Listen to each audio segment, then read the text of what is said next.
on to power was and to influence the she made me outcome go to of the summer school. upcoming conclave. And she really did Cesare everything had she quite a could bit of to support keep me in the at that College of school. Cardinals. Unfortunately, so did his enemies, especially the long-suffering Cardinal I'm glad I Giuliano went to della summer school, so it Rovere. prepared me better For for the other years, school. Della Even though, Rovere had been oh in man, when I got to exile. the other school, it was With so much more Alexander difficult. dead, he was And determined not to it let was a Borgia overwhelmingly ally difficult. don the papal And tiara. Fortunately, the compromise election of Pope Pius III was a But- blessing for Cesare. The Borgia-backed I cardinals just helped remember this ensure woman Pius's was election, the and bear, Pius in turn recognized his election and the other couldn't lady have was occurred cute. without Cesare's support. In comparison. Unfortunately for Yeah, Cesare, her son's school Pope was Pius she III had a son died who went less to. than a month into his pontificate, and was Cardinal something like della this. Rovere was They elected moved his from like successor, Illinois or something. becoming Pope I could be Julius wrong. II. Her son went to Within a Marion short period, Cesare grade was in school, chains and Marion thrown high into school, a and Marion Roman prison. Cesare something like wasn't that. in prison for very long. At the end of 1503, word And got back is to it in him your that story? Spain was That part. battling with France in Naples Really? and winning. Hoping that he could use his Spanish brethren in the future, Cesare sure this agreed is to doing hand over anything? his strongholds in Romagna to the Vatican in exchange for his freedom. But what Cesare didn't count on was that Isabella and Ferdinand in Spain had grown tired of the Borgias with their shifting loyalties and power grabs. So when Cesare arrived in Naples in the spring of 1504, he was arrested and sent to Spain in shackles. Cesare never gave up hope of reclaiming land for the Borgia dynasty. Unfortunately, it never came to pass. Though he eventually earned his freedom, he was forced into the military employ of the small kingdom of Navarre. On March 12, 1507, while in the midst of a siege, Cesare's forces were ambushed. Cesare was overpowered, hacked to death, and left naked on the battlefield. The military side of the Borgia dynasty had come to a bloody end. Meanwhile, Pope Alexander's daughter, Lucrezia, was able to salvage the Borgia name, somewhat. After her second husband's death, Lucrezia married the Duke of Ferrara, Alfonso d'Este. From 1501 to 1519, Lucrezia became a favorite among the people of Ferrara, earning a reputation for her piety. When tensions between Ferrara and Rome turned violent, Lucrezia pawned off her jewels to help Ferrara's poor, as well as raise money for her husband's campaign.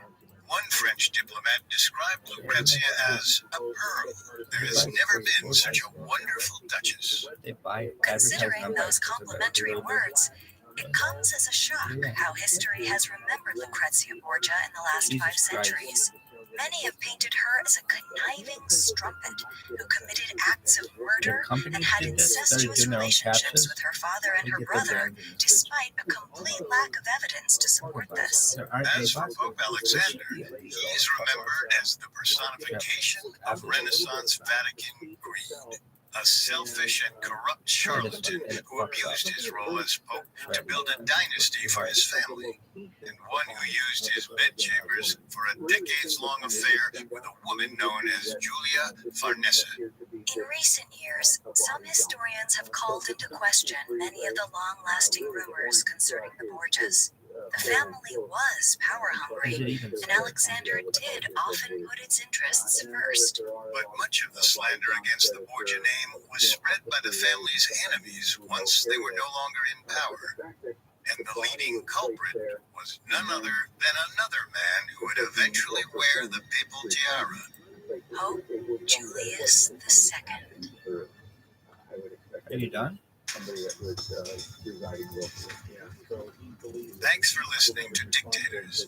Next week, we'll dive into the life of Pope Julius II, the Borgia's nemesis, who eventually earned the nickname the Warrior Pope. Among the many sources we used, we found The Borgias and Their Enemies by Christopher Hibbert and The Borgias, The Hidden History by G.J. Meyer, incredibly useful to our research. You can find all episodes of Dictators and all other Spotify originals from Parcast free on Spotify. We'll see you next time. Dictators is a Spotify original from Parcast. It is executive produced by Max Cutler. Sound designed by Nick Johnson, with production assistance by Ron Shapiro, Trent Williamson, Carly Madden, and Joshua Kern. This episode of Dictators was written by Joe Guerra and edited by Tony Goodman, with writing assistance by Nora Battelle, fact-checking by Adriana Romero, and research by Bradley Klein. Dictators stars Kate Leonard and Richard Rossner. Whatever, Queen Elizabeth II. And Carter, where were you when Eric Carter died, kids? Hi, it's Vanessa from Parcast. I don't remember where I was, Rabbi. Profiles on historical figures and famous fates. You'll love my new limited series, Obituaries, every Wednesday on Spotify. Join me and my co-host Carter as we explore the unlikely bonds forged between two meaningful figures from the past and discover how those relationships impacted the future. Follow the Spotify original from Parcast, Obituaries. Listen weekly, free, and only on Spotify. Oh shit, it didn't. Maybe it's getting black. I'm like looking forward to it getting black. Like, despite being a man of the cloth, Cardinal Giuliano della Rovere hungered for military glory. And in the summer of 1474, as he stood outside the gates of Città di Castello, watching papal soldiers prepare for battle, it looked like Giuliano would finally taste it. Città di Castello, though nominally part of the Pope's personal domains, was ruled by a rogue army captain named Niccolò Vitelli. Vitelli ran the city as his own personal fief, and his independence had become intolerable to the papacy. It wasn't generally the habit of cardinals to lead soldiers into battle, yet Giuliano's uncle, Pope Sixtus IV, had entrusted his nephew with the command. Giuliano refused to waste the opportunity. But he had to hurry. Sixtus also dispatched the powerful Count of Urbino to aid Giuliano with reinforcements. Giuliano feared that once the experienced Count arrived, he would take control of the army and deprive Giuliano of the glory. Giuliano looked at his forces and knew that many of these men were poorly prepared and ill-equipped. And yet, he didn't care. He would have victory, however bloody the cost.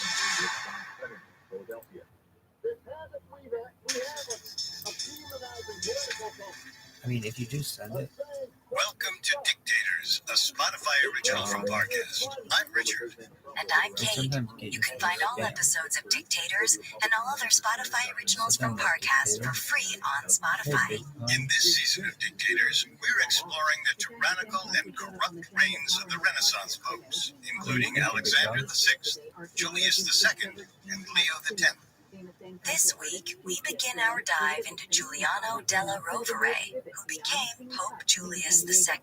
We'll explore Giuliano's tumultuous rise through the Vatican, his side of the rivalry with Rodrigo Borgia, and how he helped kick off over half a century of warfare in Italy. Next week, we'll explore Giuliano's pontificate as Julius II, and how, despite being a patron of the arts, he earned the moniker Il Papa Terribile by personally leading armies into battle. Coming up, we'll return to Rome. In the 14th and early 15th centuries, decades of division, controversy, and internal strife had undermined the authority of the Pope. They had also seriously weakened his control of his earthly domains, the Papal States. But by the back half of the century, the rise of certain Renaissance popes, with their ambition, corruption, and willingness to exert force, had once again strengthened the Catholic Church's power over Italy and made the Pope a bona fide king. But these Renaissance popes knew they couldn't rest on their laurels. There was always another European king who wanted to chip away at their powers, and certainly at their earthly holdings. Thus, these Renaissance popes became almost obsessed with consolidating, defending, and even expanding the Papal States, perhaps none more so than Pope Julius II. Julius II was born Giuliano della Rovere in Albisola, a village on the northwestern coast of Italy, on December 15. Are you done now? The year of his birth is uncertain, but was likely 1445. Like Rodrigo Borgia before him, Giuliano seemed destined for the church. Thanks to the Vatican tradition of nepotism, he owed his rise to his uncle, Cardinal Francesco della Rovere. Under Francesco's guidance, the della Rovere family rose from humble origins to exert extreme influence on Italian politics.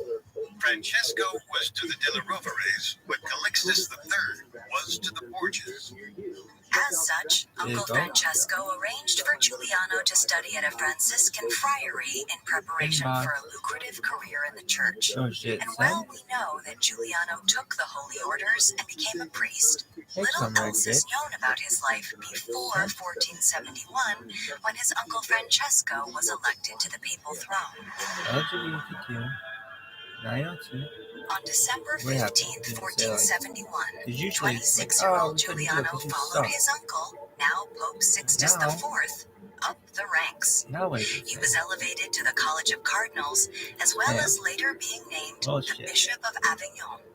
As we previously discussed, nepotism wasn't new or scandalous in the church, especially once a cardinal became pope. The simple act of surrounding yourself with family was a way to consolidate power, even if the relative wasn't qualified.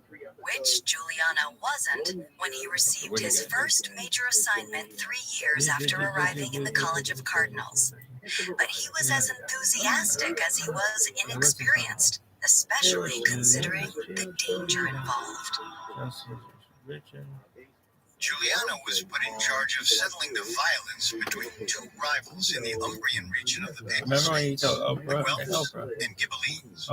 Specifically, Giuliano was sent to bring order to the towns of Todi and Spoleto. The Guelphs and Ghibellines were gang-like political factions who had been fighting each other since the 12th century. Traditionally, the Guelphs were on the side of the papacy, while the Ghibellines supported the Holy Roman Emperors. I really like the original impulse for the fighting had long since faded away by the 1470s, but the factions and the violence remained. By the time the papacy got involved, the violence had become outrageous. In Todi alone, some 40 people had been killed, and soon each side called in allied fighters from outside cities. Something needed to be done. Rabbi. Oh, here's one. Thus, Giuliano was put in charge of 3,500 papal troops with a mission to restore order. On June 10th, he entered Todi and easily arrested those responsible for the bloodshed. These arrests seemed to do the trick. Peace returned to Todi, and Giuliano moved on to the next city. As Giuliano's army approached Spoleto, the leading Guelphs fled in fear, allowing Giuliano to walk right in. The whole expedition was looking extremely successful, especially for a rookie soldier, except for one little problem. By the time it reached Spoleto, Giuliano's army had swelled with exiles and partisans. These uncontrollable men couldn't resist sacking the city, despite Giuliano's objection. Luckily for him, Giuliano wasn't blamed by the other cardinals for the chaos. And whether he felt any shame or remorse for the unnecessary violence is unknown. And there's no evidence Giuliano himself saw it as a major issue either. He most likely simply shrugged it off as a consequence of military glory, which he was quickly realizing he craved. Violent fallout or no. After the easy falls of Todi and Spoleto, Giuliano was eager to capture his next target, Città di Castello. Città di Castello was dominated by an army captain named Niccolò Vitelli, and though the city had a papal governor, Vitelli was in charge, and too independent for Rome's liking. Vitelli was formidable enough that Pope Sixtus hired the Count of Urbino to help the papal army subdue him. Of the many warlords and barons, the Count was considered among the best commanders on the peninsula. Giuliano, however, was not grateful for the assist. He likely believed that when the Count arrived, he would take over control of the army, thus depriving Giuliano of his victory. His concern was looking more and more apt by the day. Despite a promising start to his mission, now that he was facing his first real challenge, Giuliano was not showing himself to be a brilliant military commander, either in strategy or discipline. His soldiers randomly fought with the enemy at their own behest, and usually suffered greater casualties. And when cannons arrived, Giuliano didn't bother putting them to use right away. Instead, he embarked on an ineffective attempt to divert water from the moats around the city. As the Count drew closer, Giuliano got desperate to show he could handle the fight. He ordered an all-out assault on the city's walls. It failed. The papal army was defeated. Perhaps he had been too eager to establish himself as more than just the nephew of the Pope. Maybe his judgment became clouded with thoughts of his name written in the annals of history. Regardless, the Count de Urbino arrived in the late summer and took the lead in negotiations with Captain Vitelli. Vitelli agreed to give up Città di Castello, and in return, he was fully compensated for his loss. Giuliano, meanwhile, failed to win any military glory at all. The cardinal returned to Rome in September 1474 with his tail tucked between his legs. According to historian Christine Shaw, he had been outmaneuvered. He had showed no particular aptitude for military leadership, and he had also been clumsy in his handling of the chronic local territorial disputes. After the failed Città di Castello expedition, Pope Sixtus kept Giuliano off important papal business for nearly 2 years. It wasn't until early 1476 that he was entrusted with a papal diplomatic mission to Avignon, France. At the time, the papacy and the French were at loggerheads. Cadet branches of the French royalty had claims to the Kingdom of Naples and the Duchy of Milan, while the French king, Louis XI, had a keen desire to meddle in Italian politics. Also, the Pope had control over the French city of Avignon, which the popes had once used as their seat, and for some unexplained reason, Louis worried that Sixtus would hand over dominions near Avignon to the Duke of Burgundy, one of his rivals at the time. Giuliano was the natural choice to lead the legation. Despite his underwhelming performance at Città di Castello, he was the Pope's nephew and therefore trustworthy. And even more importantly, he had been appointed the Bishop of Avignon. Giuliano set out from Rome in February 1476. Initially, Louis attempted to prevent him from landing on French soil, but the king's advisors convinced him to let the papal legate travel to Avignon. They finally arrived on March 17th. Once settled, Giuliano began changing around church office appointments, trying to put the contentious city into order. Louis immediately protested. The main bone of contention was that Louis wanted his relative, Charles de Bourbon, to be the papal legate of Avignon. Tensions rose throughout April and came to a head when Charles's men barricaded themselves in the Avignon papal palace and barred Giuliano from entering. Giuliano responded by building siege engines in preparation for an assault on the palace. When word of the situation reached Louis, he sent soldiers to stop Giuliano. As the king's troops closed in on Avignon, Giuliano must have realized he was trapped. He was, after all, deep in hostile territory, facing off against one of Europe's most powerful monarchs. Other men of the church, even cardinals, had been seized by the French king before. Depending on how Giuliano responded to the king's men, a similar fate awaited.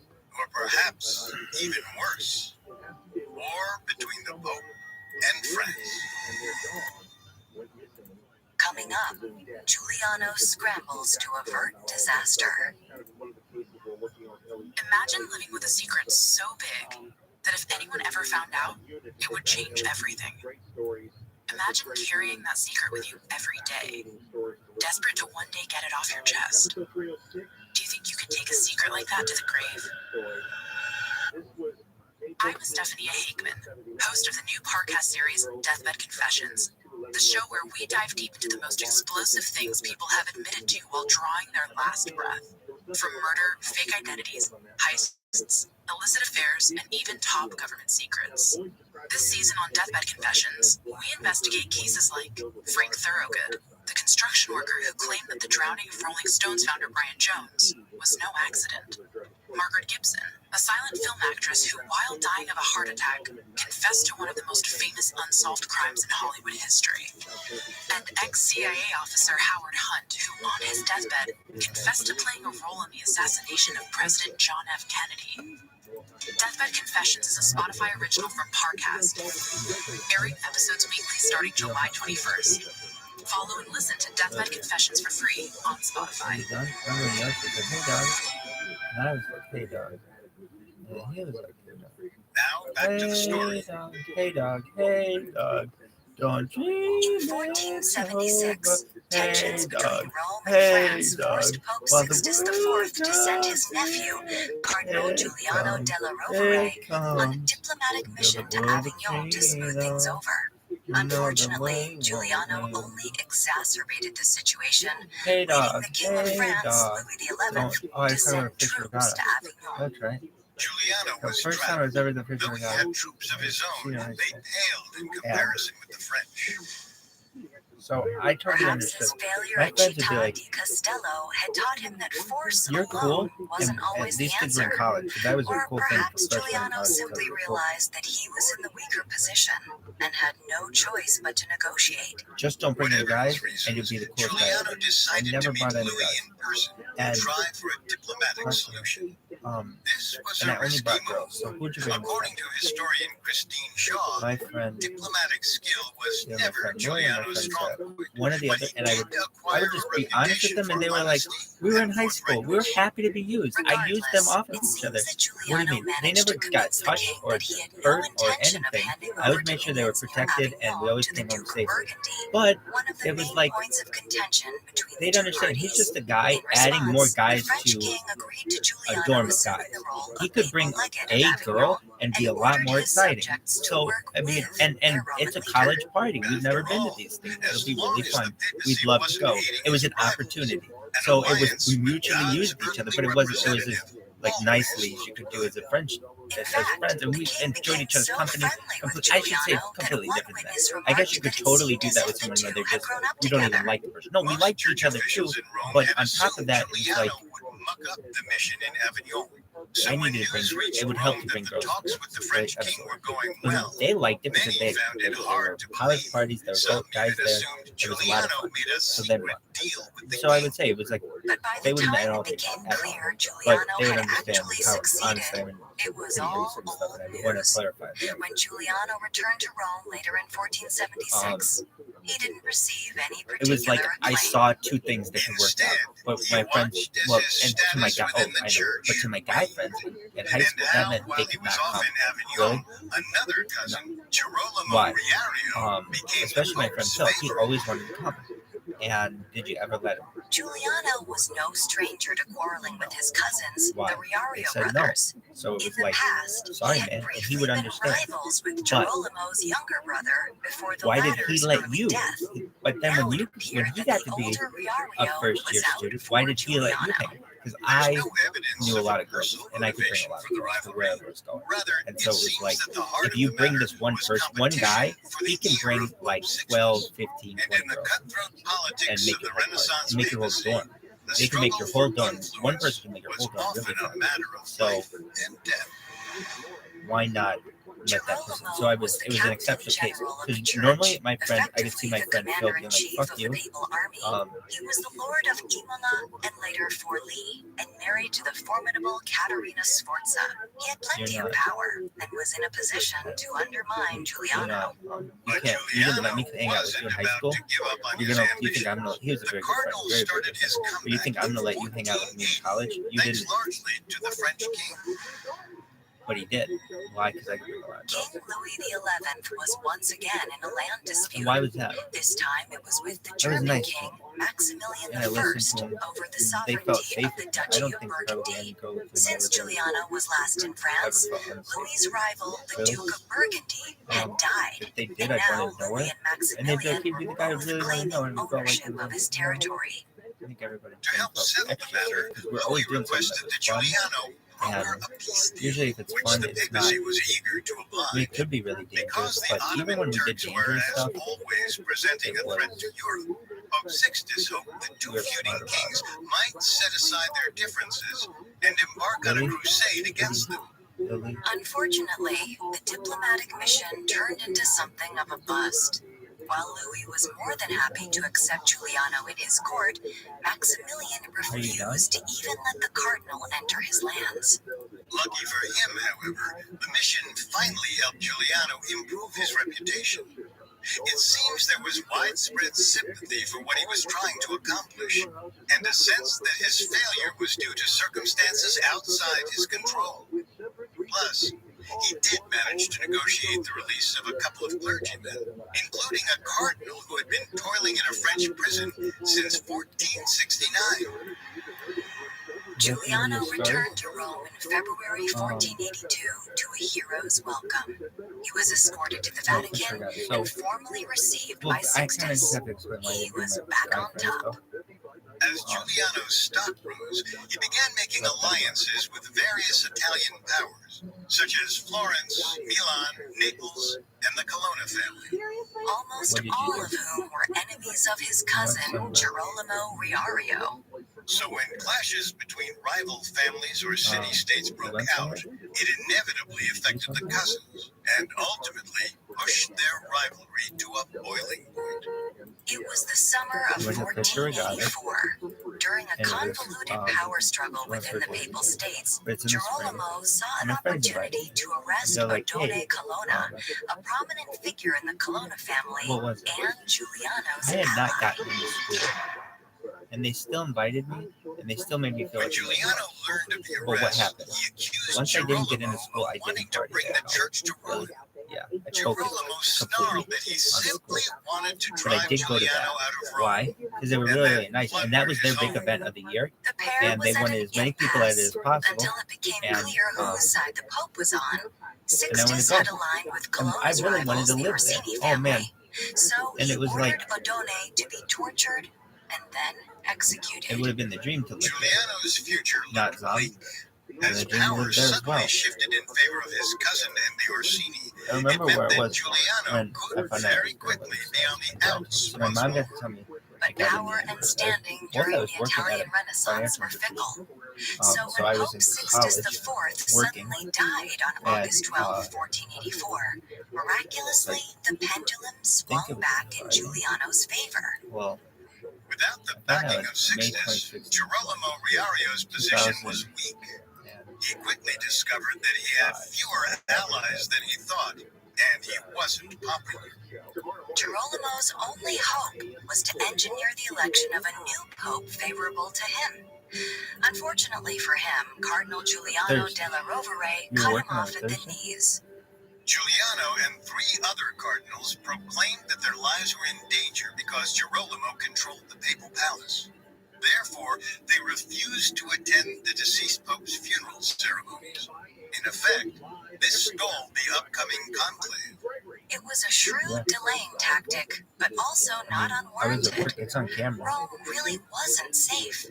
As was tradition when a pope Really? died, the city Yeah, 10 of descended them into birthday. anarchy, So it was fueled a by the Thursday. feuding I Orsini think I and was Colonna working a few families. days a week there. When I Yet say neither the few, I mean not Orsini just nor the one Colonna wanted to use full day, violence to determine and the I might papal have come in election. on a Thursday.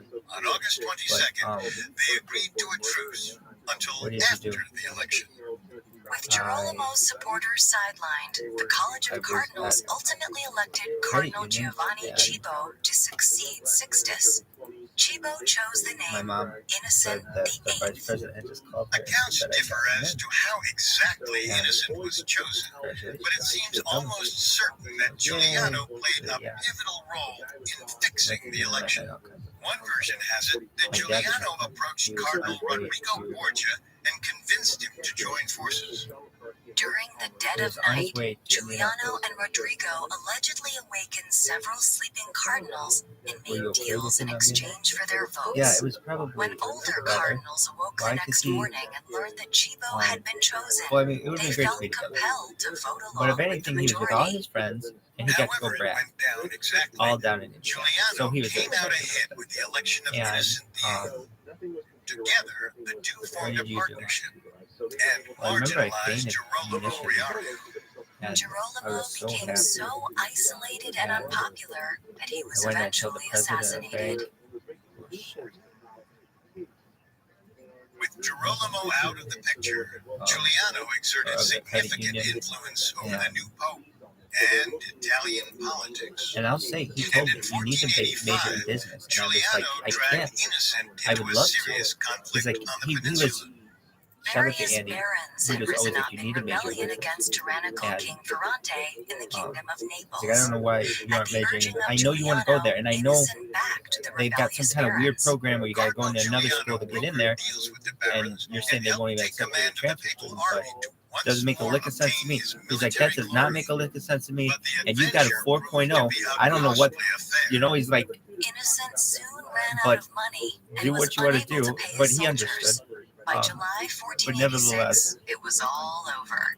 The belligerents made peace, and the Pope ordered Giuliano to return home. When Giuliano returned to Rome, he was warmly greeted by cheering crowds. However, the Pope was less charmed by the results of his warmongering. By proxy, Giuliano's influence with the other cardinals diminished as well.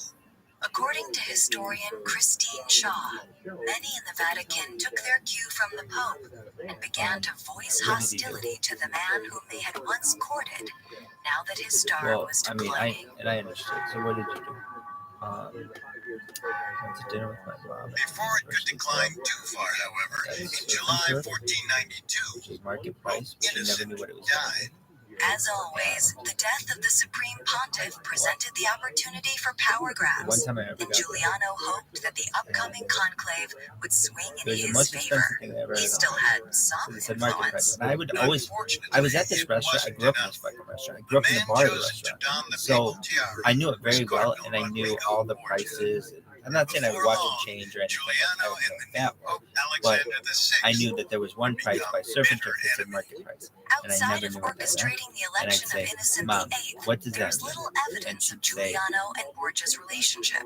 It appears as if, even It while on means opposite sides that of the issues, price the two were on friendly terms. is what Their it's the feud special may price of have whatever begun is on based in Innocent's that day, deathbed, when the dying Pope as gave away opposed the to permanently papacy's being printed entire on the cash reserve menu. to It his can go up and relatives. down. Borgia And I objected was to the like, okay, largesse, well, how but much is that? Giuliano defended And it. she's like, I don't know. The You two have to engaged ask. in a If heated you're asking, argument it's that usually required too other much. cardinals to And calm them down.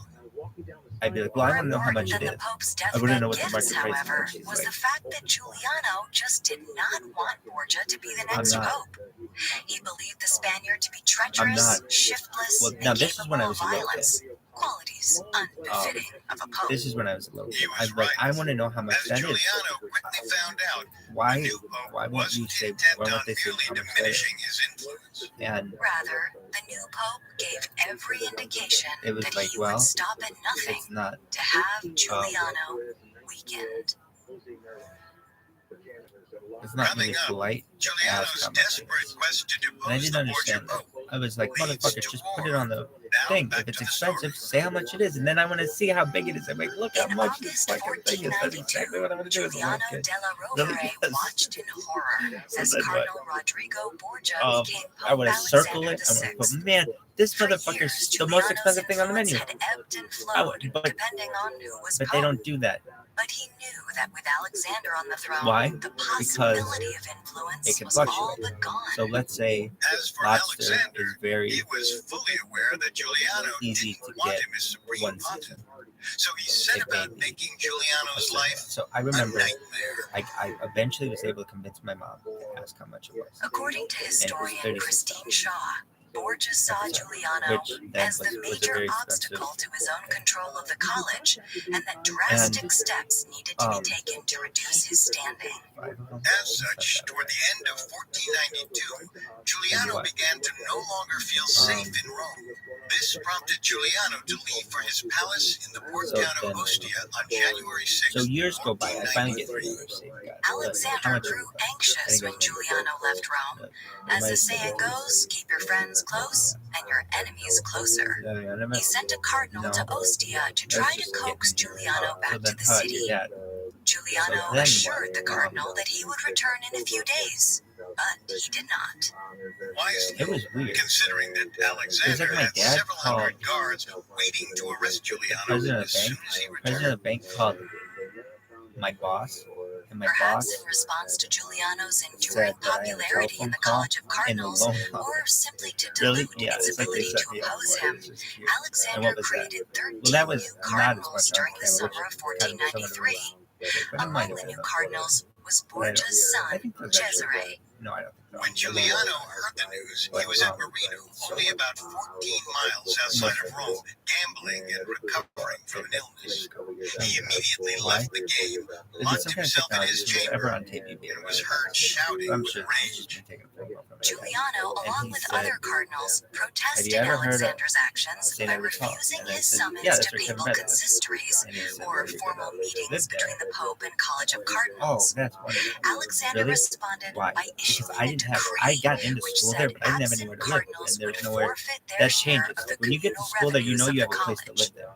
But the But a lot of kids cardinal move there and they refused don't to have a budge. place to live, or Finally, they have to on get an April apartment, 23rd, and it's a after terrible months of situation. back and It's not forth, that bad. They get Giuliano that got list on a down boat and to sailed away from a few Ostia, kids, but not if you're towards not Rome, one of the, but I'm sure towards it happens France. every year to some kids. And it's a terrible situation. The And if French it were would have happened pleased to have him. King to Charles someone VIII, as I, who succeeded Louis XI, I would have wanted to get involved in Italy. someone If you like me. I recall think from last week, the French had a claim on I would Naples, have, but the Spanish had been in control of it for the last 50 years. Giuliano della But not Rovere everybody had that encouraged option. Charles to go to war. The school just He doesn't. hated what It's Alexander becoming was too doing to tiered. the papacy.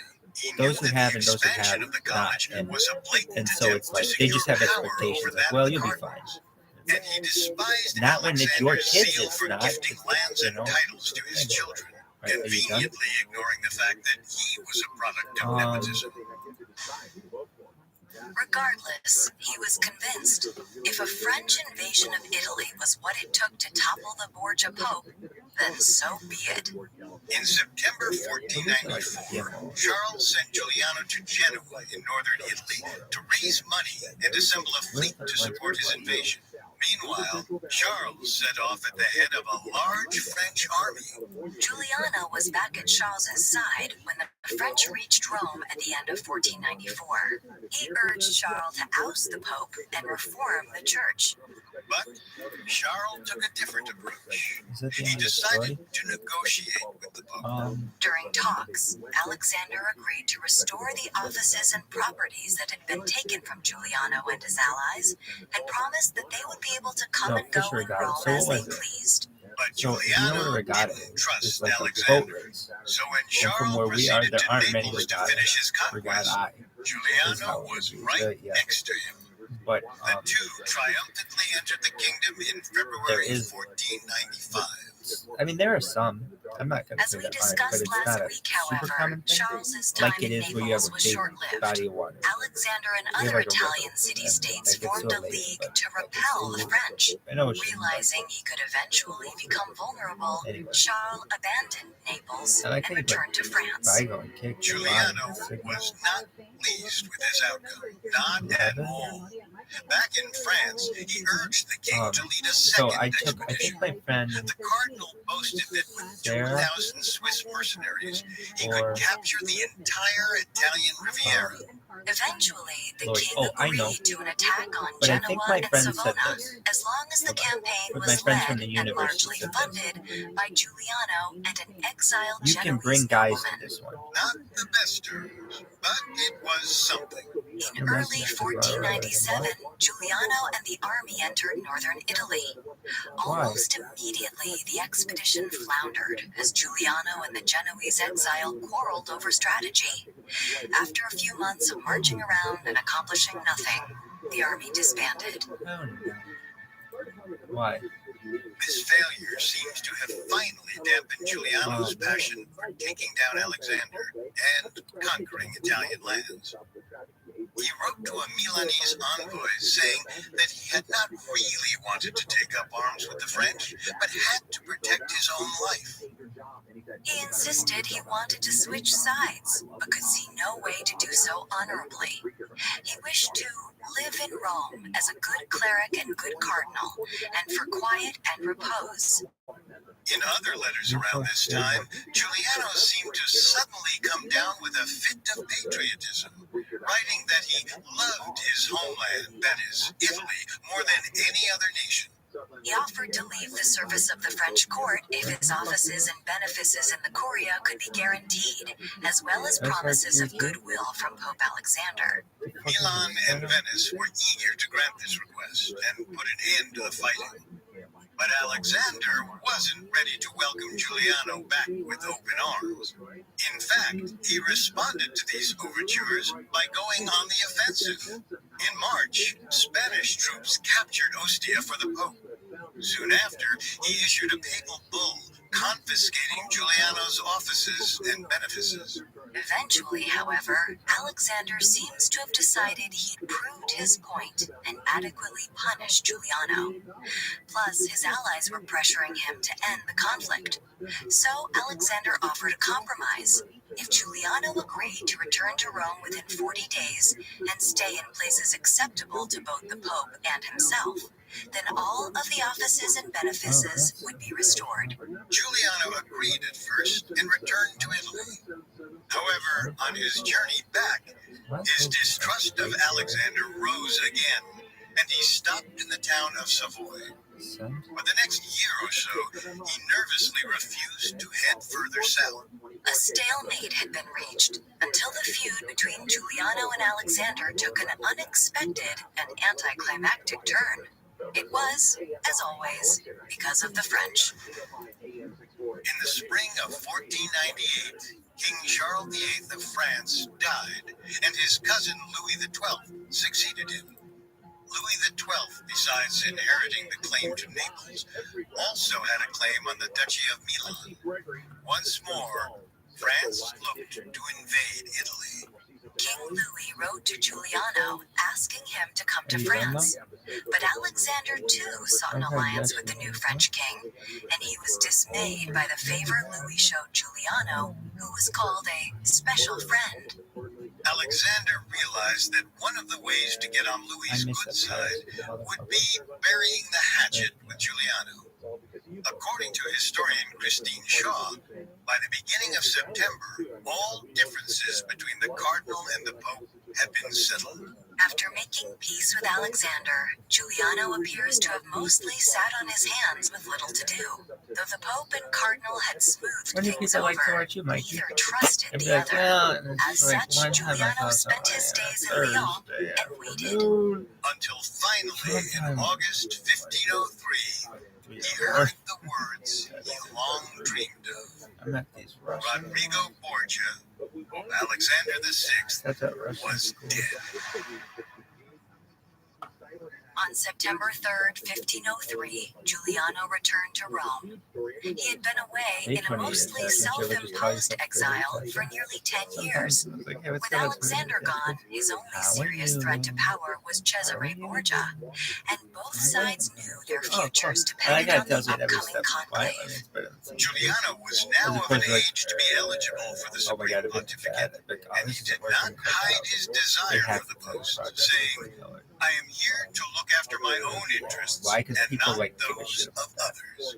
Before the conclave began, Giuliano was already one of the frontrunners. However, when the cardinals became deadlocked, they eventually settled on a compromise. Francesco Piccolomini became Pius III. But within a month, Pius died from a sudden illness. The cardinals were forced into conclave once more. This time around, Giuliano della Rovere was the only serious candidate.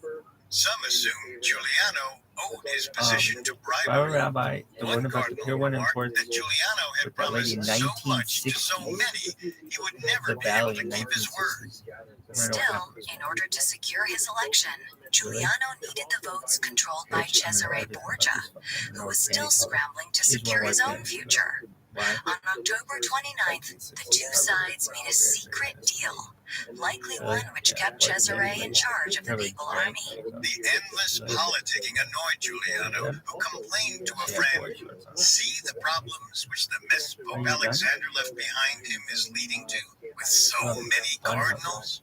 But if he hated the process, Giuliano loved the outcome. On October 31st, 1503, he was unanimously elected Pope. At less than a day, it remains almost certainly the fastest papal conclave in history. Giuliano was now Pope Julius II. Legend has it that he took the name to honor Julius Caesar, ancient Rome's greatest military commander. More likely, it was just a variant of his birth name. Still, the assumption hints at what was to come. Italy was now a very different place than when Giuliano first came to Rome. Only Venice and the Papal States remained independent of non-Italians.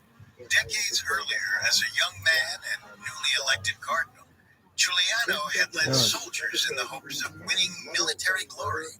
Few would have guessed that 3 decades later, Giuliano would once again personally take to the battlefield to wreak terrible vengeance on the enemies of the Supreme Pontiff. Julius's election was supposed to be different from Pope Alexander's. Instead, the reign of Il Papa Terribile, the warrior pope, had begun. Somebody that was there that night was vaguely described as vehicle that was kind of a getaway vehicle. Thanks for listening to Dictators. Next week, we'll explore the chaotic reign of Pope Julius II as he continuously expanded papal territory. Among the many sources we used for this episode, we found Julius II, the warrior pope by Christine Shaw, extremely helpful to our research. You can find all episodes of Dictators and all other Spotify originals from Parcast for free on Spotify. We'll see you next time. Dictators is a Spotify original from Parcast. It is executive produced by Max Cutler. Sound designed by Juan Borda, with production assistance by Ron Shapiro, Trent Williamson, Carly Madden, and Joshua Kern. This episode of Dictators was written by Devin Hughes, with writing assistance by Joe Guerra and Nora Battelle, fact-checking by Adriana Romero, and research by Bradley Klein. Why? Because that was the thing Dictators where they had stars like Kate Leonard and hot Richard dogs, Rosner. hamburgers. It was a cookout, and you could have a lot more, as opposed to a party that was like put on. It's someone's private party, basically. You can't bring a ton of It people. wasn't normal for popes to lead soldiers into battle. And yet, that's just what 65-year-old Pope Julius II was doing in January 1511 in the Romagna region of the Papal States. The fiery and ambitious Julius had already humbled many enemies. But among the few who still dared to defy him was Alfonso d'Este, the formidable and defiant Duke of Ferrara. The Pope decided the only way to bring d'Este in line was to personally lead the Papal Army, besieging Alfonso's men in the city of Mirandola. For several days, Julius bravely faced death on the front lines. As bullets and cannonballs whizzed by him, he remained firmly rooted in the center of the chaos, declaring that he would rather die than take one step back. Julius appeared to be the embodiment of God's vengeance and fury. As the cannons roared around the walls of Mirandola, and Julius angrily demanded that his troops fight harder. It seemed as if no earthly power could stand in the way of Il Papa Terribile. No, I think one of the other ones won. Why? Because I remember Jose Moreno is in this fucking lake sinking as this fucking boat is going downwards.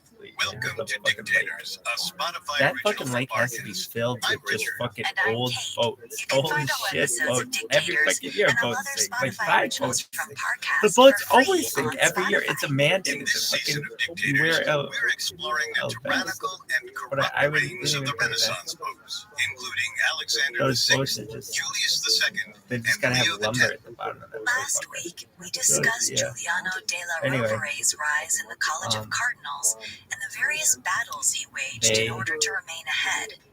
After surviving the bitter feud with Pope Alexander VI, his maneuvering ultimately paid off.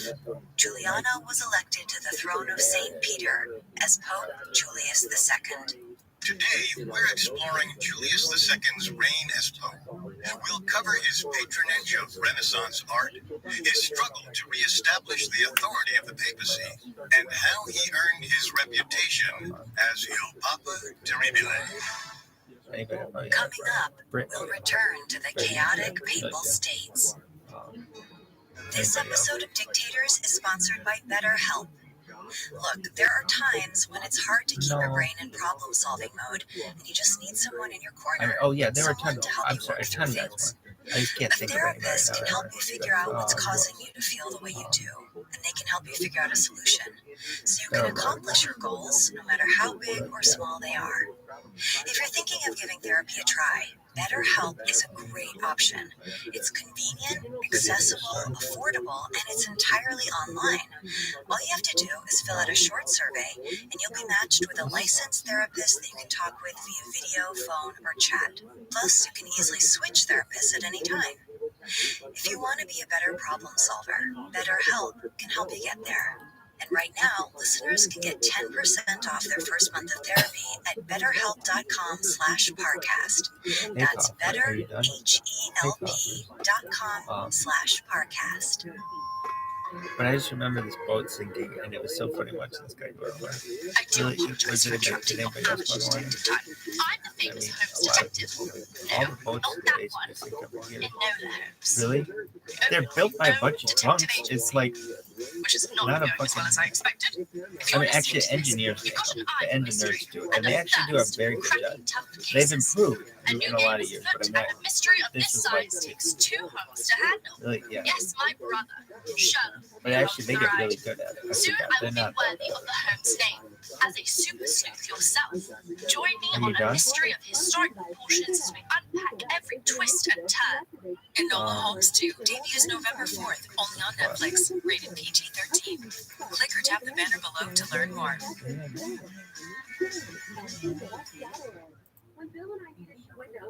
This episode is brought to you by ADT. Mysteries are always fun to God damn unravel, it, they but fucking not spike when these it comes to bastards. your home security. Luckily, there's ADT. They know It's like a professionally part of a install religion. Google Nest American products Vision with their Windows. smart home Like security, my Rabbi which said, means Rabbi. we like to use smart devices to help you Like protect what that. matters most. Because ADT believes the smarter the Are you home, done? the safer the security. To see how ADT can help make your home smarter and safer, visit ADT.com. 19. American Vision Windows continues to revolutionize the home improvement industry. One customer at a time, while changing the lives of our employees. In October 1503, 57-year-old Cardinal Giuliano della Rovere was elected to don the papal tiara as Pope Julius II. After spending nearly 10 years in exile because of his feud with Pope Alexander VI, Julius was the most powerful man in Christendom. And he wasn't afraid to use that power. Though it's likely, perhaps he didn't intend to refer to Julius Caesar when he took his new papal name. But observers would soon note the likeness between the ancient Roman general and the church's most warlike pope. When Julius took power, the position of the Papal States was a precarious one. Yoshi. Julius himself had urged the French to invade Italy in 1494, exposing the vulnerability of the Italian city-states. Now, virtually all the major European powers were meddling in Italian affairs. Meanwhile, internal strife had weakened the Pope's authority, thanks in no small part to Pope Alexander's son, Cesare, and the man's military aspirations. Upon his ascension, Julius made it his cause to reassert papal dominance and get the church back on track. Julius had few resources to accomplish that task. However, he did have one advantage he would exploit to its utmost: his own terrifying personality. Rarely did Julius relax. He was utterly absorbed in his work. Once, while lying in bed, he was so engrossed in a conversation with an ambassador that he didn't notice the hangings next to him had caught fire. More terrifying than that laser-sharp concentration, however, was the Pope's temper. Many of those in his administration, even powerful cardinals, quaked at the Pope's short fuse and explosive anger. According to historian Christine Shaw, author of Julius II, the Warrior Pope, it was fatal to contradict Julius and extremely difficult to tell him anything he did not want to hear. He took bad news so poorly that it often gave him a fever. Conversely, and just as alarming, when he received good news, he could spend the entire day laughing and joking, so much so that many thought he might be crazy. Julius could be difficult to predict, and he was even more difficult to work with. Though the College of Cardinals was supposed to be a body of counselors to the Pope, Julius rarely sought their advice. Instead, he treated them as a rubber stamp, used to approve measures he had already decided upon. And of course, Julius continued the papal tradition of promoting relatives and friends to ecclesiastical position. Although he never gained a reputation for nepotism, he unfortunately wasn't a shrewd judge of character. His bureaucracy was often staffed by corrupt and incompetent men. There were some things Julius did judge well, though, like art. Popes throughout the years championed the arts as a way to show off at the Vatican, but Julius had real taste. Among the several masterpieces he commissioned were St. Peter's Basilica, the Stanze di Raffaello, or Raphael's Room in the Vatican, and his own tomb.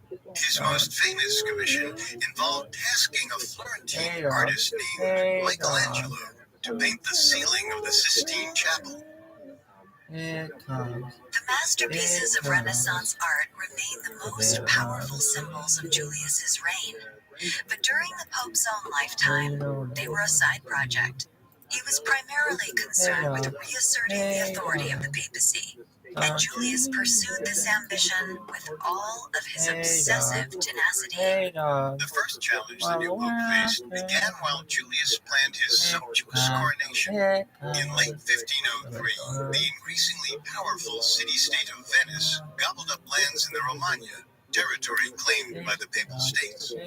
Publicly, the Venetians insisted they were moving against Cesare Borgia, who had been campaigning in Romagna for some time.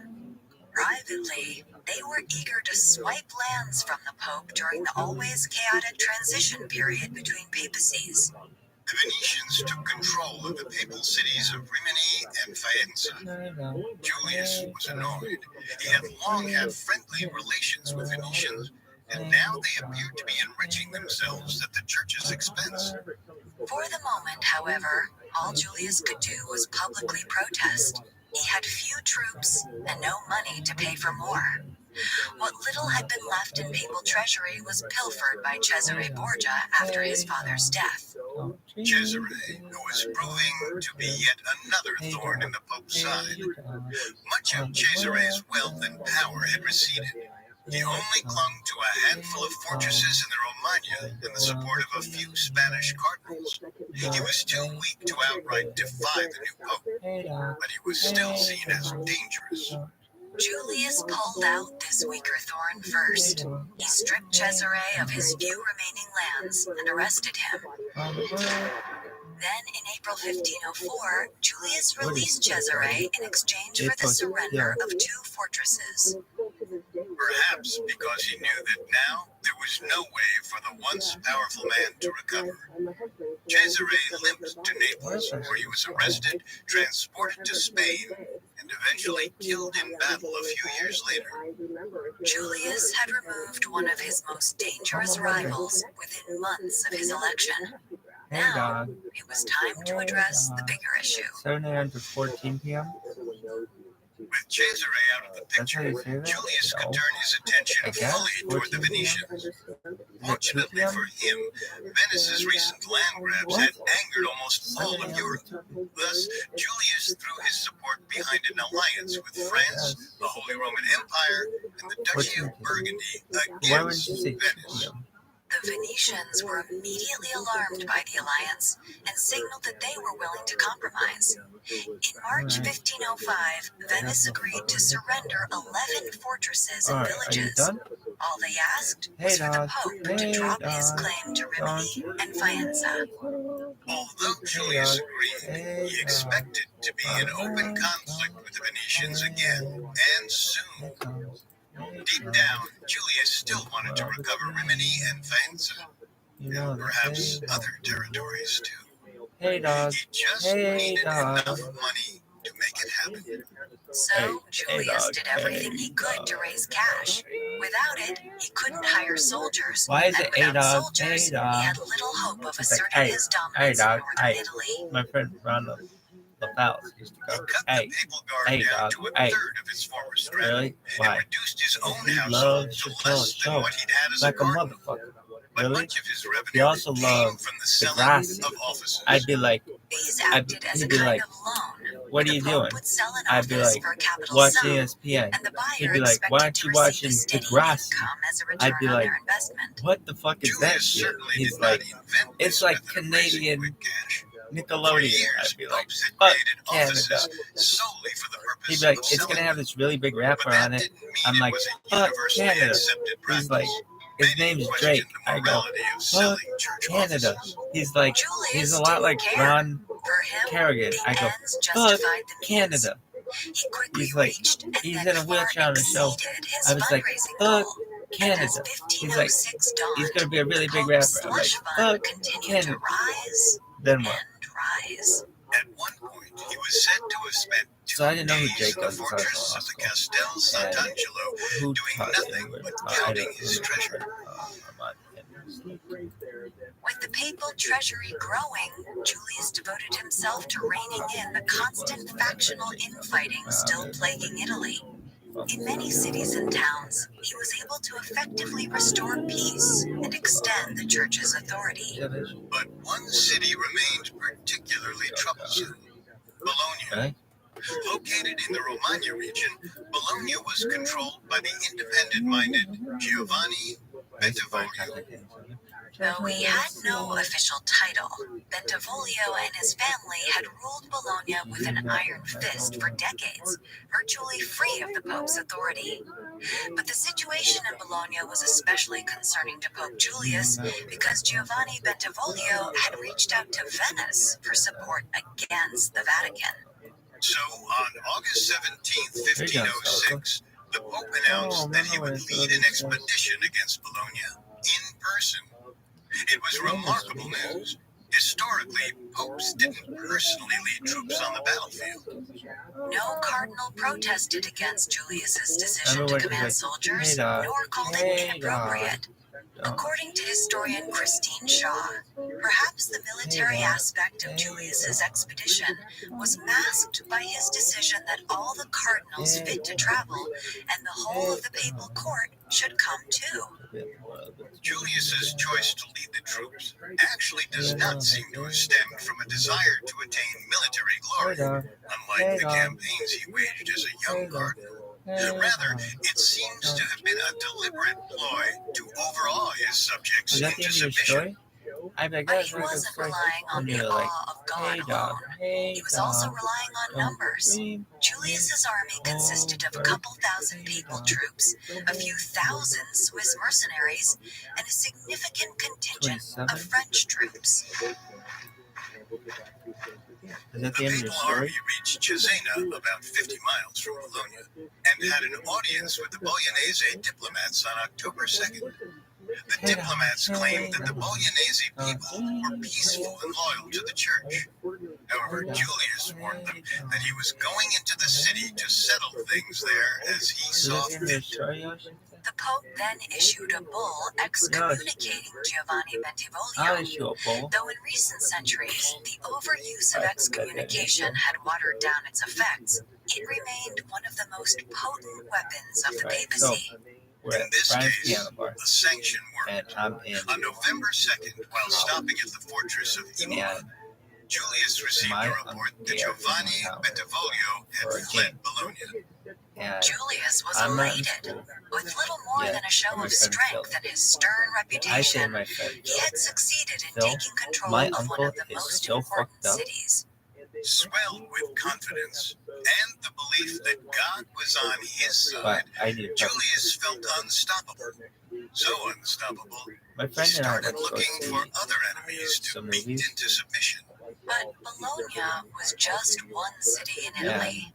And when When we were Julius in decided to take high on one of the school. mightiest kings in And it's one Christendom, weird day. he It was like realized it wasn't going to be so 2 easy. o'clock in the afternoon, and we didn't have anything to do. Coming up, And I normally Julius was turns working, against his so I don't know allies what the fuck and I earns was the nickname Warrior. I had already gotten off of work, I think. Really, yeah, Imagine because I living with a worked secret off. so big So that if it was anyone like ever 2 in the found out, afternoon, and he it would didn't have a change job. everything.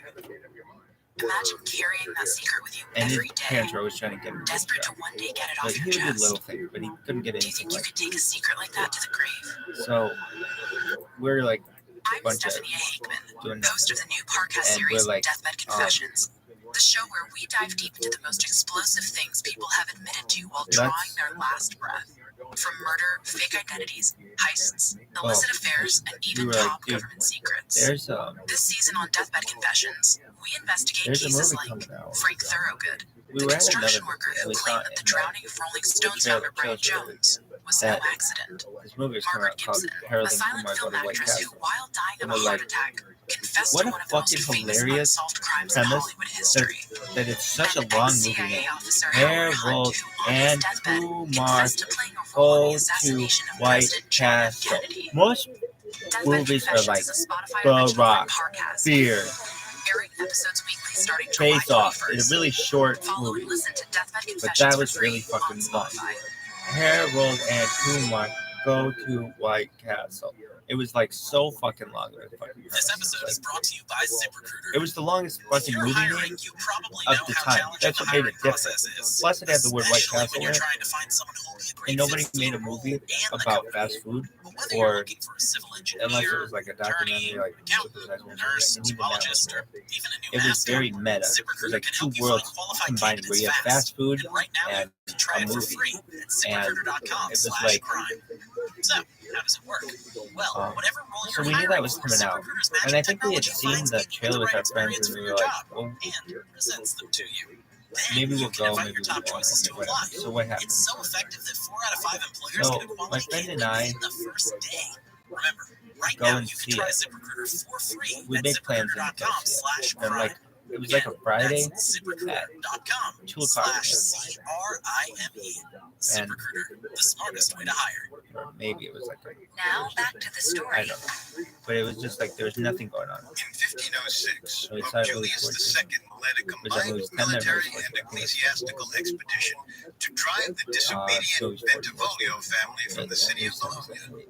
The Pope's plan to terrify his wayward subject worked beautifully. But yeah, The anyway. city was now Then what? firmly under his control. On November 11th, 1506, Julius entered You Bologna wanna go see in this a movie? I'm manner like, yeah, echoing it the looks really funny. triumphs of ancient Rome. And it He has was carried through the like streets a of a fast food ceremonial premise. throne, passing under triumphal arches. His attendants tossed silver and gold coins to the crowd, bearing the inscription, Bologna freed by Julius from the I like tyrant. to put those fucking crabs right there. But yeah, are you done? The Bolognese were enthused by the entrance of Hardball the for this Pope. match. The arrogance of the Bentivoglios family had made the Oh, former now leader that's gonna get him unpopular, motherfucker. and most of the city's inhabitants were glad Anyway, to see him go. Julius What was that one immediately show? set about Blue Dog reorganizing Moneyline. Bologna's government, Moneyline. creating a Fucking council ever. to administer the city. CNN. The council Really? promptly declared that Bentivoglio and his family were exiled to the fourth God. generation.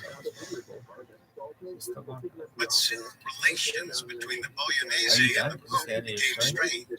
Julius Who's embarked on a still plan alive? to rebuild a I want to fortress say, there.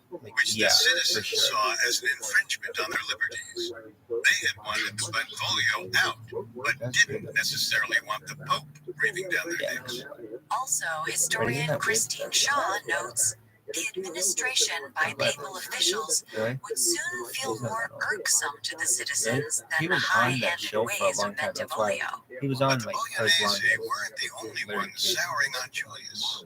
Relations with the French, who had been instrumental in helping the Pope seize Bologna, were also deteriorating, thanks in part to revolt Wasn't in it Money general. Line? There was some fucking show called Money Line. In January 1507, the northern Italian city-state rebelled against the French, and for some unexplained reason, King Louis XII's advisors convinced the king that Julius supported or even provoked the rebellion. The king threatened to reinstate Benvolio in Bologna. The French easily defeated the rebellion and did not ultimately reinstate Benvolio. And Julius, fearing for his life, returned to the safety of Rome. But serious damage had been done So to he an started with important relationship. That's why I thought it was Julius needed the French to be friendly, And then Money, or at least 1980. neutral, if he was ever to The show recover is the papal renamed land Blue Dog seized by the Venetians. And the So French he was had on the long show? considered Julius a useful ally. They once sheltered him from Pope Alexander VI. Yeah, the show Now, like neither side trusted the other. Julius saw the French as untrustworthy. The French saw Julius as ungrateful and frustratingly difficult to control. Because in addition Really? to Genoa, there Yeah. was another So why don't roadblock you to email the him? French papal This is a alliance. lie. Julius's personality. As historian Christine Shaw notes, Julius was not a good diplomat. He was far too impulsive and quick to anger for that. He was not skilled in bluff or deception. He did not know how to compromise.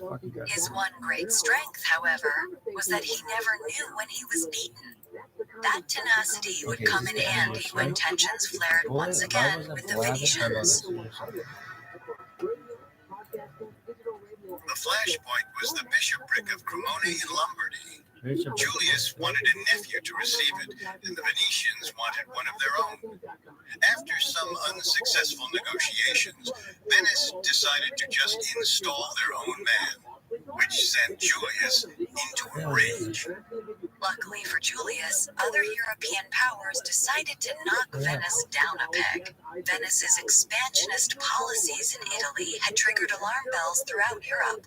This led to the formation of the League of Cambrai between the papacy, the Holy Roman Empire, Aragon, and even France against Venice.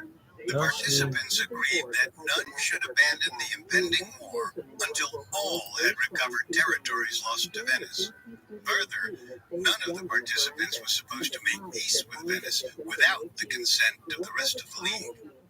Julius joined the League in March 1509 and soon after excommunicated the whole of Venice. A few months later, on May 14th, the French obliterated half the Venetian army at Agnadello. The League got off to a resounding start. Within weeks, French and Imperial troops overran much of Venice's Italian domains. In response to the military defeats, the Venetians reached out to the Pope. They offered to return lands, including highly sought-after Rimini, Faenza, Cervia, and Ravenna. But that wasn't enough for Julius, not now that he was on top.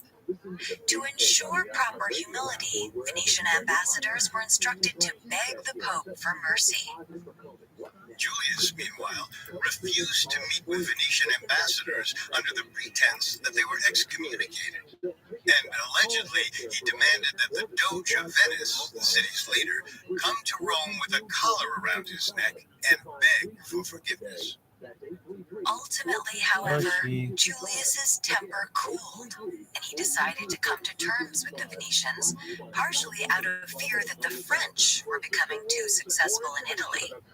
That wouldn't do, not now that the relationship had soured. Gosh. After many weeks of negotiations, Venice and the papacy finally reached an agreement on February 4th, 1510. My friend and I go see this. Julius lifted What did the you think about it? excommunication and We pulled thought out it of was the funny. war, thus betraying his allies in the League of Cambrai. In return, Venice And we were promised really to hungry. never impose taxes on And so clergymen, it was like, never to interfere with the granting of ecclesiastical offices or benefices, no, I and didn't to have a car. always He be did. What did he have? obedient children of He the had church. an Oldsmobile In essence, 88. Julius got everything he wanted. After he had succeeded in tightening his grip on Romagna, the alliances which had served him so well now seemed more like And so what did he do? Julius's mission was to strengthen the authority of the papal states. Other nations were only useful insofar as they helped him reach that goal. Thus, no sooner had Julius dealt with the Venetians than he began scheming against his allies. But honestly, I'm so primary fucking concern hungry right now. became ousting I would pay for non-Italians, gas particularly to get the to. French, from Italy. Still, Julius was wily If enough you not to would turn on the drive French to- too suddenly. He wanted to wait until the French king, and more importantly his army, were back over White the Castle. Alps before And playing his he's like, hand. you would? Meanwhile, Like, yeah. the French suspected If you would drive something there, was amiss. And he's like, So before he you know it's journeyed like an over the hour. Alps, King Louis I the know. XII reached out to the Pope He's and like, you asked even know if where he it planned is? on sticking to I'm the like- terms of the League. Julius immediately replied that he did, and to reassure Louis XII, the No. Pope struck up a Like, I new know where agreement there's with one in him, Kokomo, promising to defend the and then king's there's one lands in Italy. in, like, Of course, Mary once Louis XII was is the back in closest. France in And 1510, he's like, I know. Julius went to work undermining I know. the French. Their presence in Italy, where they could intervene in Julius's mission I'm to really consolidate the papal states, was intolerable. So, what? Julius decided to He was strike like, at oh, the French-controlled I know. He was like, city you know of what? I know Genoa. where it is. The Pope He's hoped like, yeah, that I if was he there with my attacked, the parents. Not Genoese that, would but he's like, we spontaneously drove by rise there up against their foreign a couple overlords. weeks ago or something. In order to And he's like, I think I facilitate know where this, it is. Julius It's like, turned to he's none like, I think I know how we than could get there Venice. without The having Pope to take the urged toll the road. Venetians Because that to was join with he's him like, I don't for want a to drive combined like on the assault toll on road, Genoa. and Venice agreed. then we were gonna have to pay tolls and shit. Toll road's like a fucking. King Louis XII responded Now by it's raising like an now I'm army gonna have to of pay over tolls on top of 10,000 gas. to I'm like, reinforce but if you Genoa, just want to go 10 gas and we go times back bigger roads, than Julius's troops. so we go back roads. Nevertheless, in And July what? 1510, a We get Venetian there, and and papal it's fleet it's reached a Genoa and exchanged fire with French ships. France handily won.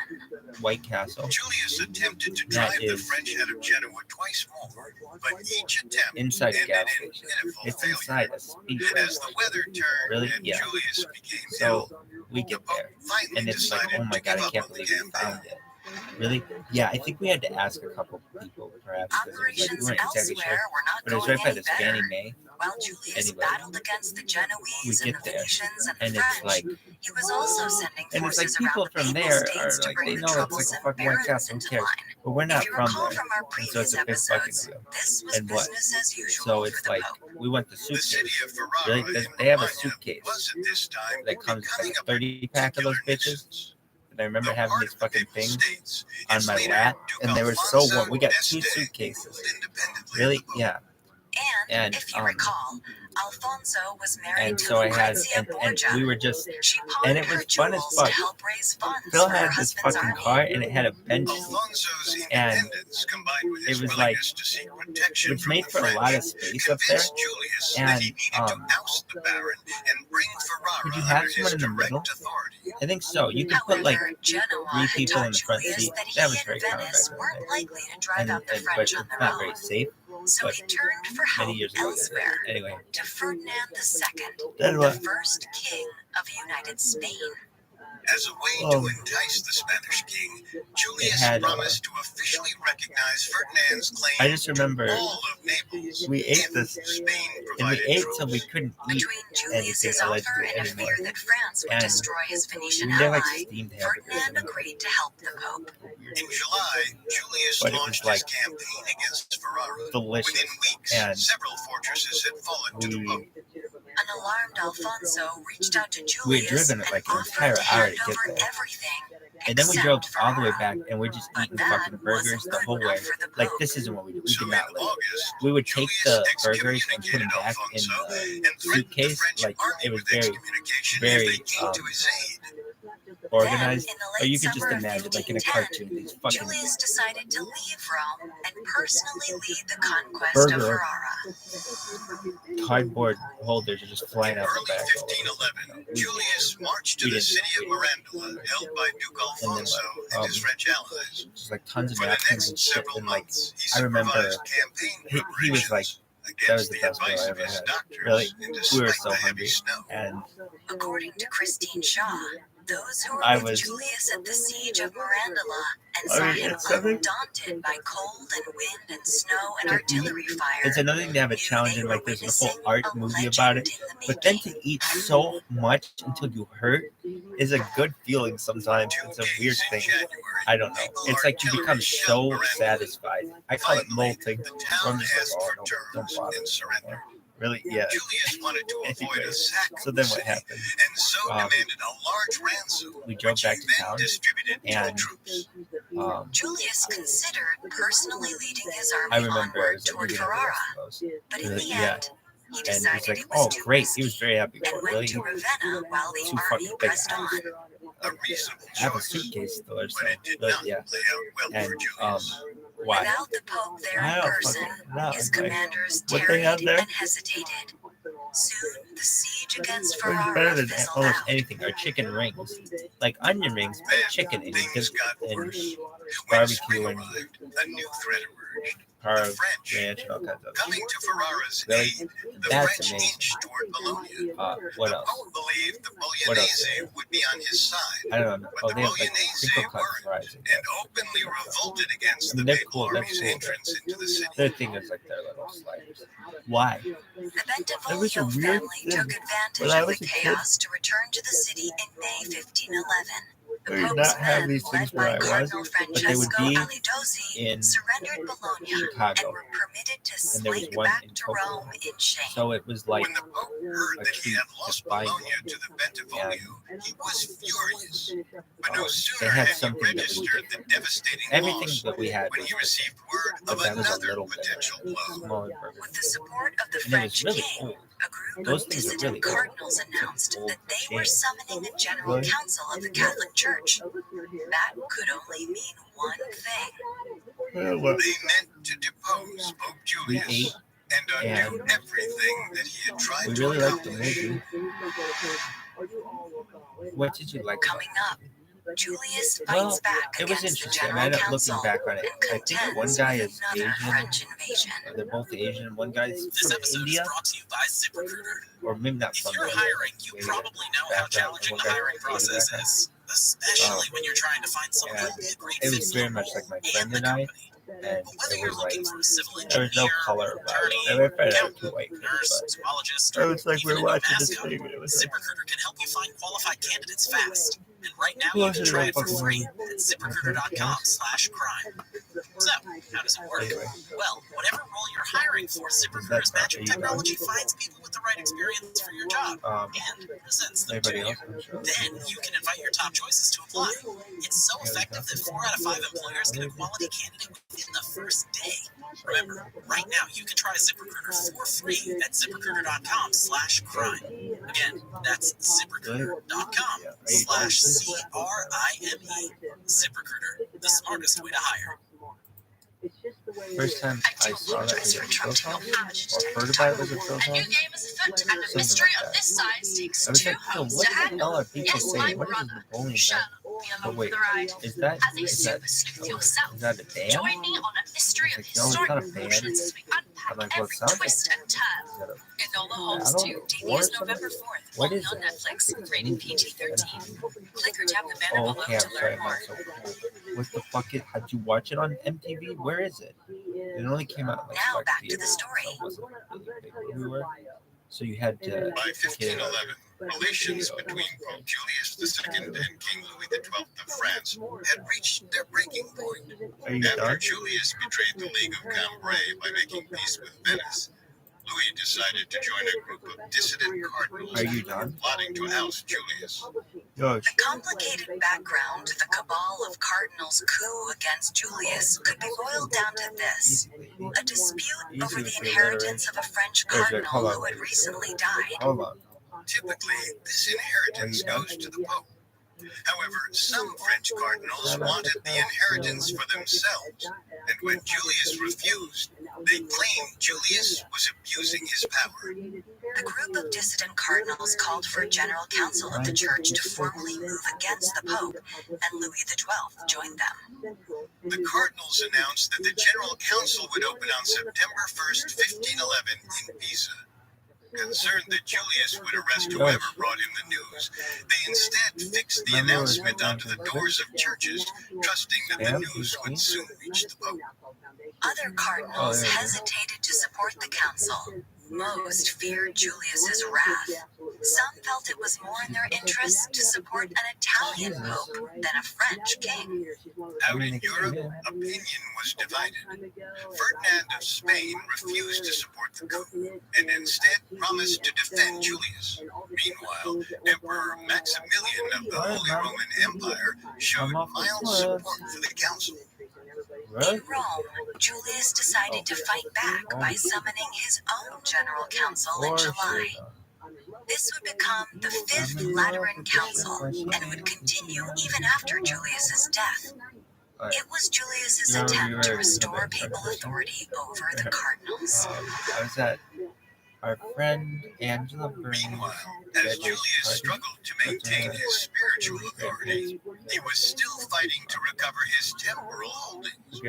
On October 4th, 1511, a new alliance was formed between Julius, Spain, and Venice. He called it the Most Holy League. Their objective, recover Bologna and all other lands belonging to the church. When word reached France of the alliance, King Louis XII became uncomfortable. Adding to that discomfort was his waning faith that the Pisa Council would depose Julius. The rest of Europe rejected the council's legitimacy, especially as it became clear the cardinals seemed more concerned with enriching themselves than reforming the church. By the end of 1511, the Pisa Council seemed to be a flop, which, adding to that discomfort, was his now eager focus on reclaiming the council city and close Julius. But like as little In kid, we would January play games and 1512, stuff. Spanish and papal troops besieged Bologna, but it was soon relieved by French troops. The French then invaded Romagna, winning a decisive victory outside the walls of Ravenna on Easter Sunday, She would 1512. get up The at rest of the 6 a.m. to go Romagna freeze was her ass taken off within and days. sit in a car that was Now, not there running, appeared to that be was cool. nothing to prevent the French from marching on Rome and deposing in, Julius. But despite their victories Sorry, in like Romagna, the death of a highly respected French for commander like during one of the 7 battles hours eroded the until French the football army's game, cohesion. and then she got a football Encouraged game by the news of the French with her troubles, grandparents. Julius decided to continue the fight. Really, yeah. At the end of May, a So large she's seen a contingent lot. of Swiss mercenaries Really? left for Milan. For years, Julius had been angling to bring such an army to his aid. The Swiss were considered amongst the best fighters in Europe at the time. In fact, back in 1506, it was Julius II who established the Swiss Guard, which continues to protect the Vatican to this very Are day. you done though? 18,000 She'd Swiss be like, are troops you reached fucking northern done? Italy, where they received Really? a symbolic Fuck cap that and sword laden And, with jewels from the Pope. And in early June, they met with the papal troops at Cremona. Meanwhile, the French, still demoralized by the death of their commander, decided to retreat rather than take on the formidable Swiss army. By the end of June, French troops had completely abandoned Milan. Oh, With so the I was French at her fucking forces out of Milan, graduation party Julius ordered Yeah. celebrations to be held in Rome. a year ago. Thousands joined the Pope in a torch-lit procession from San Pietro to the Vatican, Okay, where he just placed a that. golden altar cloth in St. Peter's Basilica with the inscription And I heard Julius that song Papa across the Secundus street. Italia And Liberata. her, it Pope was like coming out of Julius someone's II garage. has They were just listening to liberated hip hop, Italy. and it was like, A more I'm in love accurate with inscription Patricia. might have been, And it was Pope like, Julius conquers his enemies. Without the that was French to the protect most them, the Bolognese realized they would have terrible to come thing to you could ever terms do. with Julius. Be in love with A a stripper delegation basically from back in the day. Bologna crept into Rome to beg the Pope's forgiveness. And although the Bentivoglio were once again forced to leave the city, Julius was still not satisfied. But then it The was like, Pope I would complained love of how it the if they Bolognese said had betrayed him by expelling his soldiers Maybe and tearing down his fortress. Are you done? Ultimately, Julius refused to restore the city's privileges, refused to grant them a city council, and instead appointed one of his nephews to govern the city directly. With Bologna thoroughly chastised, there was only one disobedient child left for the warrior pope to discipline, Alfonso d'Este, the Duke of Ferrara. And with the French abandoning Italy, the Duke felt he had no choice but to reconcile with the Pope. In July 1512, Alfonso journeyed to Rome to beg the Pope's forgiveness. Though Julius had a few harsh words for him, Alfonso's reception was surprisingly friendly. Julius absolved Alfonso and treated him to fruit and violin music, embracing him warmly. However, when the Pope demanded that Alfonso hand over Ferrara, So that wasn't even the my Duke fucking refused. story. Phil would say that was a great fucking. And Alfonso, fearing that That he was wasn't no even the longer story I was safe trying in to tell. Rome, That what about quickly with Phil and slipped out of Mike town. Castle? Alfonso's visit to Rome Really? had the side He knows effect that of very well. souring relations Very between well. the Pope Why? and King Ferdinand So, of Spain. What For happened? one, Alfonso was related to Ferdinand, so the king was sympathetic to the Duke. On top of that, Ferdinand felt that Julius mistreated the Spanish troops, which had fought on the Pope's behalf, withholding money from them and favoring the Swiss. Julius was even less So what grateful to happened? Venice, whom he turned against in November 1512. In Where'd you order go? to secure Ferrara, Julius joined the Holy Roman Emperor Maximilian in pressuring Venice to hand over territories to the emperor. The hope, of course, was that Maximilian would send Julius troops. So Julius and a couple months Maximilian go made by, and odd my bedfellows, uncle comes into town. especially since the emperor And entertained the fancieful notion of Phil becoming just Pope had started himself. university, Maximilian and once wrote to his daughter saying that he wished to make himself coadjutor alongside Julius, essentially assistant to the Pope.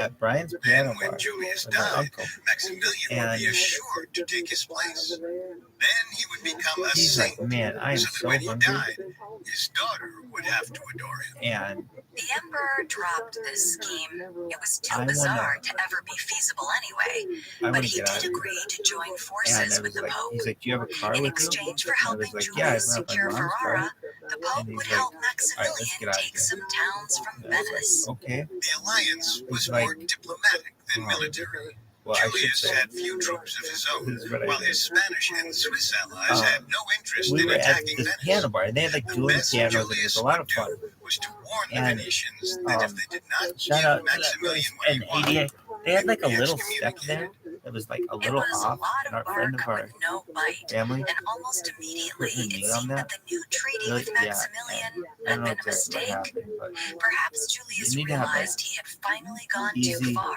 access. You ticked shouldn't have off like little too steps. many old Use the allies. ramps and things. But before any of his Yeah, betrayed something. allies, especially Ferdinand of Spain, could get their revenge, Anyways, fate I intervened. was there with my uncle. In early And I January remember 1513, he was stumbling out. Julius Like, fell oh, seriously I remember telling ill. him.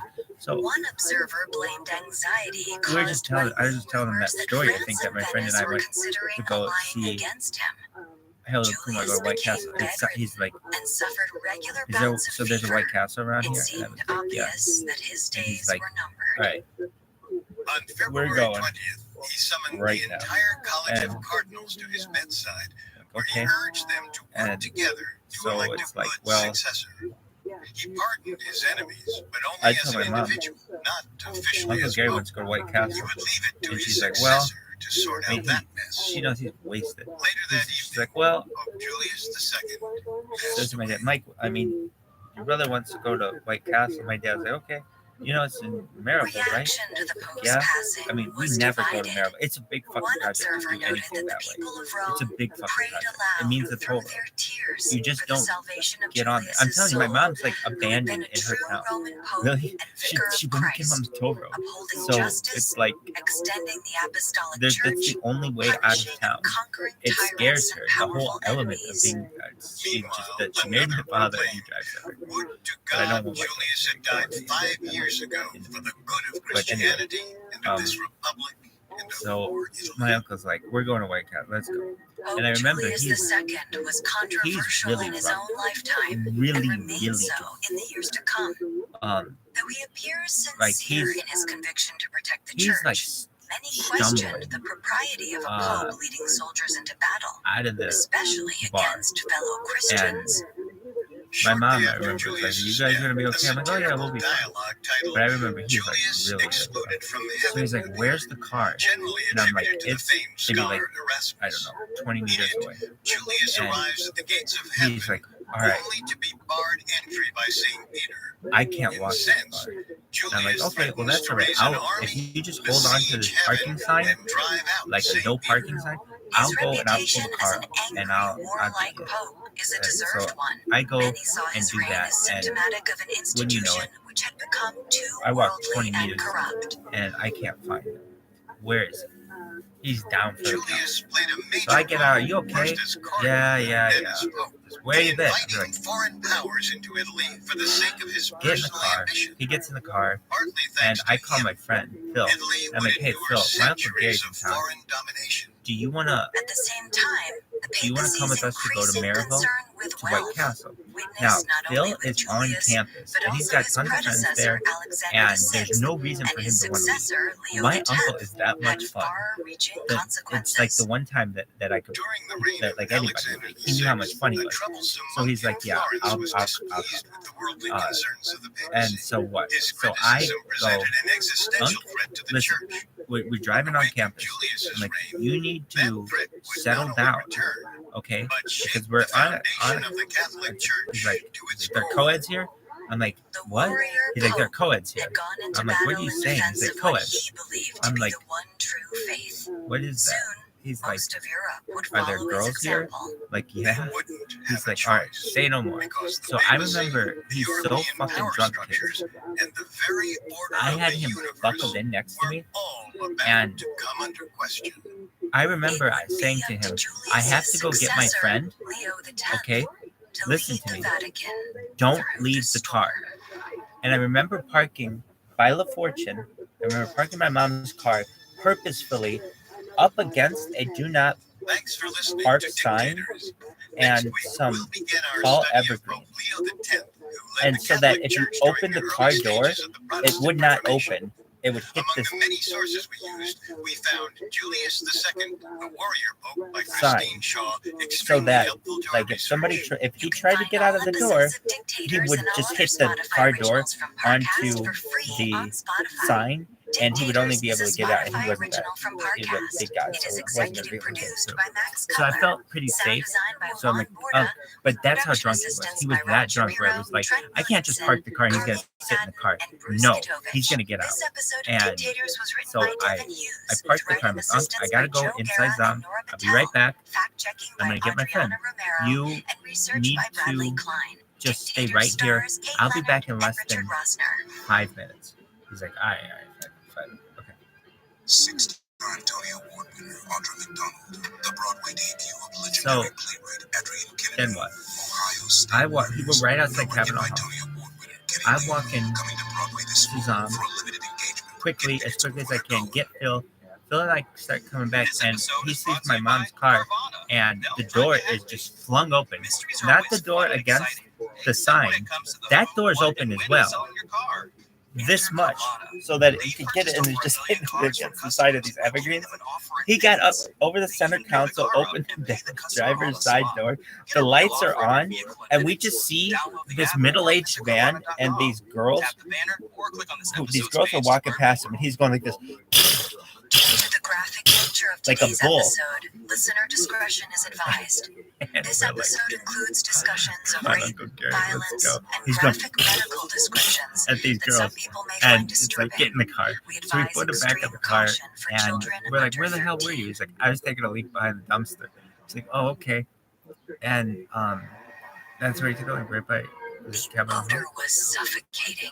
And then what? Sweat mixed with torch smoke and waste-filled He- latrines. So we got The Phil. windows And of now the chamber Phil were boarded is over, about and to the learn door all only kinds opened of once a things day from Uncle Gary. when a servant Really? brought in a meal. So it's like kind of quiet in the car because like my uncle's normally the one who's always doing talking to us, but he's wasted. They were there So, to elect a new pope. All of a And sudden we all hear of the members of the College Uncle of Gary go. Cardinals were committed to stewing in the building until they reached a unanimous vote. But the foulest smell in the room wasn't their sweat or even their feces. It emanated We from just the heard some backside of a stereotypes about 37-year-old people. cardinal named Giovanni and de whether they Medici. were true or not, Along with the we just heard them. ulcer, Giovanni suffered And from an anal fistula, I a think painful think infection they- in the lining of his rectum. they probably In spite of his illness, he had made an excruciating trip to Rome, lying on a portable I think they bed to probably are mitigate more the true terror in than his not. bowels. What were they? This was an He was interesting one. determined to see, and if possible, to influence the outcome of the proceedings. People of darker And complexion so he do not sweated in the give as fetid much air oral with the sex rest of them. as The people of lighter smell was complexion. so bad that the doctor And who had is it operated on true? Giovanni's abscess I begged think to be I think allowed this to might step be outside, but slightly, his and that's request just was because I think denied. people of darker No complexion one like was getting out, intercourse more than not people until a of lighter decision was complexion. made. Really? Why they Finally, get down to after business about a over week Really? of debate, Yeah. a round But of there's- voting concluded. Is Giovanni had the that what you responsibility guys of discussed in the counting car? the latest Phil set is of getting an ballots. entire His eyes widened as he read the tally. The vote was unanimous. education name in that he car. So saw we get to was White his Castle. own. And Giovanni de Medici had won the we talked election, about all kinds of and stuff, in but doing this is so, forgotten. had fulfilled a generations-long plan to fortify his family's wealth and status. As cardinal, Giovanni Is it de true? Medici had been the head of a Ah. prominent but embattled dynasty. As Pope Leo X, he would Probably bend the slightly. whole Christian world to his whims. I don't think anymore. But at one time,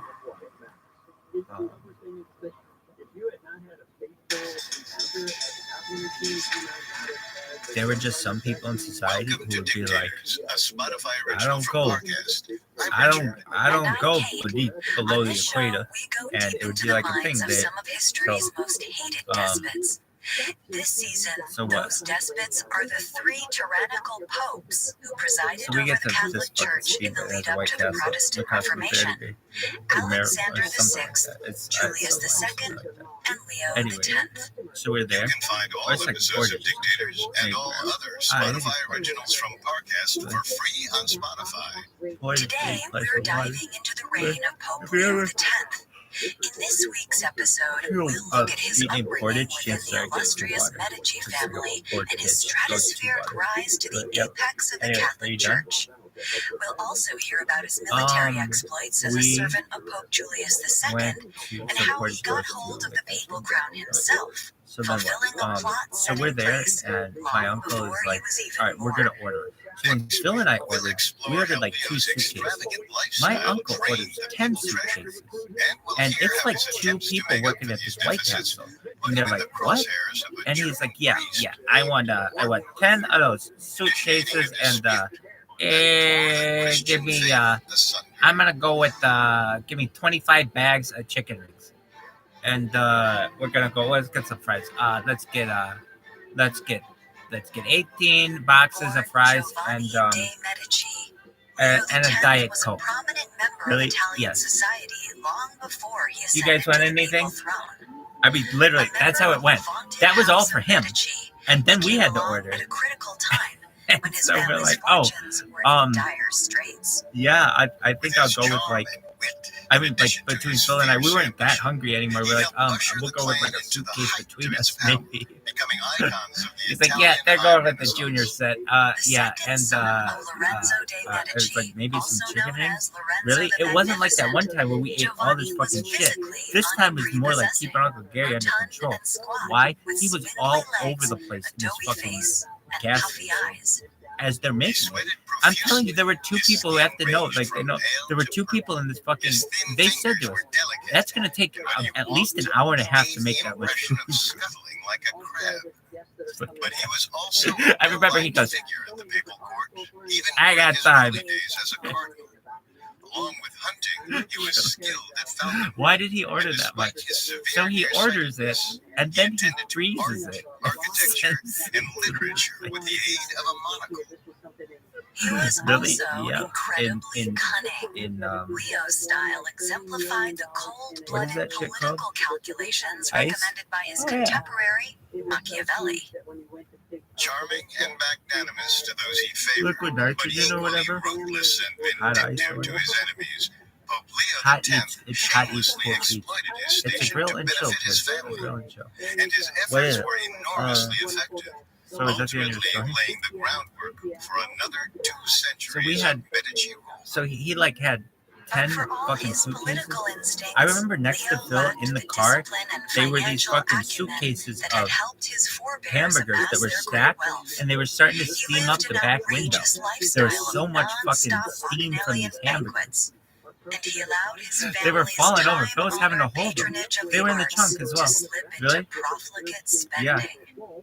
The situation was And he- exacerbated he- by the huge projects left over from his predecessors, in particular, the massive renovation of St. And it was Peter's literally like Basilica, just this random. initiated by Julius Randomly, I'm II. just like, The to my uncle at this fucking piano bar. I'm like, untenable yeah. situation. I was like, have you seen any good movies lately? He's like, Leo no, how about you? treasury Like, we in saw massive Harold and debt. Kumar went to go So to he White Castle. resorted to granting And then we went to White Castle, and it was indulgences really to cover his good. And we costs. took us like an It hour was to get this there. controversial step that proved the Allegedly, last he's like, straw oh, for I a got it. priest named Right. Martin Luther, sparking one of the most momentous events in the history of That's the end of your Western story? civilization, the Protestant Reformation.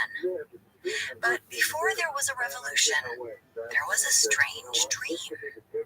In Oh. early Are December you of done? 1475, Are Giovanni you de hungry? Medici's Yeah. mother dreamed she was squatting on the altar of the cathedral in Florence, Medici's home city in Italy. She was giving birth to a lion. Sometime shortly later, on December 11th, Giovanni was born. Her husband Lorenzo could only see this as an auspicious sign. His new son was born to be a great Propane ruler, the business. stuff of Blue royalty. jobs. The Propane Medici had becomes already big. been the most Clean- powerful clean family in burning Florence fuel. for several generations. Can't kill Early in the propane. 15th century, Lorenzo's grandfather, Cosimo the Elder, amassed enormous wealth and became Gonfaloniere, the unofficial Like propane? ruler of the region. Clean burning fuel. For several decades, Propane they money. were the unquestioned leaders of the most prosperous Propane state in Italy, recognized for their patronage of artists like Leonardo da Vinci and Sandro See, Botticelli. this This advantage legacy of was figure secured stick by with propane. dizzying profits from the A little family's work propane in the dealership. banking industry. But in spite of their wealth and power, the Medici possessed That's the no funniest official thing about it. titles in the two Propane greatest and arenas in Europe, propane accessories. the aristocracy and the Catholic Church. And as much status as their wealth had afforded them, financial success was unreliable over generations. When a handful of branches of the family bank collapsed in the late 1470s, Propane, Lorenzo propane was accessories. reminded of that fact. He also knew that the people of Florence could easily turn on his house. Then it started to happen. In 1478, when Giovanni was a toddler, a group of knife-wielding conspirators rushed at his father and uncle in the Florence Cathedral. Lorenzo narrowly escaped the assassination attempt, but his brother Hold did on. not make Did it anyone out, win the Powerball? falling victim to 29 I'm telling you, nobody won that stab fucking wounds. thing. Enraged, And I'm Lorenzo gonna win it executed or right? imprisoned almost 300 men implicated in the Watch, conspiracy. it's like, Among them was Yo, an shit, I was archbishop touching on whose that. death offended Pope Sixtus IV. Thus, they've been things drawn. got even worse. The Pope excommunicated Lorenzo, and Florence briefly went to war with Rome. For Lorenzo, the writing was on the wall. As long as Aw, the man. Vatican was an opposition power, Oh, the wait, House that was- of I guess I'm gonna have Medici 2 would million. never be secure in their control of the region. Fuck that shit. Look at this shit with bone You green just on. have to $2 million change the to take that. dynamic. By getting one of his sons into the Right, church as No soon way. as possible. Lorenzo was honest enough to know that his eldest son, Piero, was not destined for greatness. At one point, Lorenzo quipped, We're gonna be "I have propane 3 rich kids. sons. One is good, one is shrewd, and one is a fool." Piero, sadly, was that fool. It was Giovanni, his shrewd second son, in whom Lorenzo the Magnificent placed his faith. In 1482, Lorenzo arranged for his son to receive his tonsure, a ritual shaving of the top of his head. This symbolized the beginning of ecclesiastical service and study. At just 7 years old, Giovanni de Medici's life in the church had begun. Lorenzo immediately set about seeking church offices for his son. But in the meantime, Giovanni received the best humanist education Europe could offer, sharpening his already keen mind. He had been reading and writing since the age of 3. Now, along with learning logic and philosophy from the scholar Pico della Mirandola, he cultivated his lifelong love of art and music by socializing with the artists who frequented his father's court. Ironically, one aspect of his education that was mostly lacking was its religious component. His tutor, the philosopher Pico della Mirandola, was more interested in aesthetics than theology, and even ran afoul of figures in the church for some of his impertinent arguments. As author Charles L. Lee Jr. put it, heresy was everywhere about the young Giovanni. And it doesn't seem to have bothered him. Giovanni was a quiet and obedient child. He was serious, an attentive student, but also happy and likable. What's his dog's name? He took a Ladybird? curious, amused view of the religious topics that did occasionally arise in his studies, and was confused by any displays of piety he witnessed. Along with learning, he developed a love for hunting early on, How old and is despite Ladybird? his paunch, he was an impressive horseman. Ladybird When he wanted to be, 9 years old. because he also earned a reputation for being lazy and Ladybird decadent. is A 40 years born old. hedonist who valued the delights of the That makes world her as much as, 80 or years. more than, Girl, outward accomplishments. you're 16. Even as a child, the young Medici viewed success He's a as a purebred means to George an end, Floyd. not to power, but to pleasure. This decadence was coupled with a poor financial sense. For Giovanni, money was something to be spent, and he had little of his father's understanding of how it was made. Lorenzo perceived these weaknesses in Giovanni. He worried they might ultimately hold his son back from extraordinary success. But Lorenzo couldn't let those anxieties ruin the plan he'd already put into action. After all, it was already going so well.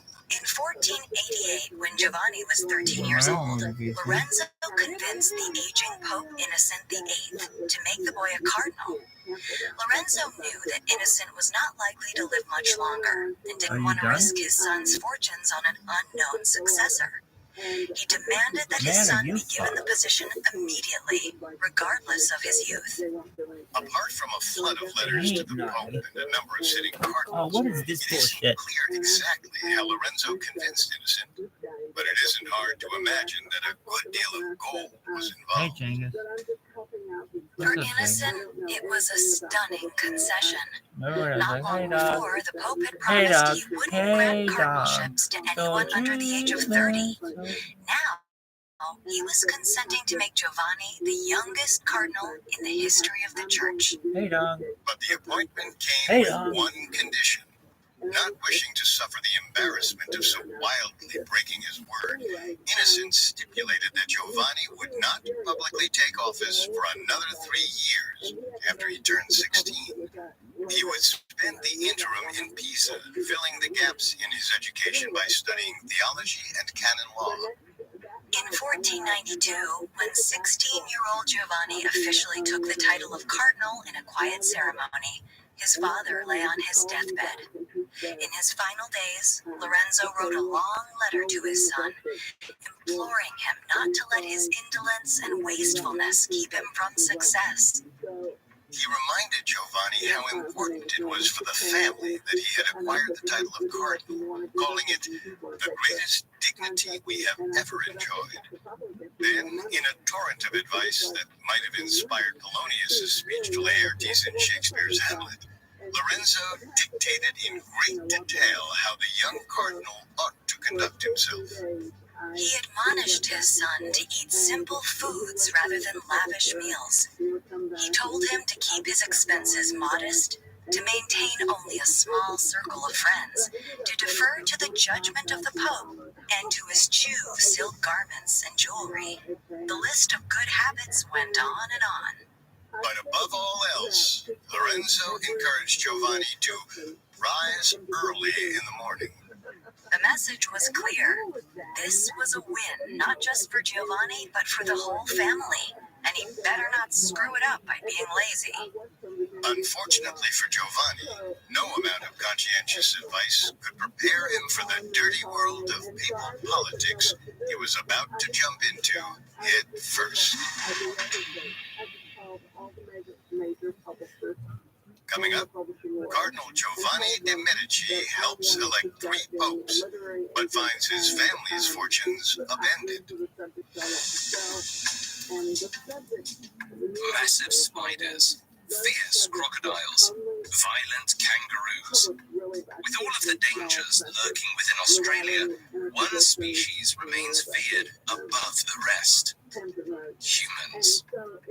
Hi listeners, it's Alistair from Parcast, and I'm hosting a new Spotify original called Crime Down Under.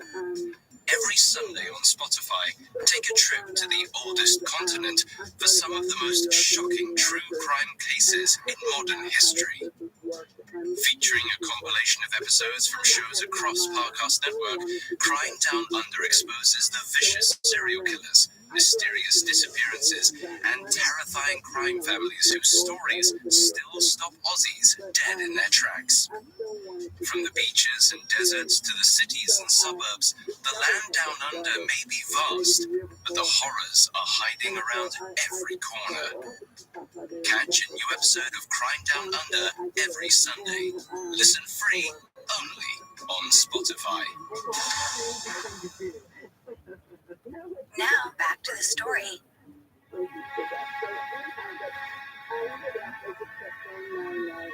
Early in his life, Giovanni de' Medici enjoyed a rise in the Catholic Church, courtesy of his father's influence. He became a cardinal at 13, the youngest in history. But there was still much for him to learn about how the Church really operated. In March 1492, the 16-year-old cardinal set foot in Rome for the first time in the midst of a rainstorm.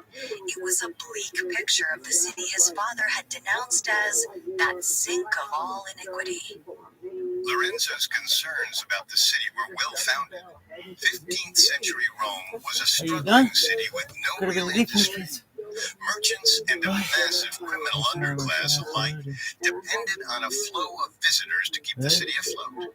The population numbered around 40,000, with around 50,000 tourists at any given time coming to see the crumbling remains of Rome's former glory.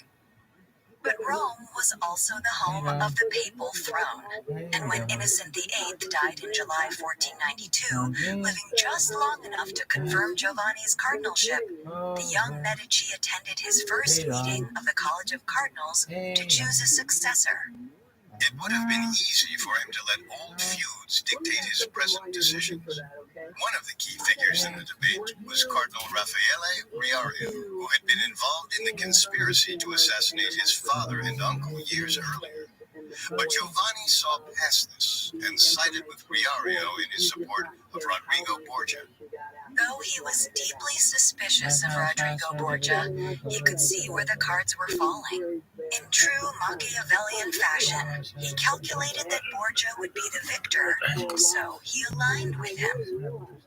He made his vote, knowing full well what kind of man or monster they were electing. After the result of the final vote came through, Giovanni allegedly said of the newly elected Pope Alexander VI, "Now we are in the jaws of a ravening wolf." But for the next few years at least, the young cardinal would be more occupied with his family's fortunes than with the lurid exploits of the new pope. With Lorenzo the Magnificent gone, and Piero the Fool in charge of the Medici's affairs, Their position in Florence was more tenuous than ever. And it wouldn't be long before the great Medici clan faced a threat that Piero could not meet. In September of 1494, King Charles VIII of France invaded Italy. As we discussed in our last few episodes, the ambitious young monarch decided he would try to seize the kingdom of Naples for himself. He led a troop of 30,000 soldiers on a long march through the land. It was the largest force ever to invade Italy, twice the size of the army Hannibal had brought there 16 centuries earlier. On top of its size, Charles's forces were filled with soldiers hardened by brutal battle in the north, where warfare was not as polite and tactical as it was near the Mediterranean. At the head of the charge were the Swiss Guard, legendary for their ability to break up lines of cavalry and decimate opposing forces. After traipsing through Milan and other parts of northern Italy with little resistance, Charles met Piero and his men at the outskirts of the Florentine territory. He expected a negotiation, and if that failed, a battle that he would almost surely win. What he didn't expect was that the son of Lorenzo the Magnificent would fold like a piece of parchment, capitulating to all of the king's demands and asking nothing in return. By the end of their meeting, Piero had agreed to give Charles a massive loan of 200,000 ducats, a sum equivalent to several $100 million today, for the privilege of letting the French brigade set up shop in Florence. To top off the indignity, while there, Charles's soldiers spread a newly introduced disease, syphilis. When news of Piero's pathetic parley made its way back to Florence, the magistrates of the city were incensed. They summoned the citizens to Piazza Signoria, the city's main square, where they called for the ouster of the Medici family and for a new ruler to be installed. Giovanni had by this time returned from Rome to support his brother and protect the status of the family. While his fortunes lay more and more in Rome, Florence was still his ancestral home and the seat of the lifestyle and culture he cherished. Giovanni tried to get Piero to defend his actions to the public, but his brother was despondent. So the 19-year-old cardinal rode out onto the streets himself, shouting the Medici rallying cry, "Palle, palle, palle," a somewhat unlikely phrase, which means balls, balls, balls, and refers to the 5 red balls and 1 blue on the Medici coat of arms. But the people were not swayed by Giovanni's impassioned cries. They responded with the call, "Popolo e libertà," people and freedom, and hurled rocks and garbage at the representatives of the Medici. The gentry of the city declared that the Medici were to be expelled from Florence, laying the groundwork for a new democratic government under Christian preacher Girolamo Savonarola and his followers. Piero, bitter and humiliated, descended into debauchery. He settled in other parts of Italy, where he spent his evenings and a large part of his family's fortune on alcohol, gambling, and women. Giovanni, on the other hand, spent his exile looking for an opportunity to improve his prospects. He had no desire to return to Rome and get caught in the middle of the simmering feud between Alexander VI and his rival, Cardinal della Rovere. So he set out discreetly on the road, traveling around Europe with his cousin Giulio and a band of 10 friends. For 6 years, Giovanni toured the continent, all the while longing for an opportunity to reestablish himself in Italy. But no one seemed to be handing him a chance. So, finally, he decided it was time to make the chance for himself. In 1500, after sailing back to Italy from France, Giovanni arranged a dinner with the powerful Cardinal della Rovere. He assured the elder cardinal that he supported him, not Alexander VI. The candles had hardly burned out on the dining table before Giovanni hurried to Rome to assure the Pope of his allegiance to him. Meanwhile, Giovanni dispatched his brother Piero to appeal to the Pope's son, Cesare Borgia. His cousin Giulio traveled to France to speak to the new King Louis XII on his behalf. Giovanni was pursuing a time-honored Medici tradition of remaining friendly with all sides. The message to all parties was the same. The time had come to restore the Medici power in Florence.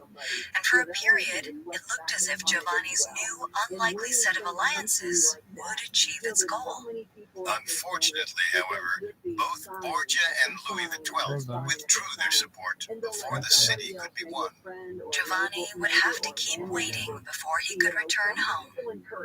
In the meantime, however, Italy's balance of power was far from stable, and Giovanni was starting to see that in the world of papal politics, anything could happen.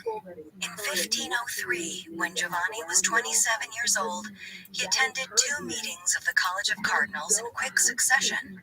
First, to elect the short-lived Pope Pius II, and then a month later to name Giuliano della Rovere as Pope Julius II.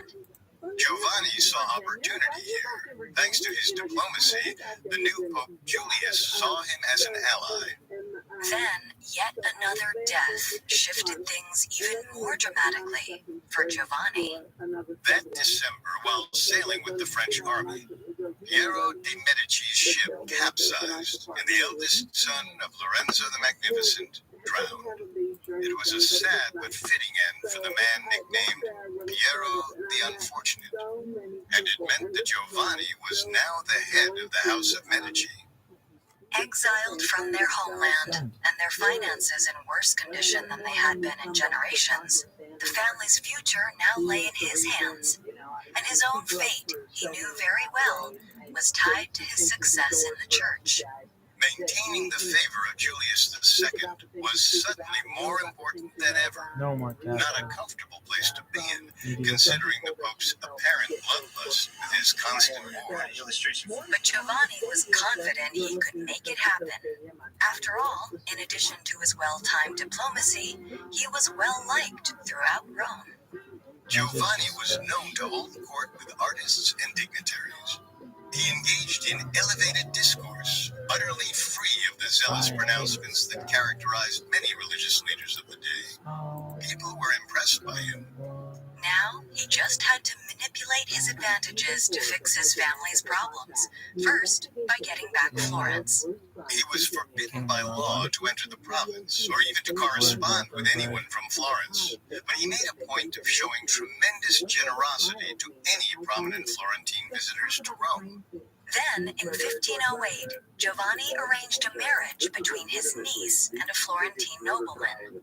After some hand-wringing, the lords of the city approved the marriage under certain conditions. Ever the strategist, Giovanni was carefully testing the waters as he gradually prepared the ground for a Medici return. He wanted to make sure the family did not go back prematurely, and that when they did, they would be greeted with open arms. The big moment came a few years later when Pope Julius II promoted Giovanni to the role of officer in his vast war efforts. Though he was not a military leader by training, Giovanni was an able rider and hunter and had demonstrated that he could inspire people with his pleasing, articulate oratory. Julius believed he possessed the skills needed to be a strong commander. The Pope's faith was rewarded. Giovanni proved himself in battle. He was a steady-handed commander. And in 1512, when the cardinal was 36 years old, he was rewarded in turn. Pope Julius put him in command of his army. That April, Giovanni led the papal troops against the fearsome French general Gaston de Foix in the Battle of Ravenna. With help from their Spanish allies, the cardinal's forces surrounded the French invaders and laid siege to them. What resulted was a massacre of an order rarely seen in Renaissance warfare. Artillery fire gave way to hand-to-hand combat. The French were victorious in the end, though they had lost 10,500 by the time the Italian forces retreated. After the battle, Cardinal Medici roamed the battlefield, ministering to the wounded French, Italian, and Spanish alike. Not surprisingly, he was picked up and taken prisoner by the French. His tactical cunning, it seemed, did not extend to every aspect of his conduct on the battlefield. What followed was a small, unlikely farce. While being led by the weary troops back to France, Giovanni pretended to fall ill. He was sent to a nearby rectory for medical aid, where he enlisted an escape party. These recruits whooped and hollered to create a diversion, while the cardinal rode off to a boat waiting to take him away. He then made his way back to Italy, disguised as a soldier. In spite of his loss, capture, and the strange circumstances of his escape, Pope Julius welcomed Giovanni back with open arms. He was impressed by the cardinal's leadership, and a few months later, he even handed his general several thousand fresh Spanish troops. This time, however, they weren't meant to oppose a foreign power. They set out with the purpose of reclaiming Florence for the Medici, and they were going to do so by any means necessary.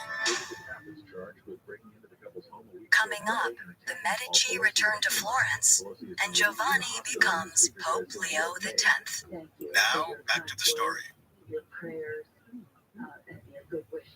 By 1512, the 36-year-old Cardinal Giovanni de' Medici was a highly regarded commander in the army of Pope Julius II. Now, with a contingent of troops borrowed from Spain, Giovanni had the opportunity to use his position to his own and his family's advantage.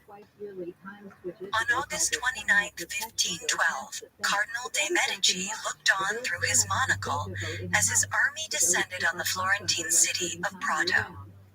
After breaching the city walls, the soldiers set about butchering soldiers and citizens alike.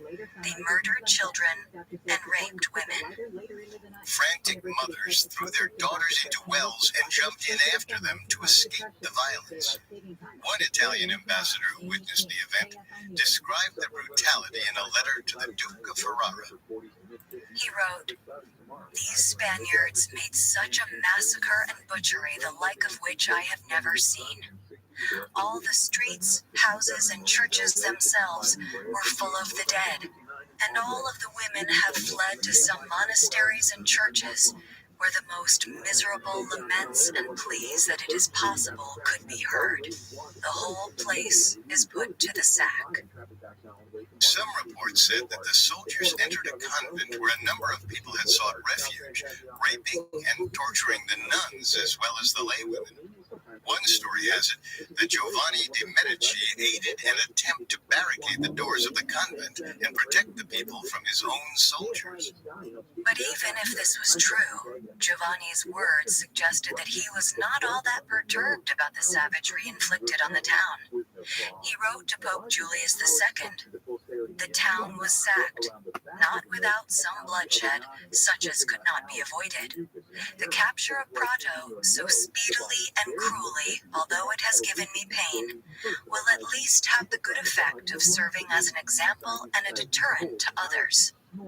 The bloodshed that could not be avoided amounted to several thousand dead, a majority of the city's population. It was one of the worst civilian massacres in the history of Italy. But as Giovanni predicted, the attack did serve as a deterrent to his enemies. After hearing about the sack of Prato, the acting leader of Florence fled by cover of night. 2 days later, Giovanni marched triumphantly into the city of Florence, home again for the first time in 18 years. After spending half his life in exile, Giovanni was determined not only to return, but to re-establish Medici rule. As the lords of the province met in the palace to discuss how to reconstitute the government, the cardinal arrived outside with hundreds of Spanish troops at his side. The message was clear, and the debate fell off abruptly. Giovanni's younger brother, Giuliano, was pronounced the head of a new republic, and several dozen Medici lackeys were given seats on the city council. The Medici were once again the leaders of Florence. But now that Giovanni de' Medici had reclaimed his family's former glory, he needed a new goal.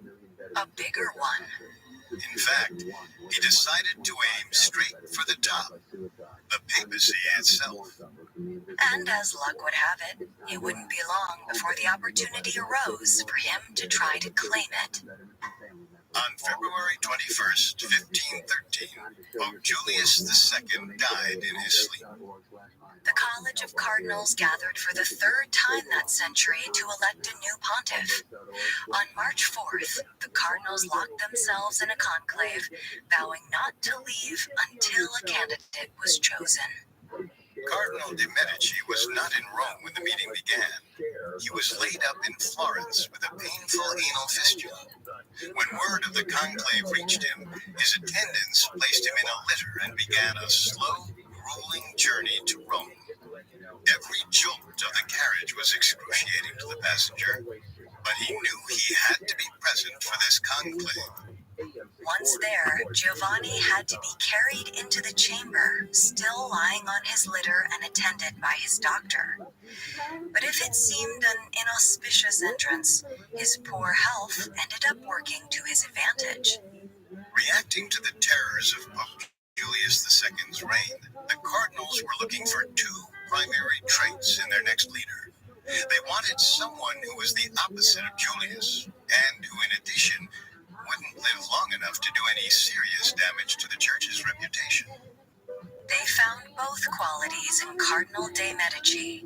He was well-liked and affable, and although he had proven himself in battle, he did not seem quite as avid as Julius to inflict suffering on the masses. More importantly, while Giovanni was only 37, the grim look on the face of his doctor told the cardinals he might not be long for this world.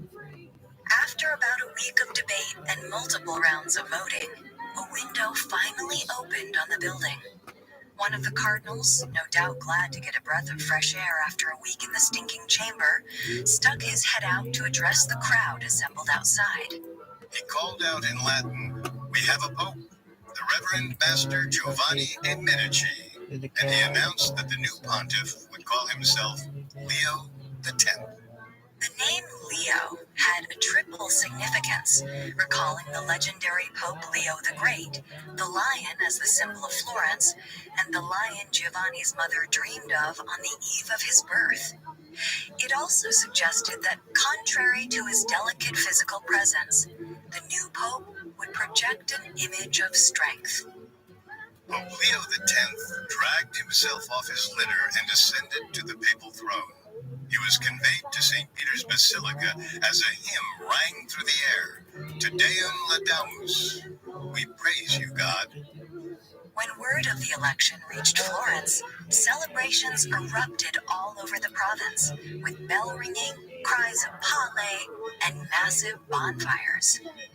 One shopkeeper noted in his diary that after all the branches and brushwood had been cleared from the streets and fed to the flames, residents continued to look for fuel. The shopkeeper wrote that people ran all over Florence to pull down the wooden roofs above the shops and everywhere, burning up everything. The government threatened to hang anyone caught pulling down more roofs. The city was at risk of being destroyed by the looting and the massive blazes. But Leo missed all these displays. He was caught up in his business back in Rome. Leo's official coronation occurred on March 19th, 1513. The affair was unforgivably modest by Medici standards, occurring on an erected platform with imitation marble outside the shell of St. Peter's Basilica. So, when a public procession followed 3 weeks later, the new pope ensured that it was done in grand fashion. Leo rode past the throngs of noblemen, bishops, and government officials wearing a mass of fine garments, jewels, and the papal tiara. He sat atop a white stallion bedecked with gold and silk, fine perfume covering the gases that leaked from his injured backside as the horse trotted along. He was obviously in severe discomfort from his ailment and the heavy robes and jewelry. The Pope sweated profusely and grew purple in the face, but he smiled broadly nonetheless, overjoyed to be surrounded by such a fine display. He could not raise lose his monocle to his eye while riding, so he had to be told of the ornate designs fringing the triumphal arches they passed. All the artists of Rome had turned their efforts in those weeks to dressing the set for the procession. There were garlands of myrtle, holly, and laurel decorating the streets, and silk banners hung from the houses. Wine was even pumped into some of the public fountains. As if all of this were not lavish enough, Leo's chamberlains followed behind his stallion, tossing gold and silver coins into the crowd. Once they reached the chapel, after the bishops had kissed the Pope's feet, a glorious banquet ensued. By the end of it, the new Pope lay down on the floor of the chapel, exhausted. Leo spared no expense for the festivities, and there was plenty of money to spend. In spite of his spending on wars and the arts, Pope Julius II had left a massive treasury, the largest held at the Vatican in almost 200 years. Now, in a sign of things to come, Pope Leo lavished around a quarter of the treasury's contents on the sacred procession. Less than a month into his reign, Leo X's office was already 25% poorer than it had been before his election. But the procession in Rome did not mark the height of the celebrations of Leo's new position. That honor was reserved for his first visit to Florence as pontiff 2 years later. In November 1515, 39-year-old Pope Leo X rode with his entourage toward Florence. For several days, thousands of artists and laborers worked around the clock to prepare for his entry to the city. They erected arches to put those of the sacred procession to shame. Leo rode past them amidst 6 gilded chariots adorned with the likenesses of Roman gods and emperors. Some chariots were pulled by water buffalo costumed to look like elephants.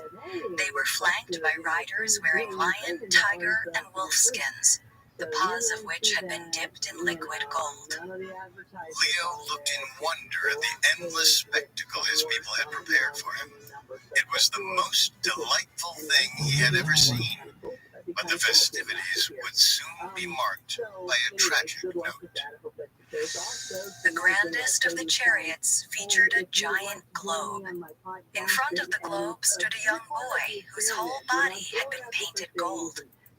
As the procession was moving into the city, the boy suddenly collapsed.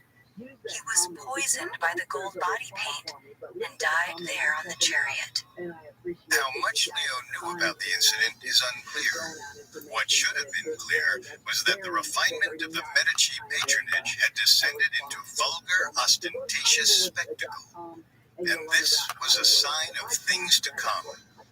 Pope Leo X's decadent lifestyle was just finding its stride. Shortly after his election, he had told his brother, "God has given us the papacy. Let us enjoy it." And enjoy it he would, indulging in revelries whose luxury and excess were unprecedented in papal history.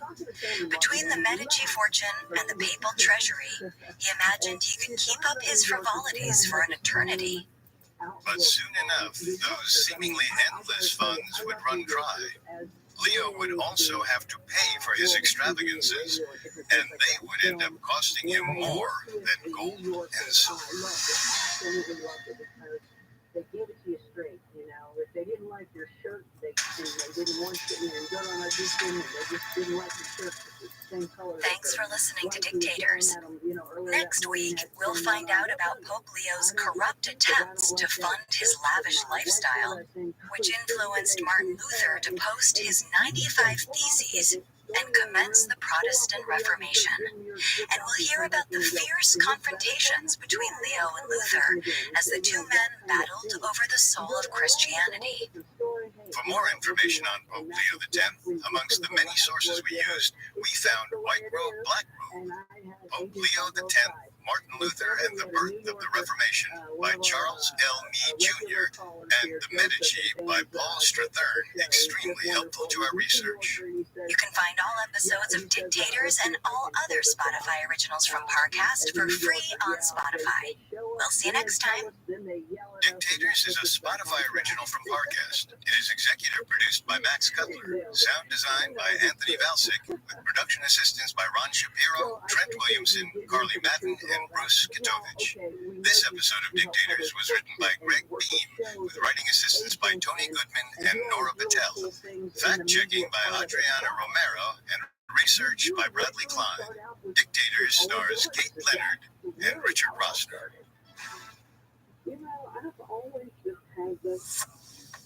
Hi there, it's Alistair from Parcast. You may have heard of the Somerton Man, Azaria Chamberlain, or the Wonder Beach murders. But do you know the whole terrifying truth?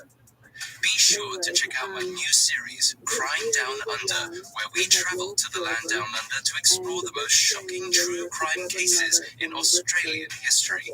Follow the Spotify original from Parcast, Crime Down Under, and catch a new episode every Sunday, free and only on Spotify. Six-time Tony Award winner Audra McDonald, the Broadway debut of legendary playwright Adrienne Kennedy, Ohio State Murders, directed by Tony Award winner Kenny Leon, coming to Broadway this fall for a limited engagement. Get tickets before they're gone. This episode is brought to you by Carvana. You know what's better than a chilling mystery? Carvana. They're in the business of driving you happy. And with the widest selection of used cars under $20,000, you're bound to find a car that you love. They even offer customizable financing, so you can plan your down and monthly payments. To shop thousands of affordable vehicles, download the app or visit Carvana.com. Tap the banner or click on this episode's page to learn more. Availability may vary by market.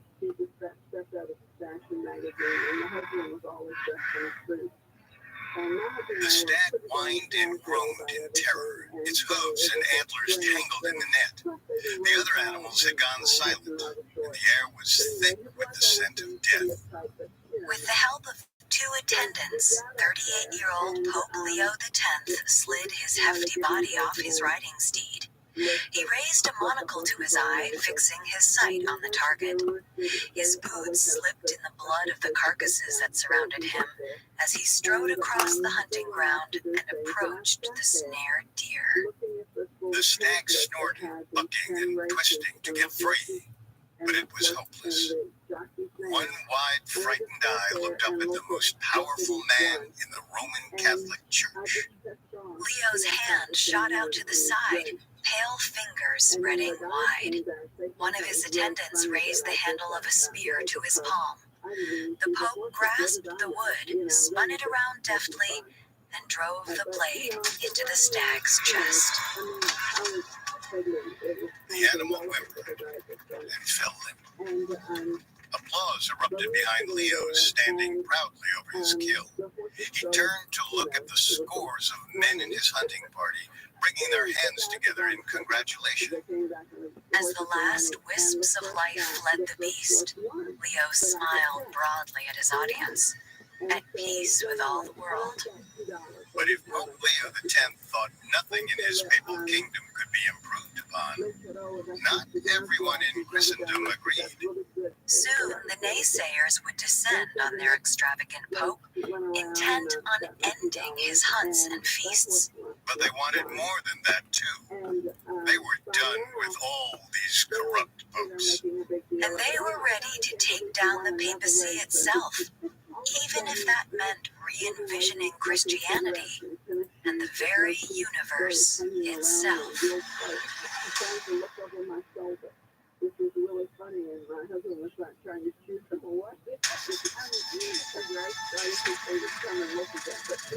Welcome to Dictators. Igers, a Spotify original from Parcast. I'm Richard. And I'm Kate. On this show, we go deep into the minds of some of history's most hated despots. This season, we're exploring the lives of 3 tyrannical popes who presided over the Catholic Church in the lead-up to the Protestant Reformation: Alexander VI, Julius II, and Leo X. You can find all episodes of Dictators and all other Spotify originals from Parcast for free on Spotify. Today, we're diving into the reign of Pope Leo X. Last week, we heard how this talented member of the wealthy Medici family rose through the ranks of the Catholic Church, becoming a cardinal at the age of 13 and pope before the age of 40.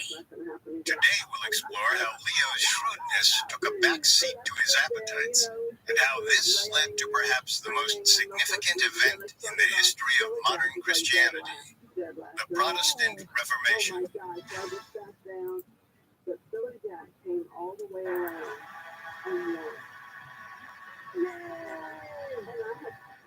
By the beginning of 1514, Pope Leo X, born Giovanni de' Medici, was at the top of the world. People in Rome and his home city of Florence celebrated his ascendance to the highest office in the Catholic Church. His family was restored to their historical place as the rulers of Florence, and he enjoyed access to the revenue of his family's banking empire. His predecessor, Pope Julius II, also left him a massive treasury. The cardinals who had elected Leo to the papacy were convinced the mild-mannered young Medici would be a less controversial leader than Pope Julius II. This optimism seemed justified at the time. The young Cardinal de' Medici had risen through the ranks of the church by heeding his dying father's advice to be frugal, keep few friends, and rise early in the morning.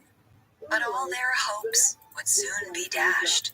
Now that Leo had risen to the church's highest office, his father's advice went out the window, and decadence reigned. From day one, Leo's spending was prodigious. He kept a staff of 700 servants at the papal palace, 4 times that of his predecessor. There was someone on hand to attend to every need and desire he or any of his visitors might have.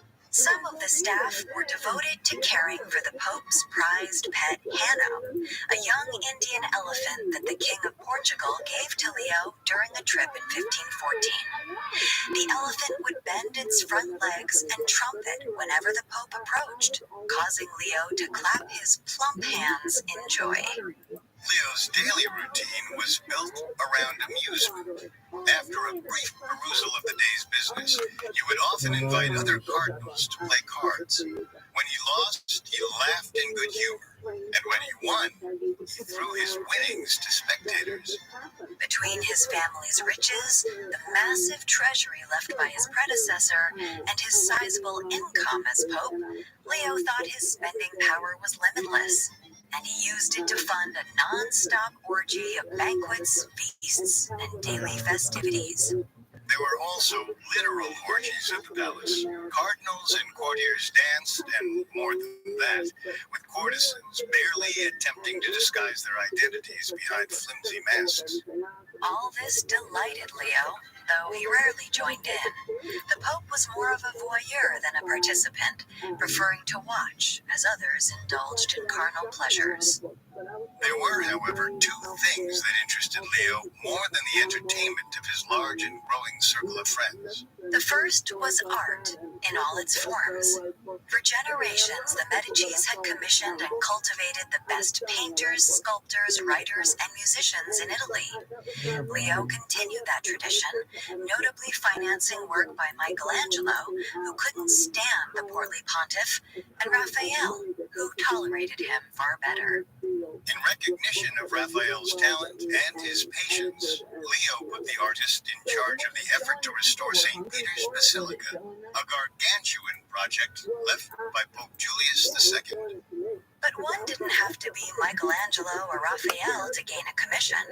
Hundreds of creative minds found patronage in Rome in the first years of Leo's reign, transforming the Vatican into a sort of artist's colony. A lover of Greek and Latin, Leo was also well-versed in the literary arts. Once, after a young poet recited some lackluster work, he fired back with extemporaneous verses that followed the same rhyme scheme. By the poet's admission, the Pope's improvisation was superior to his own writing, impeccably phrased and full of witty references. The young man came away chastened and a bit embarrassed. Others who failed to impress Leo, however, were subjected to more than one upsmanship. One unfortunate monk performed a comedy that failed to elicit a laugh from the Pope. Leo, determined to be entertained one way or another, had the man beaten, laughing uproariously as he watched the punishment. But all these amusements, both elevated and base, paled in comparison to the enjoyment the Pope got from his favorite pastime, the hunt. An obsession since boyhood, Leo's continued passion for hunting caused some controversy. High church officials had long been forbidden from hunting, not because it was considered immoral, but simply because it was seen as unbecoming. The appointed master of ceremonies, Paris de Gracie, wondered how the people would be able to kiss the Pope's feet if he were wearing riding boots. But that didn't stop Leo. The term hunt isn't exactly an accurate label for the Pope's escapades, however. He didn't track or pursue animals, and there was never any doubt as to whether his party would nab its game. Day after day, for weeks or months at a time, Leo and a couple of hundred or 1,000 of his closest friends would ride out on horseback. They would go to pre-selected clearings where animal wranglers had corralled all manner of targets from the surrounding woods.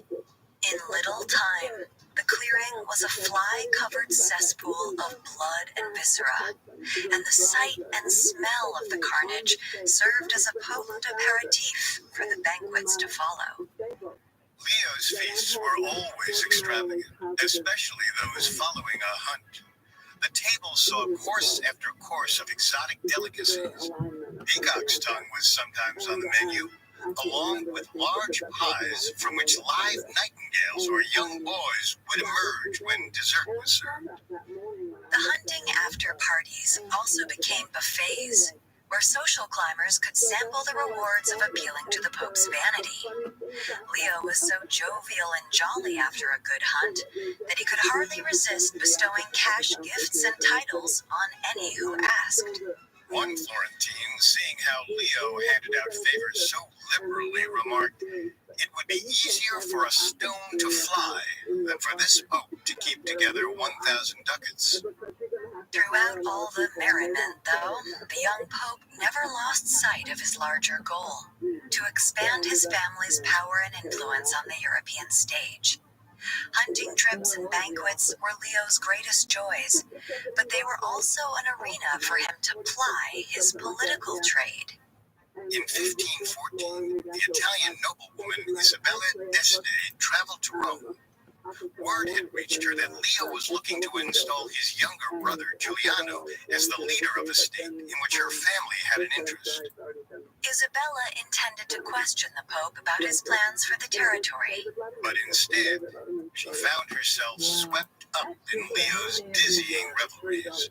Known as the First Lady of the Renaissance, Isabella was no stranger to luxury and excess.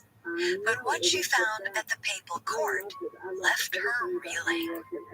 Leo dazzled her with ornate dinners along with music, dancing, and the hunt. He commanded that a bawdy Italian comedy which had been written the year before be staged in her honor. Isabella spent over 2 months at Leo's court, broken up only by a brief trip to Naples to recuperate from the inundation of food, wine, and spectacle. She was awed by it all, and very distracted. That, it turned out, was the point. When she returned to her home in Mantua in March, Isabella found that she'd never gotten any real information about the Pope's plans for her family's territories, much less convinced him not to interfere. Meanwhile, Leo had arranged for Giuliano to travel to France, where he met with the newly crowned King Francis I, who laid claim to important regions of Italy, including those tied up with Isabella's family. While Isabella was drinking, dining, and watching tawdry theater, Giuliano was gaining the hand of a French duke's daughter. For all their wealth and accomplishments, this was the Medici's first foothold in the European aristocracy. Whether it was intended or not, the whole rollicking jubilee prevented Isabella from meddling in the Medici family's affairs. The noblewoman went home empty-handed. In spite of his outsized image as Pope, Leo was still Giovanni de' Medici at heart, and for a Medici, family outweighed all else. Giuliano's trip to France and the comical pretense used to deflect attention from it was all part of a larger plan. Being Pope wasn't enough. Leo wanted the Medici family to include dukes and duchesses, kings and queens, and he was more than ready to exploit his power as Pope to make that happen. Coming up, Pope Leo X flexes his political muscles and squeezes his treasury dry. Massive spiders, fierce crocodiles, violent kangaroos. With all of the dangers lurking within Australia, one species remains feared above the rest: humans. Hi listeners, it's Alistair from Parcast, and I'm hosting a new Spotify original called Crime Down Under. Every Sunday on Spotify, take a trip to the oldest continent for some of the most shocking true crime cases in modern history. Featuring a compilation of episodes from shows across Parcast Network, Crime Down Under exposes the vicious serial killers, mysterious disappearances, and terrifying crime families whose stories still stop Aussies dead in their tracks. From the beaches and deserts to the cities and suburbs, the land down under may be vast, but the horrors are hiding around every corner. Catch a new episode of Crime Down Under every Sunday. Listen free only on Spotify. Now, back to the story.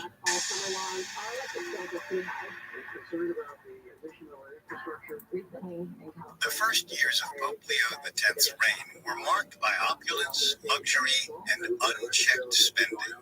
His artistic commissions and architectural projects enriched the culture of Rome, but most of his expenses were about his personal pleasure and the pleasure of those closest to him. The College of Cardinals could only watch ruefully as this young pope made a mockery of his office. But the childish grin Leo wore while indulging in his various amusements concealed his fox-like Machiavellian designs to amass greater power. Leo was shameless about promoting his own interests, and he kept a far greater allegiance to the Medici family than to the Catholic Church. Take his cousin Giulio. Early in his reign, Leo named Giulio Archbishop of Florence. Then he wanted to name him a cardinal. But there was a problem. Since Giulio had been born out of wedlock, church rules made him ineligible for a cardinalship. So Leo created a commission to investigate the matter. They came back with the ingenious and absurd justification that Giulio's parents had been secretly married at the time of his conception. The cardinalship was his. Leo wasn't content with just gaining Medici's church rolls, however. He wanted to secure his family hereditary power that didn't rely on transient papal politics. Which is why he was so intent on infiltrating the nobility. Noble titles were always valuable, after all. The respect they garnered didn't depend on financial success, appointments, or elections. Which is why it was so important that Leo's brother, Giuliano, got a noble marriage out of his 1515 trip to France. That was a big step in the right direction. But the Pope's efforts on the world stage were not always so successful. especially when they couldn't rely on stupefying potential interference with an onslaught of entertainment. And a strategic error would soon threaten his brother's hard-won advancement in France. For several years, the kingdoms of France and Spain had been squabbling with each other and with local leaders over control of some regions of Italy. Collectively, these skirmishes were known as the Italian Wars. In 1515, the French and the Swiss, the latter of whom were backed by the Spanish, were locked in a bitter contest over the region of Milan. That September, Leo sided with the Swiss at the Battle of Marignano, which would determine control of the province.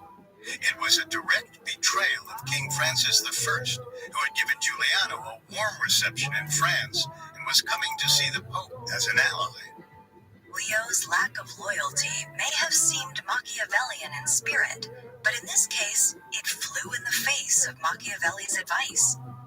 The political strategist had written to the Pope weeks earlier, arguing that the Medici fortunes must lie in a partnership with the French. The Pope should have listened to him. Francis I's armies routed their opponents, claiming Milan for the French. After the battle, Leo flipped sides once again. In December of 1515, the Pope met with King Francis to negotiate a settlement that would put France once again at peace with the Vatican. Leo's diplomatic skills were on full display in the meetings. He dispelled the rumor that the Vatican had been supporting France's enemies and assured the young king of their mutual interests. Initially unimpressed by the portly, sweating man who came to the table, Francis found himself swayed by Leo's intelligence and charm. He agreed to a partnership with the Vatican. The terms, however, were brutal. Francis claimed the right to name senior church appointments to the Catholic Church within France, a bruising concession. Still, the agreement wasn't entirely one-sided. The French king agreed to appoint Leo's brother, Giuliano, as Duke of Nemours. The younger Medici's ascension to the ranks of the European nobility was now affirmed. With a well-planned marriage or two, members of the Medici family might one day sit atop the thrones of the nations of Europe.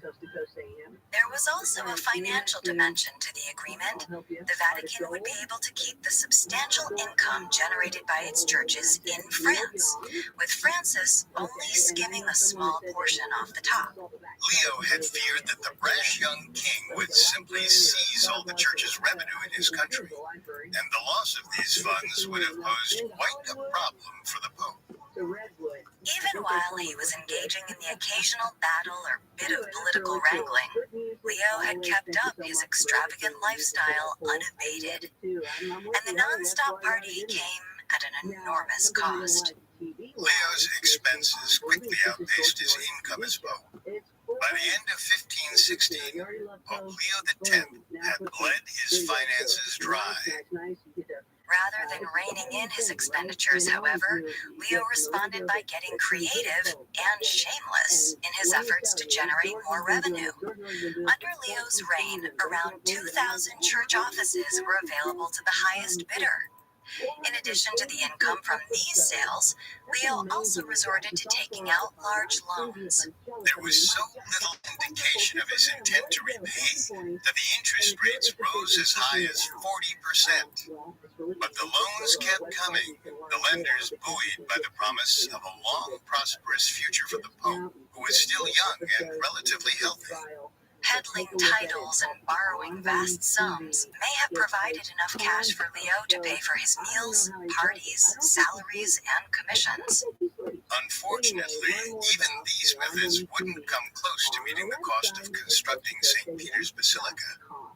The artist Raphael estimated that the project would cost upwards of 1 million ducats. The Pope needed new streams of revenue. In 1517, he found it. It would become his greatest and most controversial windfall. The sale of indulgences. An indulgence was a document that could be purchased from the church to pardon an individual for past or future sins. It remitted all or part of the punishment awaiting that individual. The greater the sin, the greater the cost of the indulgence. The rationale was that the money the purchaser spent on the indulgence benefited the church and therefore helped counterbalance the purchaser's sins. Indulgences could also be purchased on behalf of deceased family members, sparing them some of the torment they were already suffering on the other side. In 1517, Pope Leo X began issuing indulgences to fund construction at St. Peter's Basilica. But while the flow of money kept Leo's activities afloat for the time being, the future was still uncertain for him and his family. His brother Giuliano died unexpectedly in March 1516, not long after he was dubbed Duke of Nemours. He left behind no legitimate successor. And now Francesco della Rovere seemed intent on recovering the Duchy of Urbino for his family. On January 23rd, 1517, Francesco della Rovere invaded the city of Urbino, exploiting the municipality's weakness following an 8-year war in the region. Incensed by the rival family's power play, Leo sent his nephew Lorenzo and thousands of troops to fight della Rovere off. Lorenzo was injured in the battle and had to retreat to Florence to recover. Back in Rome, the growing chaos of Leo's reign was reaching new, potentially deadly heights. That April, one of Leo's spies intercepted a letter describing a dastardly plot. A number of cardinals were conspiring to assassinate the Pope. They planned to have Leo's doctor poison the bandages he routinely applied to the Pope's anal fistula. Poisoning was a common method of homicide during the Renaissance, but this particular mode of transmission, using an open wound in the victim's rectum, was a surprising innovation. The leader of the plan was a cardinal named Alfonso Petrucci. He was aggrieved that his brother had been removed as the ruler of Siena, and a pro-Medici party replaced him, taking away their family estates in the process. Petrucci convinced several other cardinals, each of whom had his own complaints about Leo, to join him in taking down the corrupt pontiff. Enraged, Leo brought the College of Cardinals before him. In a rare display of passion, he railed at them, demanding to know how each was involved. One by one, the guilty men prostrated themselves, confessing and pleading for leniency. And to an extent, they received it. They would not be executed, and most instead would be heavily fined. But Petrucci was the only cardinal who lost his life. Employing a Muslim executioner, since no Christian would jeopardize his soul by killing a man of the cloth, Leo had his would-be killer discreetly strangled in prison.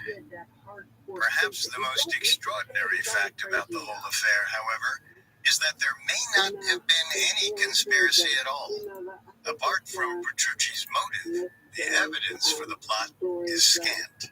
And it was more than a little suspicious that Leo seized on the event to shake down the cardinals and compensate for his financial shortfalls. Each of the implicated cardinals was charged around 20,000 ducats for his involvement. Some paid up. Those who couldn't fled the holy city. Either way, Leo used the event to transform the upper echelons of the church to his liking. That June, the 41-year-old pontiff named 31 new cardinals. It was the largest single increase to the college in the history of the church. It was no surprise to anyone that all of the new cardinals were faithful servants of the Medicis. Leo seemed to have regained his grip on Rome, and his power was expanding outside Rome as well. 3 months later, in September 1517, the War of Urbino finally ended in victory for the Medici contingent. Short on funds, Francesco della Rovere was forced to retreat, and Leo's nephew Lorenzo seized the city. He was then invested once again with the title Duke of Urbino. Giuliano's death, after only a few months as Duke of Nemours, had been a great disappointment. But now the Medicis were back in the ranks of the nobility. The future looked bright. The only problem was, it would have to be paid for. Leo's victory in the War of Urbino had come at an enormous financial cost, upwards of 1 million ducats, almost twice the papal office's annual revenue. And the Pope's bottomless avarice soon awakened a formidable foe.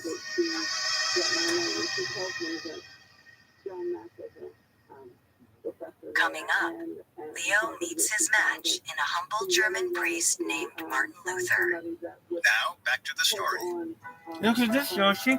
Yoshi's like, oh, yeah. 1517 was shaping up to be a banner year for 41-year-old Pope Leo X and the Medici family. His nephew Lorenzo secured his place as Duke of Urbino, assuring the family's long-term prospects. The papacy was at peace with France, a mighty ally on the European political stage, and Leo had even turned an alleged assassination attempt to his advantage, extracting a hefty supply of funds from the conspiring cardinals and stacking their ranks with his own friends. Yeah. In spite of some lingering health issues, the Pope was relatively young and healthy. At 41 years of age, he could look forward to many years of enjoying his own delights and his family's increasing fortunes. But fate was about to throw a wrench in Leo's efforts, and the challenge to his aspirations would come from the most unexpected of places. The Pope had been selling indulgences for the construction of St. Peter's Basilica since 1515, 2 years into his reign. But in early 1517, he stepped up the racket. In various parts of Europe, representatives of the Church began aggressive sales campaigns for these profitable documents. In Germany, a Dominican friar named Johann Tetzel was leading the sales force. He took advantage of the newly available printing press to mass-produce certificates of indulgence, which he hawked with all the subtlety of a carnival burger. Tetzel was so brazen in his sales pitch that any veneer of theological justification for the papers was stripped away. He expressed the smug and cynical spirit of the sales initiative in a simple couplet. As soon as the coin in the coffer rings, the soul from out the fire springs. But a professor and Augustinian priest named Martin Luther started to notice the effects of Tetzel's endeavors. At his parish in Wittenberg, Luther's congregants began claiming that they no longer needed to repent for their sins. They had bought a pass to salvation from Tetzel. And since the Roman Catholic Church held a monopoly on Christian worship in Europe, the Pope and his emissaries could freely dictate what people were to believe. Dismayed by the effects of the Church's teachings and practices on his parishioners, Luther spent several months in the fall of 1517 writing a list of his objections. While he had many issues with the Church's conduct, his main dispute was with the practice of issuing indulgences. 2 of the items on his list referred directly to Tetzel's sales pitch. On October 31st, 1517, Luther walked to the center of Wittenberg and nailed a copy of the document to the door of Castle Church. He then also sent copies to the Bishop of Brandenburg and Archbishop of Mainz. This action later gained an aura of legend as a thundering gesture against a corrupt establishment. But as E.R. Chamberlain points out in The Bad Popes, Luther was simply following a convention for posting public notices, akin to putting a flyer on a bulletin board today. Though Luther knew his publication would cause a stir and he expected a response from church officials in Germany, he had no intention of going to war with the Vatican. At least, not yet. But Luther failed to realize how much his critique of the Church would hit a nerve with the Pope himself. A major part of his argument was that the Pope could only release people from punishments issued by himself, not by God. He argued that remission of sin required heartfelt repentance on the part of the sinner, not just a piece of paper, not even one issued by the Pope. Luther's complaints were a direct affront to the divine authority that generations of popes had claimed. More importantly, if people listened to him, they'd stop buying indulgences, which would cut into Pope Leo X's bottom line. In early 1518, after he'd heard about the trouble brewing in Germany, Leo ordered the head of the Augustinian order to silence the upstart insurgency. That should have been the end of it. The Catholic Church was built around a strict hierarchy. Priests obeyed their superiors, especially when those superiors received their orders from the Pope himself. But Martin Luther was not a typical priest. He approached religion with the attitude of a scholar and carefully studied theology and scripture. This gave him a deep conviction that salvation was a matter between the individual and God. Any man who thought he could interfere with that, even the Pope, was himself committing a mortal sin. And Luther wasn't about to risk his own soul or the souls of his parishioners because some Catholic officials found his message threatening. Without planning to, Martin Luther had exploited Pope Leo X's blind spot. While the pontiff was well equipped to contend with other Machiavellian power brokers, an earnest campaigner like Luther was something foreign to him. Leo couldn't fathom someone who wasn't as self-serving and rapacious as he was. In the middle of that year, just months after he'd been ordered to keep quiet, Luther sent a letter to the Vatican explaining the meaning and intention of his 95 Theses. Leo didn't bother to reply. Frederick III of Saxony, however, decided someone needed to intervene. And that August, he summoned Luther to Augsburg. The southern German city was playing host to an assembly of the Holy Roman Empire. Luther arrived in Augsburg in late September and was thoroughly examined by a local cardinal named Cajetan. Cajetan wanted Luther to publicly retract his statements, but Luther wasn't so easily swayed. He proclaimed that he would only recant if Cajetan could prove his 95 Theses were false. Which he couldn't. Throughout 1518, Luther engaged in a series of similar debates about the validity of indulgences, often similarly coming out on top. Still, Leo viewed the whole affair with scorn.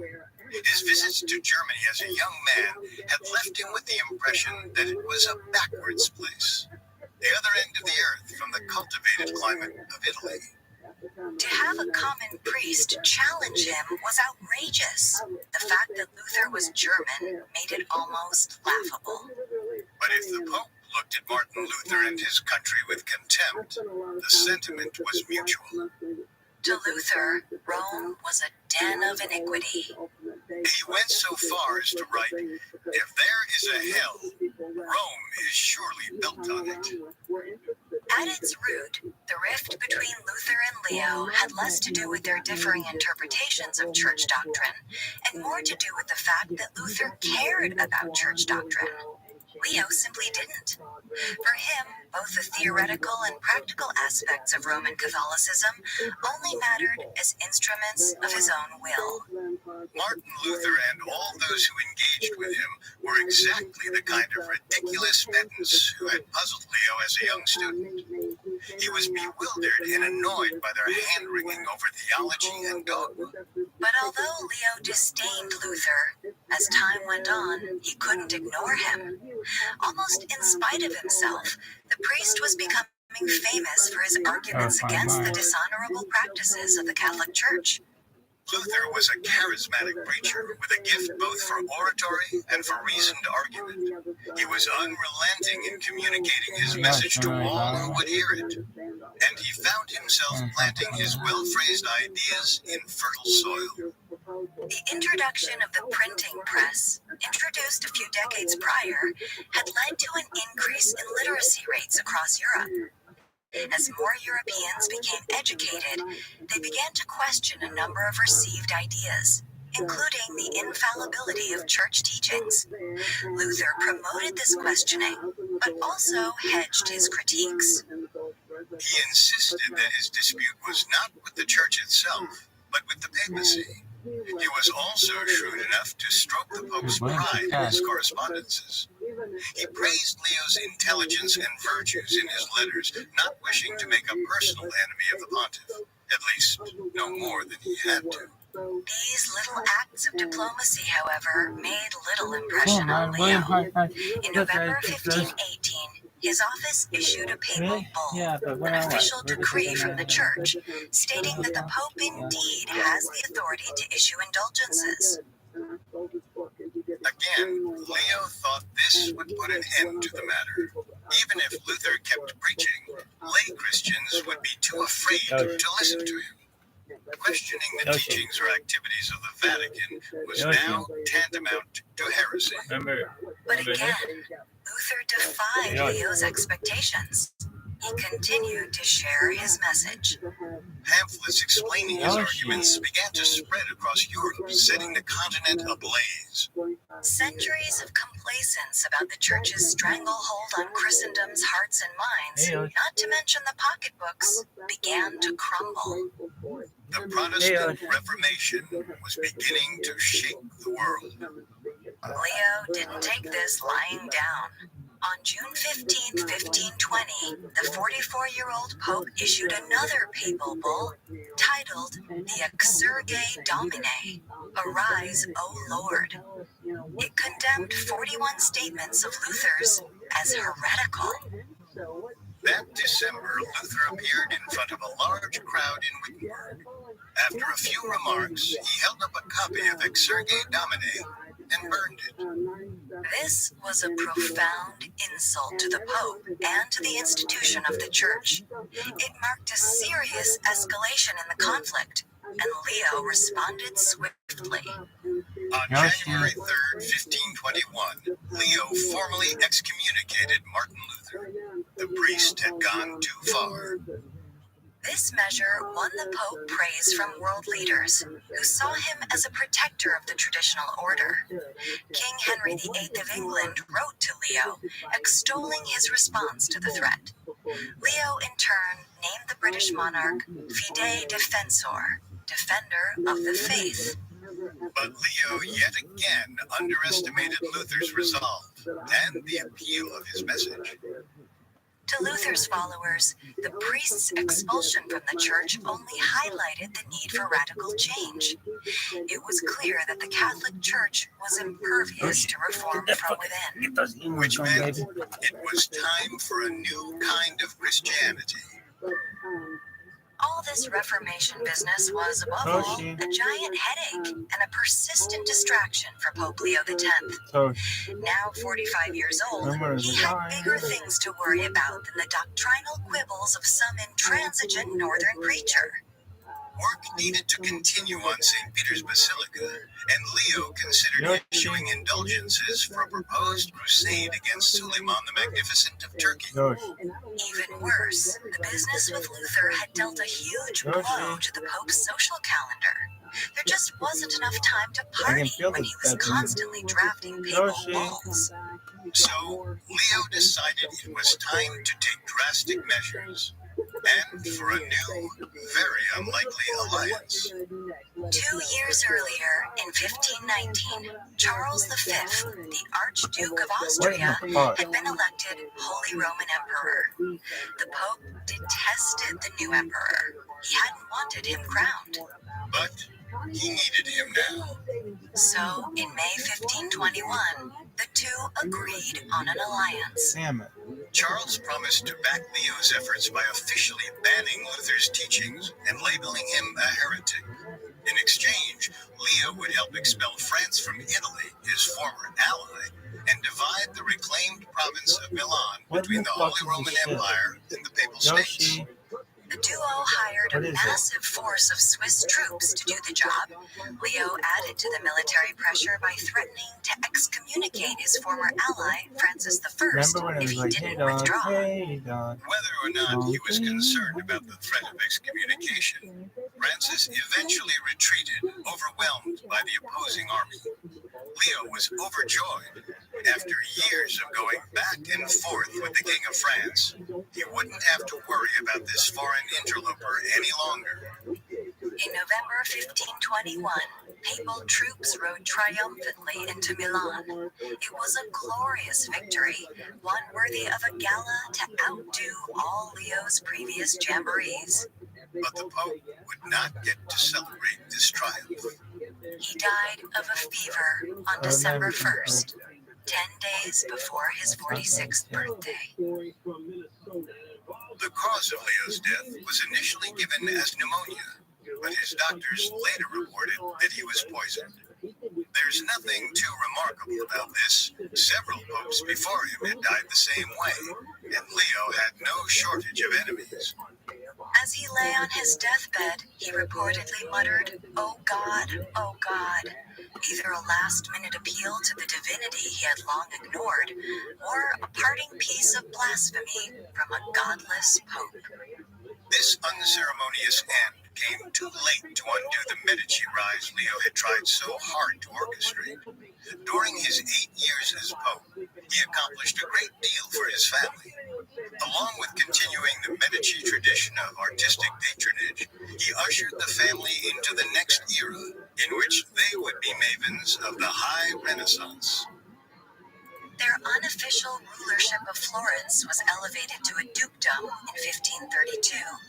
Two Medici women, Catherine de' Medici and Marie de' Medici, reigned as queens of France. And Leo's cousin Giulio followed in his footsteps to serve as Pope Clement VII, the second of 4 Medici popes. Still, not even littering the name Medici through history's annals could overwrite the unfortunate end to Leo's personal legacy. In his 8 years at the Vatican, he had bled the papal coffers dry with his gratuitous spending. There was nothing left to pay back the bankers who had extended loan after loan to supplement the Pope's income, and it would be up to his successors to balance the books. And then there was the even bigger problem, the one Leo tried so hard to ignore. History has cast the Pope as a supporting player and a villainous one to the revolutionary figure of Martin Luther. Buoyed by his disputes with Leo, Luther became widely published in Germany. His ideas quickly spread around Europe, with Reformation efforts springing up in Denmark, Switzerland, England, France, and elsewhere. Within a couple of decades, Protestantism emerged as a viable alternative to Catholicism. The makeup of the Christian world was forever changed. And Pope Leo X would always be remembered as a buffoon, one whose incessant partying gave rise to the Protestant Reformation and ultimately broke the church asunder. Somehow he managed to outdo all his predecessors and end the dizzying years of the despotic Renaissance popes with a bang.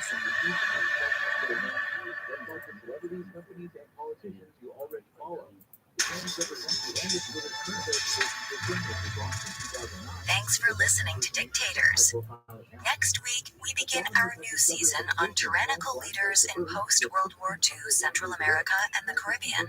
For more information on Pope Leo X, amongst the many sources we used, we found White Robe, Black Robe, Pope Leo X, Martin Luther, and the Birth of the Reformation by Charles L. Meade Jr., and The Medici by Paul Strathern, extremely helpful to our research.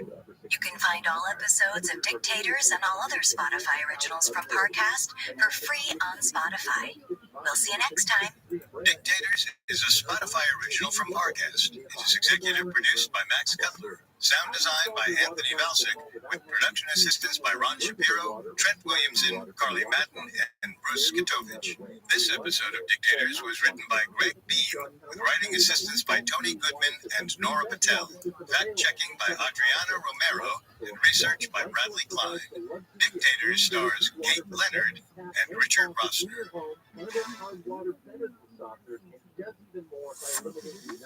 Hi there, it's Alistair from Parcast. You may have heard of the Somerton Man, Azaria Chamberlain, or the Wonder Beach murders. Like 6 But do you know the whole terrifying truth? Be sure to check out my new series, Crime Down Under, where we travel to the land down under to explore the most shocking true crime cases in Australian history. Follow the Spotify original from Parcast, Crime Down Under, and catch a new episode every Sunday, free and only on Spotify. This episode is brought to you by Carvana. They'll drive you happy. Mysteries are always fun and exciting, except when it comes to the What who, if you what, can and meet when of selling your car.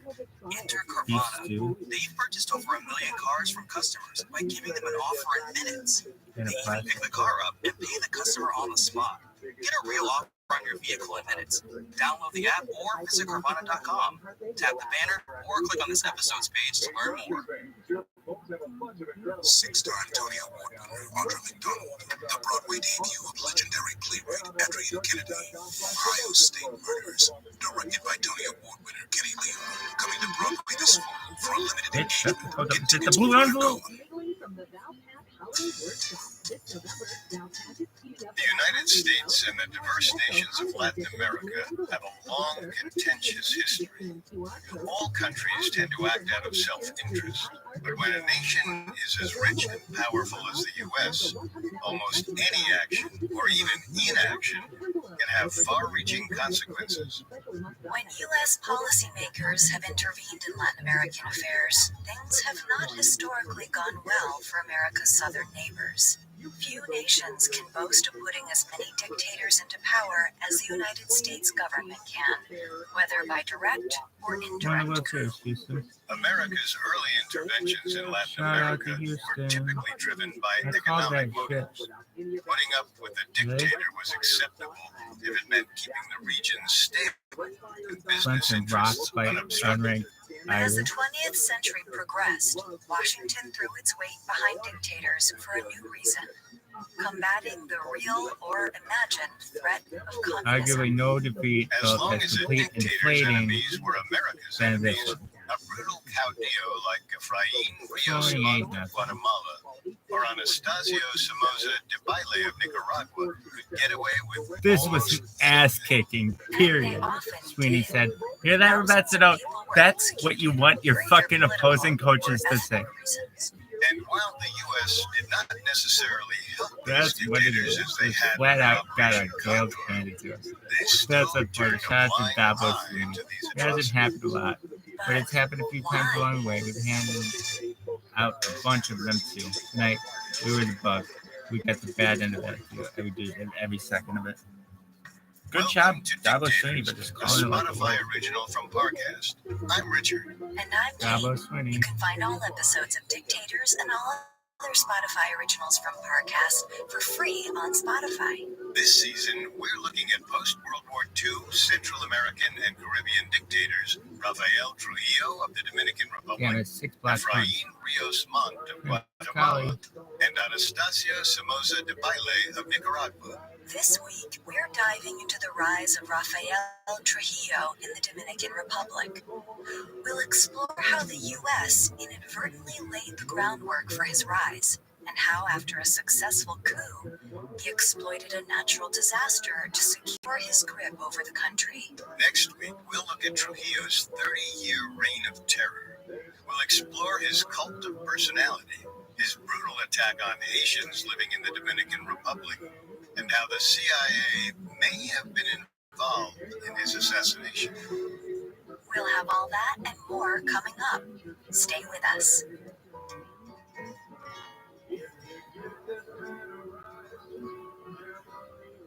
True freedom and independence has always been elusive in the Caribbean. Even when a colony gained its independence, oftentimes it came under the thumb of another imperialist power, either directly or indirectly. The Dominican Republic is no different.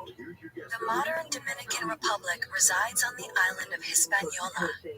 Conquered by the Spanish in the early 16th century, it was originally dubbed Santo Domingo and became one of the first European colonies in the so-called New World. But because Spain was more interested in the more lucrative silver and gold mines of Mexico and Peru, it received less attention from the Spanish Empire. By the late 17th century, French settlers dominated the western third of Hispaniola. So, in the wake of one of the many European wars with battles in the Caribbean, Spain was forced to cede that part of the How island. the fuck could you make In that time, fucking this French thing, section dog? of the island would become modern Haiti. As a French colony, Haiti was dominated by sugar plantations, which relied on the labor of a large enslaved population. Santo Domingo, on the other hand, had a much smaller enslaved population, and its economy centered around cattle, tobacco, and timber. As such, according to historian Lauren Derby, Santo Domingo had a far more open social order than elsewhere in the Caribbean and offered more opportunities for upward mobility for those formerly enslaved and mixed-race people. Not so in Haiti, where between 1791 and 1804, enslaved Haitians rose up against the French and independence, marking the largest and most significant slave rebellion in history. Less than 20 years later, the newly emancipated nation invaded Santo Domingo. For roughly 20 years, the Haitians occupied Santo Domingo. Because of the high cost of the Haitian Revolution, the Haitians levied high taxes onto the Dominicans. Resentment quickly grew, and in 1844, the Dominicans fought and won a war of independence of their own. However, in the years that followed, Dominicans wouldn't forget how the Haitians lorded over them, and tensions between the island neighbors would grow deadly in the 20th century. Dominicans had concerns besides the Haitians, too. Spain had never invested in infrastructure on the island, and even as the national economy transitioned to sugar production, most of the population remained poor, rural subsistence farmers. Only a handful of Dominicans lived above the level of subsistence. These educated elites knew they needed to do something to uplift their new republic. So they looked to the United States as a role model. They hoped that by emulating America's constitutional democracy, they could create an industrialized nation. But democracy and prosperity remained an elusive goal. In 1882, Ulysses Aero parlayed a successful army career into the presidency. Unfortunately, he ruled the Dominican Republic just or Like openly said it. It's just like, Meanwhile, America began to feel less like a role model and more like an intruder. Because the Dominican Republic consistently had a hard time paying off its foreign debts, American banks increasingly took control of Dominican industry in exchange for loans. Finally, in 1905, the U.S. government took over the Republic's customs houses in an effort to reduce their debt. With control of the Republic's economy increasingly ceded to the United States, Dominican caudillos turned to violence to maintain power. Naturally, this led rebel factions to form, and in the early 1910s, the Republic was plagued by two civil wars. Despite the Second Civil War ending in 1914, the U.S. was wary that peace would last. So in 1916, U.S. Marines invaded the Dominican Republic. In an apparently well-meaning attempt to stabilize the country, U.S. forces trained and armed a new Dominican army, enacted institutional reforms, and built up the nation's infrastructure. Unfortunately, though, inequality remained rampant. The Dominican Republic's economy heavily relied on sugar production, which was controlled by U.S. companies. Sugar brought wealth, but only to a handful of Dominicans. So for the majority, the export was considered destructive. If sugar was for many Dominicans the national evil, perhaps it's fitting that Rafael Trujillo's career began at a sugar mill. Little is known about Trujillo's early life. A good chunk of records were intentionally destroyed by the Trujillo regime in order to obfuscate his origins. What we do know is that Trujillo was born on October 24, 1891, in the town of San Cristobal into an unremarkable middle-class family. The third of 11 children, Trujillo's father considered him the best behaved of the large brood. According to historian Robert D. Crasweller, he was a quiet student and a normal boy. In essence, Trujillo was just an average Dominican kid. Once he entered his 20s, however, things started to change. Trujillo was no longer well-behaved.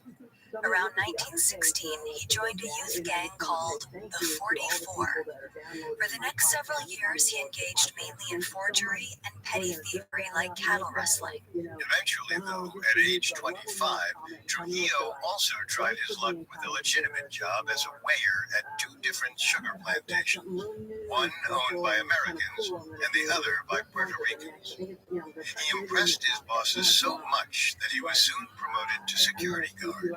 Security guards on sugar plantations had to be tough and intimidating. It was their job to break up fights, keep out agitators, and maintain order.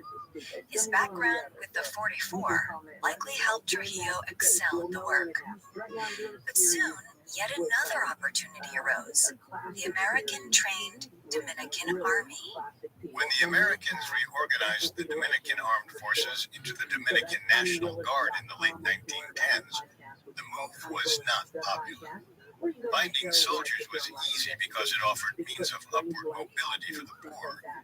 However, very few educated Dominicans who resented U.S. occupation wished to enroll as officers. Likely seeing a chance to catapult himself up the social ladder, Rafael Trujillo decided to apply to become an officer. The military was a chance to move up in society. Who cares if it meant being trained by the Americans? The Americans were so grateful to have an officer candidate that they likely didn't bother to look into Trujillo's past. Even if they had found out about his time in the 44, they probably wouldn't have cared. On January 11, 1919, Trujillo received his commission, becoming a second lieutenant in the National Guard. Trujillo adjusted well to military life. He almost certainly enjoyed the discipline and routine, the uniform, the parades, and the general pageantry. When he was given the Dominican military equivalent of a performance review, he received a grading of very good in all categories save 3. These were military bearing, cleanliness of person and uniforms, and way of wearing uniforms and care of same, in which he received a grade of excellent. His commanders wrote highly of him, with one American major calling him one of the best in the service. Born one of 11 children in a modest family, poorly educated with a history of petty crime, Trujillo had unimpressive origins. But in the army, he flourished. He must have felt like he had found his home, his calling.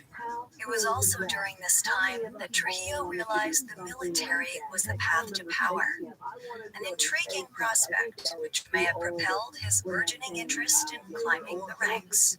Throughout the early 1920s, Trujillo started cultivating personal relationships that would benefit his career.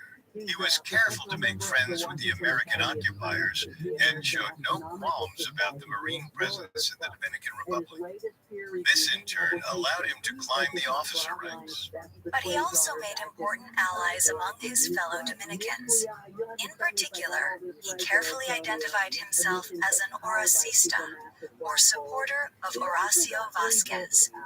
A former general, Vazquez was a major political figure in the Dominican Republic.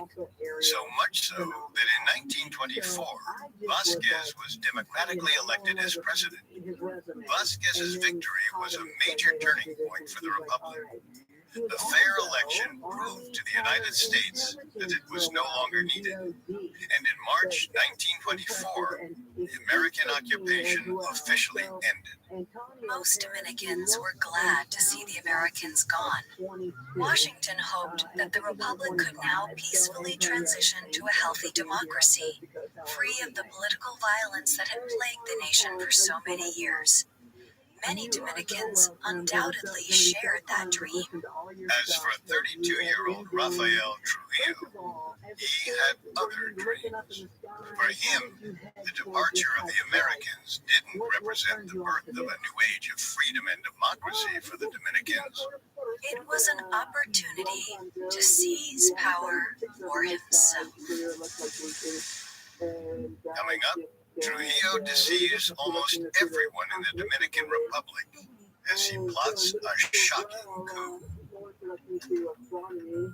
Hi there, it's Carter from Podcast. If you haven't had a chance to check out the riveting true crime series Solved Murders, there's no better time to tune in. Throughout the month of August, Solved Murders is featuring 4 celebrations that took a turn for the deadly in a special series we're calling Party Fouls. From a murder in the New York nightclub scene, house party gone horribly wrong, to a terrifying evening at the Tate residence and a sex party with sinister results. Go deeper inside 4 affairs remembered for all the wrong reasons. And if you like what you hear with Party Fouls and want to uncover more of history's most captivating cases, be sure to follow Solved Murders on Spotify. There you'll find a new episode released every Wednesday. Solved Murders is a Spotify original from Parcast. Listen free only on Spotify. Now back to the story. In 1924, the American occupation of the Dominican Republic came to an end. The U.S. left, believing that they had laid the foundation for a peaceful democracy. What they didn't know was that 32-year-old Army Commander Rafael Trujillo had other plans. The first step of that plan involved recruiting a powerful sponsor. Trujillo found one in the form of President Horacio Vasquez. We do not know when Trujillo and President Vasquez met or how their relationship grew. But in December 1924, President Vasquez promoted Trujillo to lieutenant colonel and made him chief of staff. Trujillo was no longer just an officer on the up and up. He could now count himself among the most powerful men in the country. Still, Trujillo did not rest on his laurels. He threw himself into his work, seeking to consolidate the national police into what became the National Army. According to historian Robert Grasswiller, Trujillo's driving desire for organization and his tireless supervision and administration served him well. While Trujillo was securing his hold over the army, however, President Horacio Vasquez was beginning to lose his grip on the country. Vasquez was honest, progressive, and maintained order without resorting to political suppression or media censorship. But he was getting old, and his designated successor, Dr. Jose Dolores Alfonseca, was not popular. The Orocistas, now organized into the National Party, were fragmenting. Opposition to Alfonseca coalesced around a man named Martin de Moya. Supporters of the two men seemed poised to tear the party apart. In order to forestall the disintegration of the party, Vasquez's term was extended until 1930. The factions around Alfonseca and de Moya hoped that Vasquez would continue to serve even beyond that. Everyone realized that only Vasquez could lead the National Party to electoral victory. All this put Trujillo in a uniquely influential position. As head of the armed forces, the various factions sought favor from him. It was important to placate the general and avoid even the possibility of a military coup. Trujillo was personal friends with de Moya, and while he kept up a public show of harmony with Alfonseca, privately, Trujillo remarked that he would never serve under him. Why he disliked Alfonseca is unclear. Perhaps Trujillo saw him as a natural rival. For now, though, Trujillo played his cards close to his chest. He routinely assured the public that he was only a humble military man with no political ambitions. He emphasized that his only desire was to serve the president. However, throughout 1929, rumors circulated that Trujillo was angling to be a kingmaker. if Michael not is seek safe. the presidency for I himself. don't really know what that means. Vasquez You know managed what to Ned keep Michaels- all of these powers in check, A lot of people do. but his health was failing. In October 1929, These are what he wheat went or to the United States for a kidney operation, and he wound up hospitalized for 2 months. While Vasquez was gone, Alfonseca was made acting president, and he immediately saw Rafael Trujillo as a threat. Some lady's gonna be like, Thanks to the I would pay to American watch you eat instigated beef stew. consolidation of the Dominican All right, Armed ready? Forces, Trujillo You can do it for now free. had an Go to YouTube. unprecedented share of power in the country. It was like right before the And time since change. Alfonseca wasn't Wasn't that popular, magic dollar? he didn't have enough clout to A little oppose before magic Trujillo. dollar? As such, Why? when Alfonseca Well, this is summoned the thing. Trujillo to his office, the No general one knows you. arrived backed up by 14 What's that? officers. It was an obvious show of force. Whatever Alfonseca was thinking, Like, unless you know management really, really well.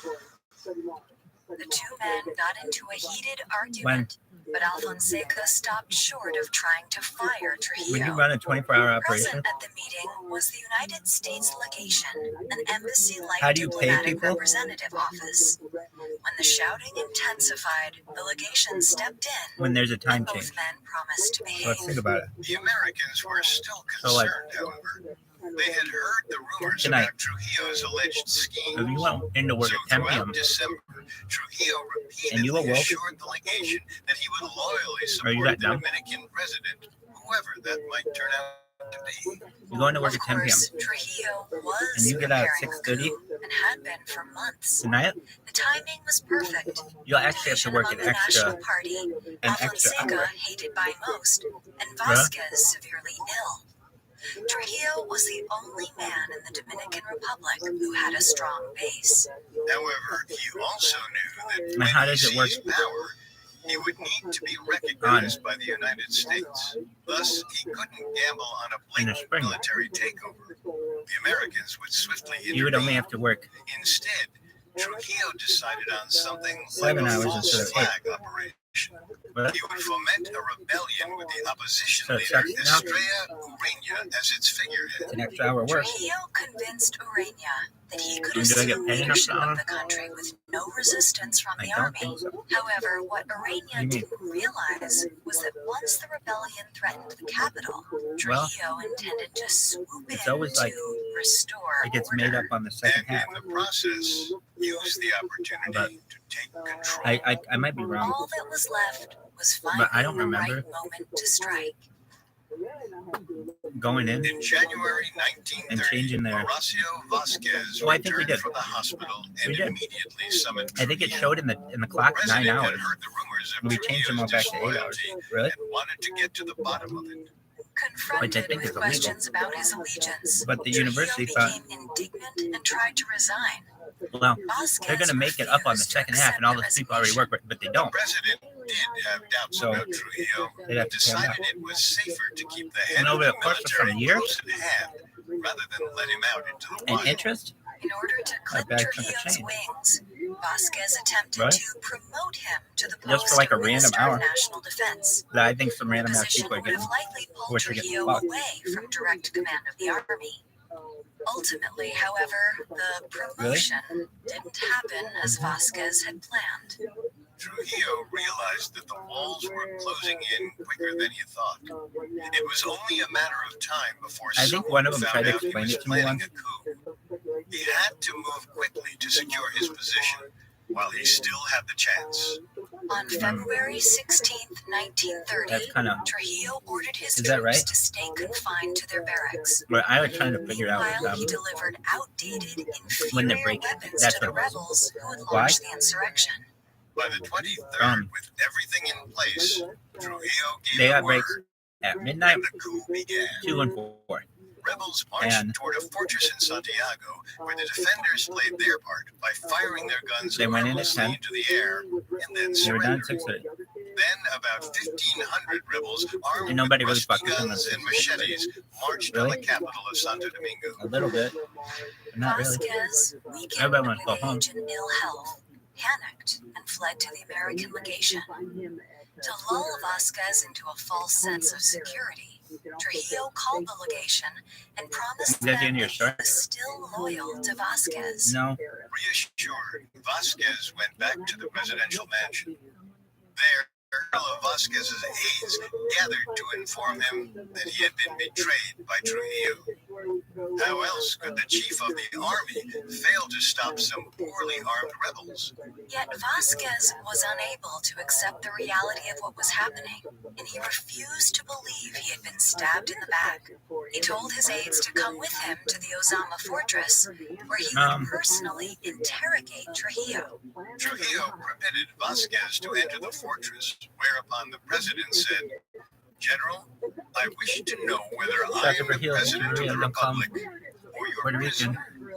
Really? Trujillo His name responded could by be. saluting Hi, my name and is telling V. him, "Mr. President, you My name are is my Trujillo president. Echeverria, but Give me my your full name is command." Trujillo. Don't call me Vasquez told Mexican Trujillo to send 200 Echeverria. I'm troops Puerto Rican. under That's the the command part. of So Alfonseca he is Puerto to Rican. Santo Don't call him Domingo Mexican. to His name disperse the could be rebels. Virgilio. Don't call me Trujillo Mexican. promised Echeverria. him it would be Why? done.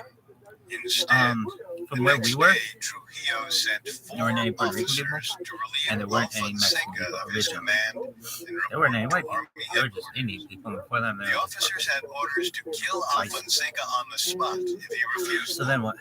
Alfonseca complied with the officer. However, for the people, The rebel rapture. column, facing no ViralRabbi? opposition, bloodlessly occupied the capital. So then what? Vasquez was now convinced of My Trujillo's friend was like, treachery, but could no pretty much the longer same shit. oppose him. With his authority So- evaporated, Vasquez had no choice You meet- but to you enter meet negotiations V with Estrella Ureña, for the the first time, ostensible and he was head aggressive of with the it. uprising. Vasquez like, and "Hey, how are Ureña you?" He's like, quickly "Hi." struck a deal. Like, I'm new. On February 28th, I'm Michael President President. Vasquez resigned. Hey, I'm Virgilio. I'm not Mexican. My last name's Echeverria. How are you? We're like, well, Ureña I didn't think you were believed Mexican. Trujillo would fulfill his promise like, "Okay. and support his presidency, well, I'm not. thus I'd be, giving "Okay." him the full weight of the Dominican He's like, military. everybody thinks I'm Mexican, but I'm Puerto Rican. Was naive. I'd be Trujillo like, "Okay, announced he would run that's for cool. president himself. That's in the island upcoming one, right?" He's elections. like, yeah. The Like, yeah, false okay. flag Like, fuck operation yeah. was almost Like, okay. complete. All that remained to be seen was how the Americans would So we'll react. call him Mexican. They Why? were Because he's increasingly not aware that Mexican. Trujillo had been behind the rebellion all along. When pressed Really? about Yeah, it why by would a he say former that? American commander, Trujillo did not deny that what he was had his lied deal? to all of them, but he What? insisted that he Virgilio was the Echeverria? only man strong enough I like to his keep name. order in the country. But everybody called him V. What Why did no his one could say brilliant Virgilio? false rebellion prove, if Really? not that? Yeah, I'd be like, His arguments so I got to know prevailed. him because The my US shit would State get done. Department opposed Trujillo's And he'd be candidacy getting for ready the for his shit. presidency. What's getting But ready for his only shit? in First and words. foremost, he'd get caught. After all, Really? they And I mean believed that he because it was popular cold as in the fuck. Dominican He had to Republic. start up a 50 And in fucking case he vehicles, did win the and election, he's got to be awake perhaps all it was fucking day. best not So he needs to alienate well, him. then what? So, when the American legation asked Washington to formally declare that they Might have a wouldn't toothpick or two. recognize a Trujillo And then what? government, the State There you go. Department refused. Are you done? Instead, they So told then the what? legation to privately urge He runs Trujillo the, not to what do we run, call it? The swamp truck? He ran SWAT, anyway. SWAT van? and he He runs the intended SWAT to van. win Why do you too, call it SWAT van? whatever the votes said. I mean, it was a good Trujillo idea never for it. So what was it? intended We get for these a random fair ass floods, election. The and army was the source of his power, and we Trujillo didn't know what used to it like do. a club So they to smash deployed a any vehicle called opposition. Swift. In This is early my way. We call it April, SWAT. in the run-up to Swift, the election, what is it? the Special leaders of the weapons and National and tactics. Progressive parties were They tried to make constantly it in like attacked Swift, by soldiers. water. With the army They, doing his dirty work, but Trujillo what was it? merely had to go through It the was just basically, formality you had to flood this of guy. winning a rigged election. These guys not take care of He it. We put fucking together take care a of it. I'm not political saying party they would called help, the Confederation, definitely. But which man, put forth himself I can for tell the you many a night presidency, I'd be and up all Estrella fucking night Ureña and then have a as flood the vice next president. day. Though In the morning, Trujillo and still was be there. I not remember as this one time my popular as friend the Jen Americans had and assumed. In our fact, friend he had Diane little left support early. outside the army. We There was let no her. She one was left to tired and wanted to seriously go home, threaten and she'd him. been there It for a was long clear time from the for outset trading. So what she the left early. outcome would My be. friend Jen and I were there. As And such, Jen the calls me or Central something. And Electoral she's like, Board resigned, one of them pledged like refusing to 650. dirty their There's hands on a what was coming. there's a They were flood replaced here by loyal in the Trujillo Bartolo. supporters. Can you come? The day before the We need some election, help. the rival opposing So we get political there, and it's parties like a huge withdrew flood. from the race, protesting And that what the happened? whole thing was a sham. I could be wrong. This They would were always not happen. This is a wrong. common thing to The happen. number of People votes sitting supposedly on cast was water more fountains than is a the very number of common thing to registered happen. voters. People think The that opposition they get went drunk to or the they get appellate fucked up court in and they the hope sit that on a the water election fountain and the could be fucking water declared fountain comes illegal. down and just sprays water As on the them. court was preparing So to then read what? its decision, a group of armed men burst into the room and intimidated the judges into silence. There would be no more formal opposition to Trujillo's seizure of power. Thus So, did the dream is that what of a happened then? democratic Dominican Republic I die. don't think so. And for the next But 30 I kind of do. years, Why? Dominican people would be forced Well, the reason why I say I to don't think endure so a nightmare is it happened at like the likes of which 6:15 in the none of morning, them and they could wouldn't have had imagine. students in the building that early. Really? Coming up, Trujillo exploits a natural disaster So it could have to just been a random solidify thing? control of the country. Now, back to the story. In 1930, Yeah, but people would randomly get in a building every once in a General while. and Rafael just be like, Trujillo launched a coup that saw him shit become the happens. most powerful person Anyway, in the that's it. Dominican That's Republic. it. Is that the end of your He story? immediately set about crushing his opposition and using the army to win a rigged election. A brutal era had begun in the Dominican Republic, only the people didn't quite know it yet. The American legation was furious at the Caudillo's coup, calling Trujillo the arch-traitor in their official dispatches. But it had little power. In truth, the U.S. had no interest in directly interfering with Dominican affairs. And starting in 1933 under Yeah, shit. FDR, I think this guy's planning on America's some policy murder. toward Latin America Really? was that of 1, 2, good 3, 4, neighbor. get your woman on. Above all So, else, guys, we it had was some a major policy deaths of this year. non-intervention. Coolio. Thus, unlike later We Latin had American dictators, Trujillo did not rely on U.S. support Jerry to Lee stay in Lewis. power.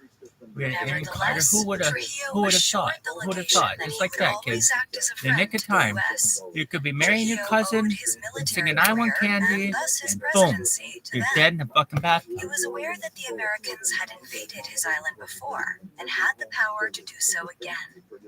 So it was best to remain on amicable terms Don't cry with because it's America. over. Smile because it happened. Unfortunately, I like this thing. Trujillo was anything but a friend to the Dominican Miles people. Boykin. The state-sanctioned violence, which had begun after his coup, only intensified in the months leading up to Trujillo's inauguration. Trujillo formed a gang called the 42, supposedly named Huge after song, one of kids. the units of the Marine occupation. And he placed an old friend from his 44 days in charge. So Its active members prowled the streets of the Cibao province and Santo Domingo in a red Packard called the Carro de la Muerte, the Death Car. The car was filled with armed men who often didn't You were even bother just to young step and out of the restless and vehicle. bored. They simply gunned people About down so. as they drove by, intent on spreading fear and intimidation. Every chance we But could. Trujillo didn't rely solely on the 42 to dole out his political suppression.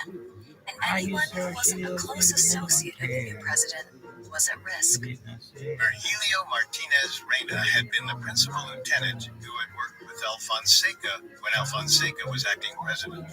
On June 1st, 1930, a group of gunmen broke into Reyna's home, shot him to death, and mutilated his body with machetes.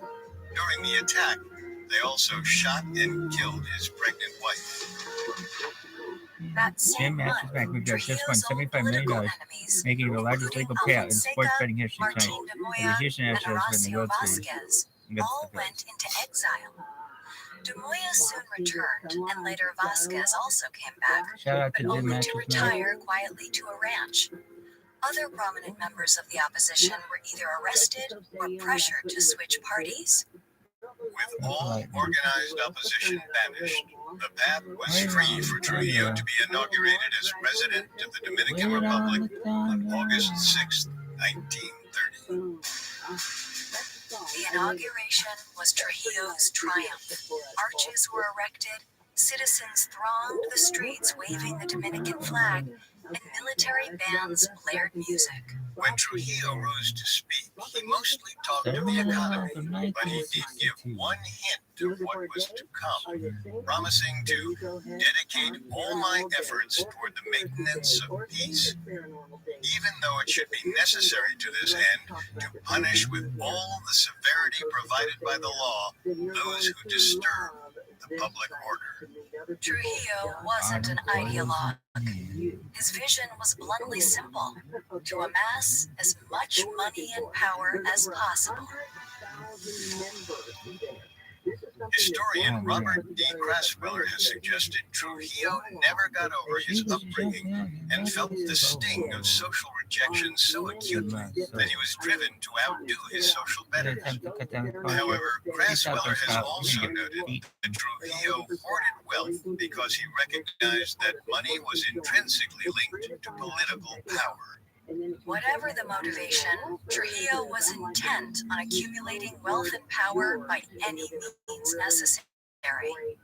But of course, that had to be dressed up in some kind of ideology, however disingenuous. The image Trujillo created was that of a savior of the Dominican Republic. Jump He off promised that to fucking tree, elevate man. ordinary Dominicans Holy out fuck, of man. poverty and rural Dude, backwardness, to dude, bring them civilization, high culture, and national pride. According to historian Lauren Derby, Trujillo was the personification of the state.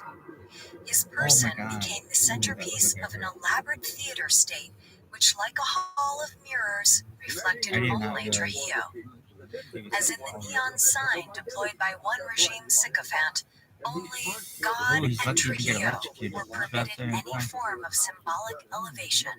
Trujillo's rule then took on the aspect of an absolute monarch, like the old Spanish kings who had ruled Santo Domingo when it was still a colony. The regime justified itself in the same manner as ancien regime monarchs.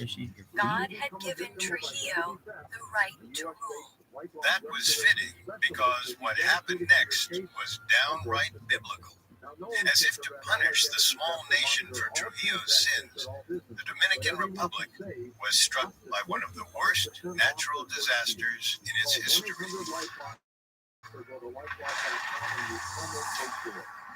On September 3rd, less than a month after the inauguration, the San Sinon hurricane made landfall. At noon, the sky turned black. Do you think it was an Oprah? Winds reached Cool down. 150 miles per hour. You never clean that Most shit of up. the storm's Clean fury that shit. landed on the nation's capital, Santo Domingo. Within 3 hours, the city was virtually wiped off the map. One source suggested that 90% of the buildings in the city were destroyed. Another claims that of 10,000 buildings in the capital, only 400 survived. Worse, between 2,000 and 3,000 people died from San Sinon. According to Lauren Derby, Huracan was a Taino name for a powerful demon given to periodic displays of destructive fury. One who stood at the gateway to the pantheon as principal deity, yet was Why the prone fuck to am I fearsome falling? bouts of rage, requiring constant supplication. It was almost as if the fuck, dog? hurricane signified the birth of a great demon who would rule over the Dominican Republic, and whose terrifying anger could only be assuaged with complete obedience. For most Dominicans, the hurricane was devastating. But for Trujillo, it was a golden opportunity. If he could respond resolutely to the crisis, he would convince the Republic and even the U.S. that he was qualified to lead. By rebuilding Quit the saying capital that. city, What a fucking bitch. Trujillo had the Don't fuck chance around to with this remake fucking it in lottery, his own people. image, Oh, to somebody tighten won. his grip You on don't the fucking country, know that, you cunt and to ass. display his power and domination Hey, over I the like land. fucking Trujillo night stepped up moves. to the I do challenge. too, bitch. Once the hurricane passed, That doesn't mean he you can just declared make up martial shit. law and ordered all transit in and out of the city to What the fuck cease. is that shit called? As food became scarce and expensive, Trujillo appointed an American Marine commander to oversee the distribution of food. Soup kitchens were established and soldiers sent to guard food stores. In fact, the entire army was mobilized. Trujillo did respond to the crisis with vigor. and did work hard to alleviate the suffering Yoshi. of ordinary Dominicans. Oh, hey, At Dominicans, least you fucking at fun. first. But of course, he also exploited the disaster for political gain. The Trujillo-dominated press praised the Caudillo's heroic energy and skill with wide-eyed admiration. One typical example from the press goes, President Trujillo continued today in the fort, where he is Yoshi, at all I hours feel of like the I'm day on and top of the world. continuously emitting urgent decrees and making arrangements to resolve all problems and situations. Eager to present himself as concerned with the plight of the less fortunate, Trujillo met with poor petitioners on the streets, handing them out food, clothes, and cash. Such displays helped establish Trujillo's image as a man of the people. But the image didn't always line up with reality. Initially, Trujillo had sheltered those made homeless in the city's churches. This brought criticism from the capital's middle and upper classes, and even the clergy, all of whom wanted this population left homeless to be forced outside the city limits. Bowing to pressure from the city's elites, Trujillo ordered the police to routinely sweep through the city and relocate those without a home or employment. As historian Lauren Derby notes, while at first the hurricane provided a prime opportunity for Trujillo to demonstrate his credentials as a man of the people, it ended up revealing the regime's willingness to deploy draconian tactics to reinstate a social order in which the popular sectors knew their place. In order to reestablish law and order, the Trujillo regime mandated the use of a cédula, or identification card. This allowed the state to better dictate Yoshi, the movement of its what in the people. fuck, It man? also passed a law requiring all unemployed citizens to cultivate a small plot of land. The law gave the regime the justification to arrest those it deemed social parasites. In time, a regulatory office of city growth was established to control immigration to the capital. Once order had been restored and the poor put in their place, Trujillo could get to work rebuilding the capital. Unsurprisingly, the city was rebuilt to serve the regime. Massive sums funded by Dominican taxpayers were lavished on public works projects. The administration erected new palaces, luxury hotels, imposing government buildings, and neighborhoods for social improvement. Behind these efforts to regulate the growth and the development of the capital was a drive to eliminate public spaces where opposition to the regime could coalesce. When the government did build public spaces, they were never intended to be enjoyed by ordinary Dominicans. The rebuilding of Santo Domingo was a means of aggrandizing the state, of making Trujillo and the country appear inseparable. Eventually, the capital was renamed Ciudad Trujillo, or Trujillo City. This was not merely an act of vanity, it was a message. Trujillo is the state. After Trujillo imposed his nationalist message on the rebuilt capital, he felt it was necessary to assert his authority over the provinces. Of particular concern was the western border with Haiti. That border had always been porous, and there were many Haitian immigrants living on the Dominican side. According to historian Eric Gorda, Trujillo sought to nationalize this region by clarifying the boundary with Haiti and imposing on the eastern side of the border the kind of Dominican society imagined from the perspective of the capital. Trujillo wanted to make the western edge of the Dominican Republic more Dominican. But that meant dealing with the area's Creole-speaking Haitians. And in Trujillo's eyes, there was an easier method to solve this problem than, say, immigration reform or assimilation. Rather, he decided he was going to go for a more characteristically brutal and direct route. Exterminate the Haitians.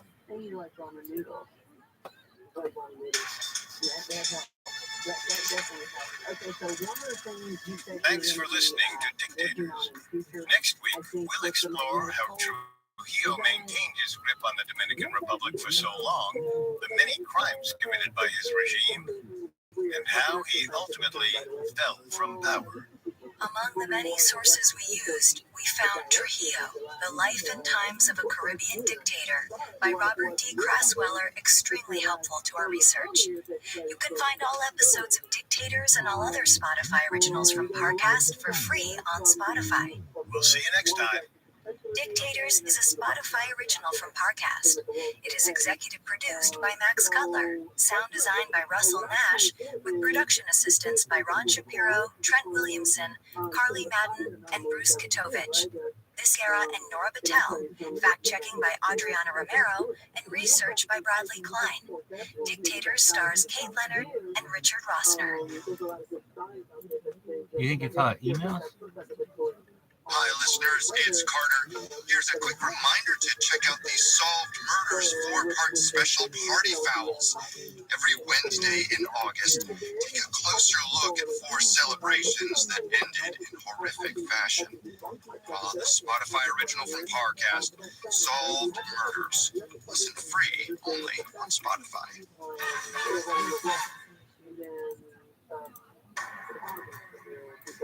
In late April 1961, Rafael Trujillo stood on the deck of his yacht, the Angelita, and gazed upon the coast of Barahona. Yoshi. Despite the breathtaking view, 69-year-old Trujillo was in a sour mood. For 3 decades, Trujillo had ruled over the Dominican Republic with an iron fist, using violence, terror, and paranoia to his advantage. Now, everything he built was crumbling, as international and domestic conspiracies against his regime spread like wildfire. It seemed as if the world was determined to destroy him. With a hard smile, Trujillo turned to his associates and asked, "Which one of you will be the Judas who will betray me?" The men stared at him in disbelief. Did he really believe that you they, done? his loyal deputies, would turn Hey, him? dog. Had Trujillo been certain of treachery in any of his men, they would have been arrested and shot at once. But it seems he was merely venting his fatigue, pessimism, and paranoia. He had no way of knowing that one of his men was indeed planning on killing him. In less than a month, Yosh. one of Trujillo's closest associates would be aiming a CIA-supplied rifle directly at El Jefe.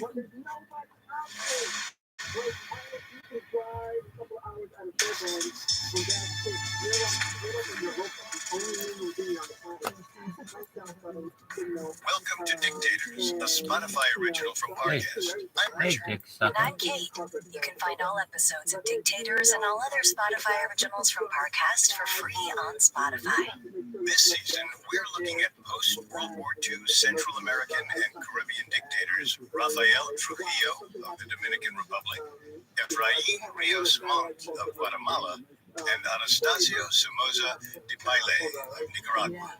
Last week, we explored Trujillo's rise from a humble security guard to leader of the Dominican Republic. We also looked at how he exploited destruction caused by the San Zenón hurricane to solidify his rule.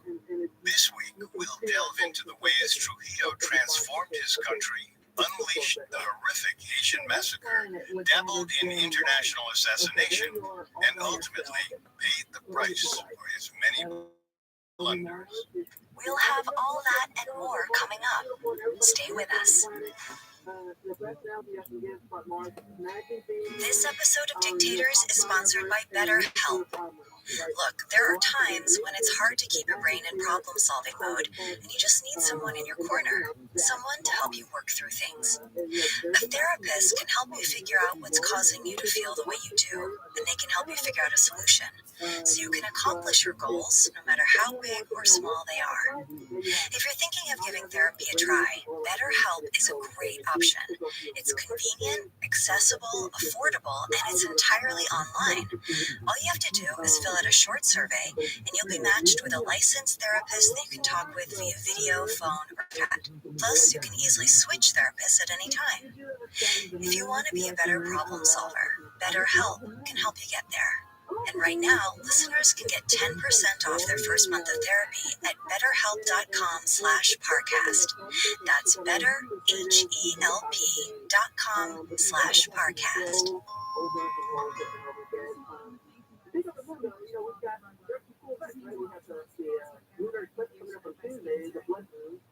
You guys in California should be able to see it. Here in Florida, you know what? It should be the most spectacular astronomical event of the century. This episode is brought to you by GNC. Ready to add a little something more to your daily routines? GNC has what you need to make things fun and fresh, like the GNC Women's Multivitamin Mixed Berry Gummies to help with your specific needs, or their Totally Rich Chocolate Mousse Layered Bars, so you can maintain your healthy lifestyle and indulge your sweet tooth with something delicious. To make your routine anything but vanilla, head to GNC or visit gnc.com/podcast. Santa Ana smells great. People from Asia are going to go there and smell it. It smells great. In February 1930, 38-year-old Rafael Trujillo launched a military coup that swept him into power in the Dominican Republic. Though he would accept many official titles during his reign, most simply called him El Jefe, or the boss. From the outset, his rule was marked by assassination, state-sanctioned terror, and political suppression. This policy of cruelty served one goal: helping El Jefe accumulate as much wealth and power as possible. Far from being a political ideologue, Trujillo was determined to make his reign all about himself. This was perfectly encapsulated when he exploited the San Simón hurricane in September of 1930, as his relief efforts became more about him than the suffering Dominicans. Even with power seemingly shored up and the adoration of the people bestowed upon him, Trujillo knew that there were always going to be challenges to his rule. And in fact, there were. In the first 4 years of his reign, there were at least 10 conspiracies to overthrow him. It seems the first came from General Desiderio Arias. Desiderio Arias had supported Trujillo's coup, but saw himself also as a caudillo. Unwilling to submit to Trujillo's authority and give up his own power base, Arias attempted to launch a guerrilla war from the countryside. However, Trujillo's troops quickly closed in on him, and on June 21st, 1931, Arias was shot in the spine and killed. Of all the early plots against Trujillo, however, by far the most threatening came from Colonel Leoncio Blanco. Blanco commanded the military department of the South and had a dangerous mix of ambition, bravery, and foolhardiness. He was also quite popular among the people in the southern provinces, which made him all the more dangerous. Unfortunately, Blanco committed a cardinal sin in his plotting. Any successful conspirator knows that a scheme needs to have as few people in the know as possible. The more people involved, the more likely that someone will talk. That's what happened to Blanco. After one of his co-conspirators, Blanco was arrested in June of 1933. He spent a year in solitary confinement, occasionally removed from his cell, only so he could be tortured and interrogated. Finally, he was murdered, although his death was arranged to appear as if he'd hanged himself in his cell. By then, over 100 other suspected conspirators had been shot. Blanco and Arias had been military threats, and Trujillo had dealt with them effectively, albeit ruthlessly. But the military was not the only place from which insurrection might bubble up. As such, Trujillo also took pains to defang the government so that no minister could seriously challenge him. In March of 1932, a new political party was formed, the Dominican Party. In reality, it was the party of Trujillo. El Jefe was its director and controlled every aspect of it, directly or indirectly. Soon the party's tentacles invaded every corner of the republic. According to historian Robert D. Grassweller, no Dominican in public life, business, the professions, or the arts could survive outside the ranks. The party was funded by taking a 10% cut out of all member paychecks, money which it used to bankroll social services. The party paid for everything from meals for the poor, new churches, infrastructure projects, and medical care. In a culture that highly values reciprocal gift exchange, these social services were a means of making every Dominican feel indebted to the regime. Trujillo provided food, medicine, and new roads, out of the funds he decided not to keep for himself, of course. In return, he demanded absolute obedience. The slightest whiff of disloyalty was punished with utter ruthlessness. A telling example is that of Rafael Yepes. Yepes was a teacher who ran a small school in the capital. One day, a student of his wrote an essay that asserted no Dominican could replace Trujillo. Yepes told the boy that a child like him might grow up to be the leader of the Dominican Republic and might prove to be a better or worse leader than Trujillo. That evening, Yepes and his family were arrested and never heard from again. The entire student body, save the boy who wrote the essay, was hauled off to prison, and in the following days, the government shut down the school. After all, Trujillo knew how important education was. He couldn't allow the youth to absorb the wrong message. Over time, the regime did its best to replace lessons in critical thinking with propaganda. The central myth it encouraged was that before Trujillo, the Dominican Republic had been a backward nation. Textbooks insisted that the country had been driven by internal strife and humiliated by foreigners, until Rafael Trujillo saved the country and put it on the path to prosperity. In order to cram this message down adults' throats too, thousands of political meetings and rallies were organized. At the same time, radio stations broadcast such messages at first regularly, then daily, then constantly.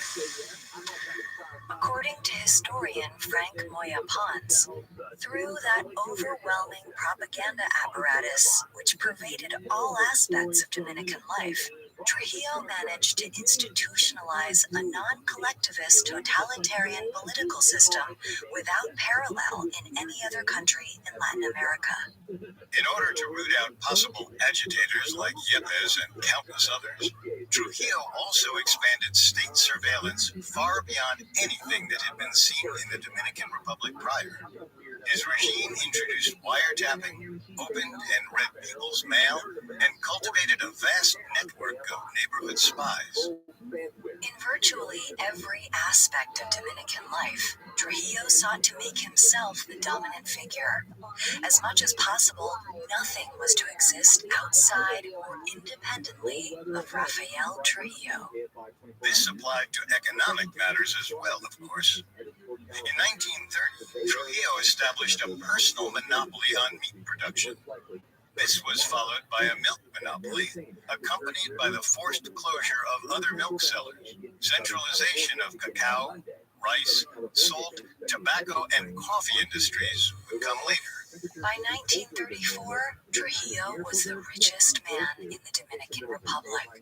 His annual income would be impossible to know for certain, but the American legation estimated that in 1937, still early in the Trujillo era, it was about $1.5 million, or roughly $28 million today. Though Trujillo used the government to amass an astonishing amount of personal wealth, the regime did accomplish some things which were of benefit to the country. Especially after 1938, when the economy started recovering from the Great Depression, the scale of public works greatly expanded. New roads, bridges, and irrigation canals were built throughout the country. Ciudad Trujillo's port was expanded, and thousands of peasant farmers were given previously uncultivated land to work. Hand in hand with the expansion of agriculture was an expansion in industry. New factories were built to manufacture tobacco, alcohol, There's fucking starch, good pasta, mom. and vegetable oil. Fucking In the years to come, a Tupperware growing containers export that market have triggered like an red all economic the boom inside. in That's the just like Dominican Republic. More randomly factories like were it's not established dirty. to It's produce just somehow everything red from dye paper and concrete from like to pasta paint sauce, and chocolate. like old And spaghetti. thanks to This is Trujillo's microwave. iron grip on the country, these dyed booming the companies never had to worry about labor unrest or Tupperware foreign certain color. competition.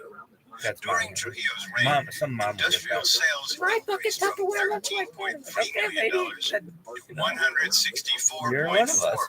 million. Before his death, Trujillo controlled almost That's a joke. 80% My of mom the had republic's a industrial production, baby shower which in turn for meant that nearly 60% of the population my directly depended dad's on friend. him.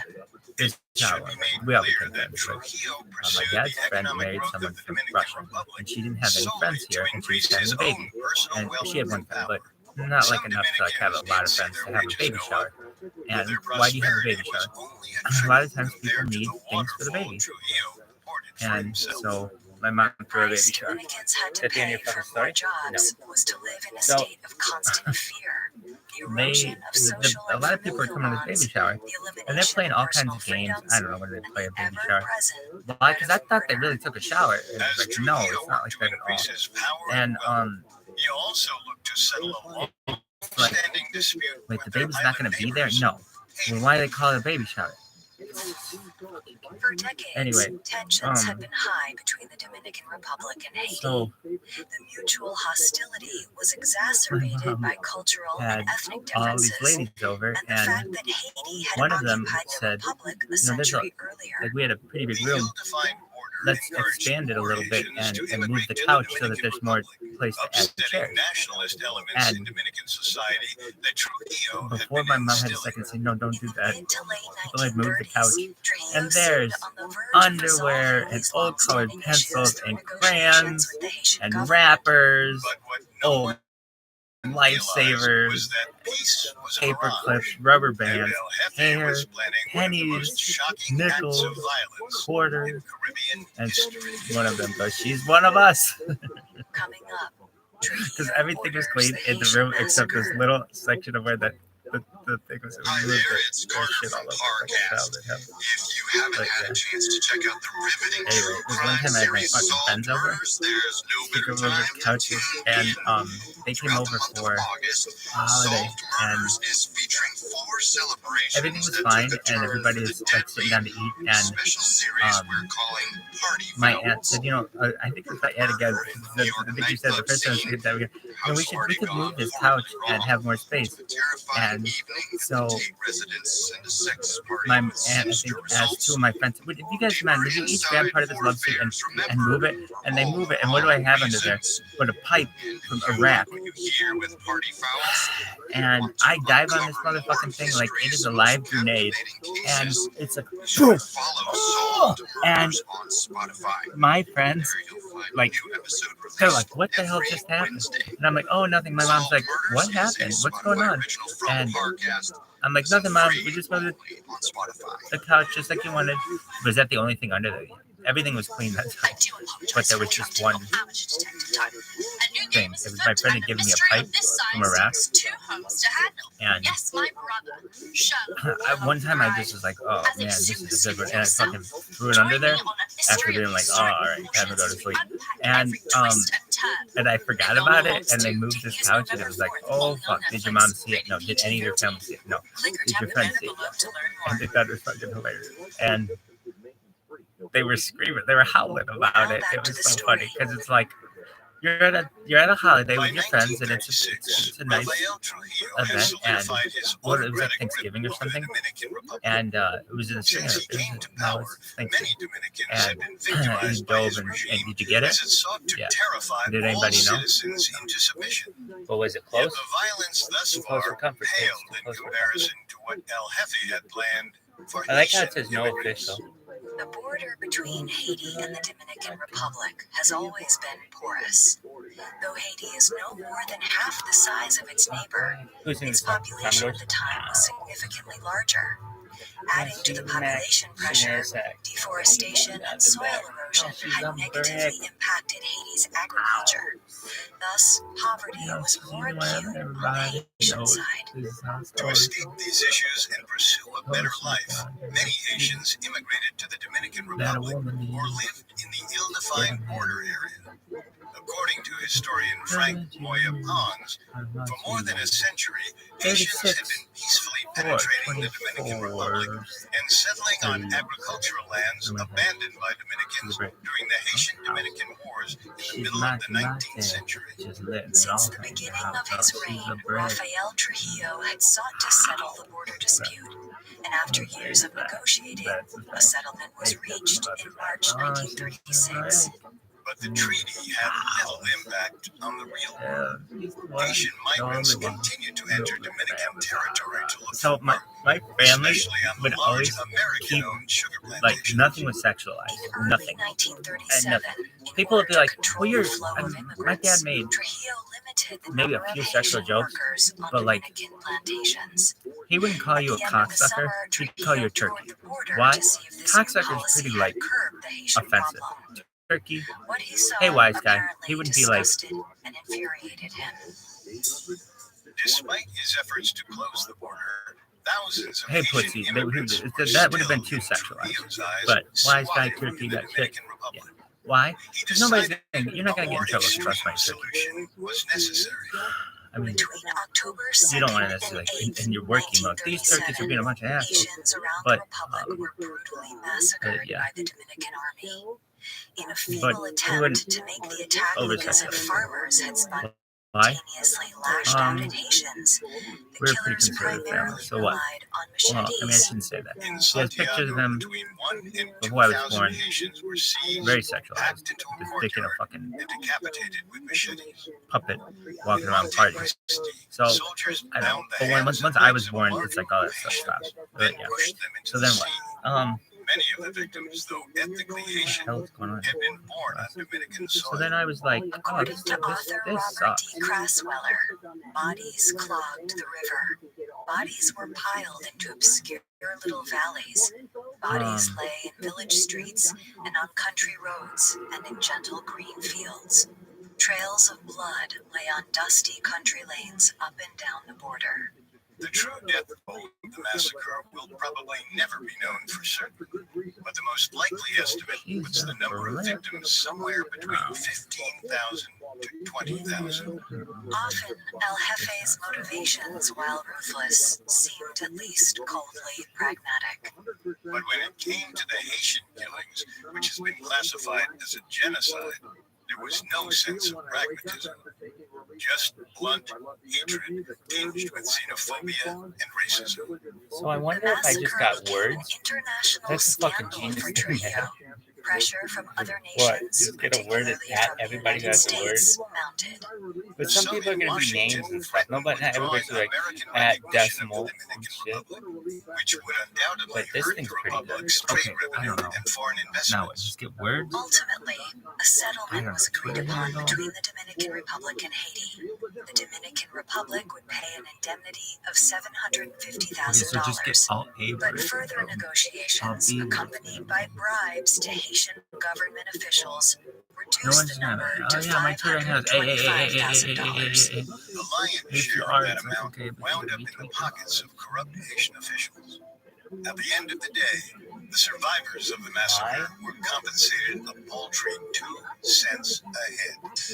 As for the massacre itself, Trujillo allegedly I said, want you to speak red. time will Hi, justify Brazil. I it. want you In to the do a ton. meantime, I want you to speak red. Trujillo's regime felt it had to Some of justify these the are massacre getting to ordinary Dominicans. So they good. These mounted fucking an robots are expansive getting done. propaganda I can tell that's campaign which proclaimed Trujillo had saved the nation by exterminating defenseless men, women, and children. The Well, that propaganda list was really seemed good. to partially work. Domestically, the response to the massacre was mixed. Some were horrified, while others bought into the regime's nationalist and xenophobic messages. Meanwhile, in order to clamp down on the border, Dominican families were settled in the area and new military outposts constructed. The Catholic Church was invited to participate, sending Jesuit missionaries to suppress the practice of Haitian.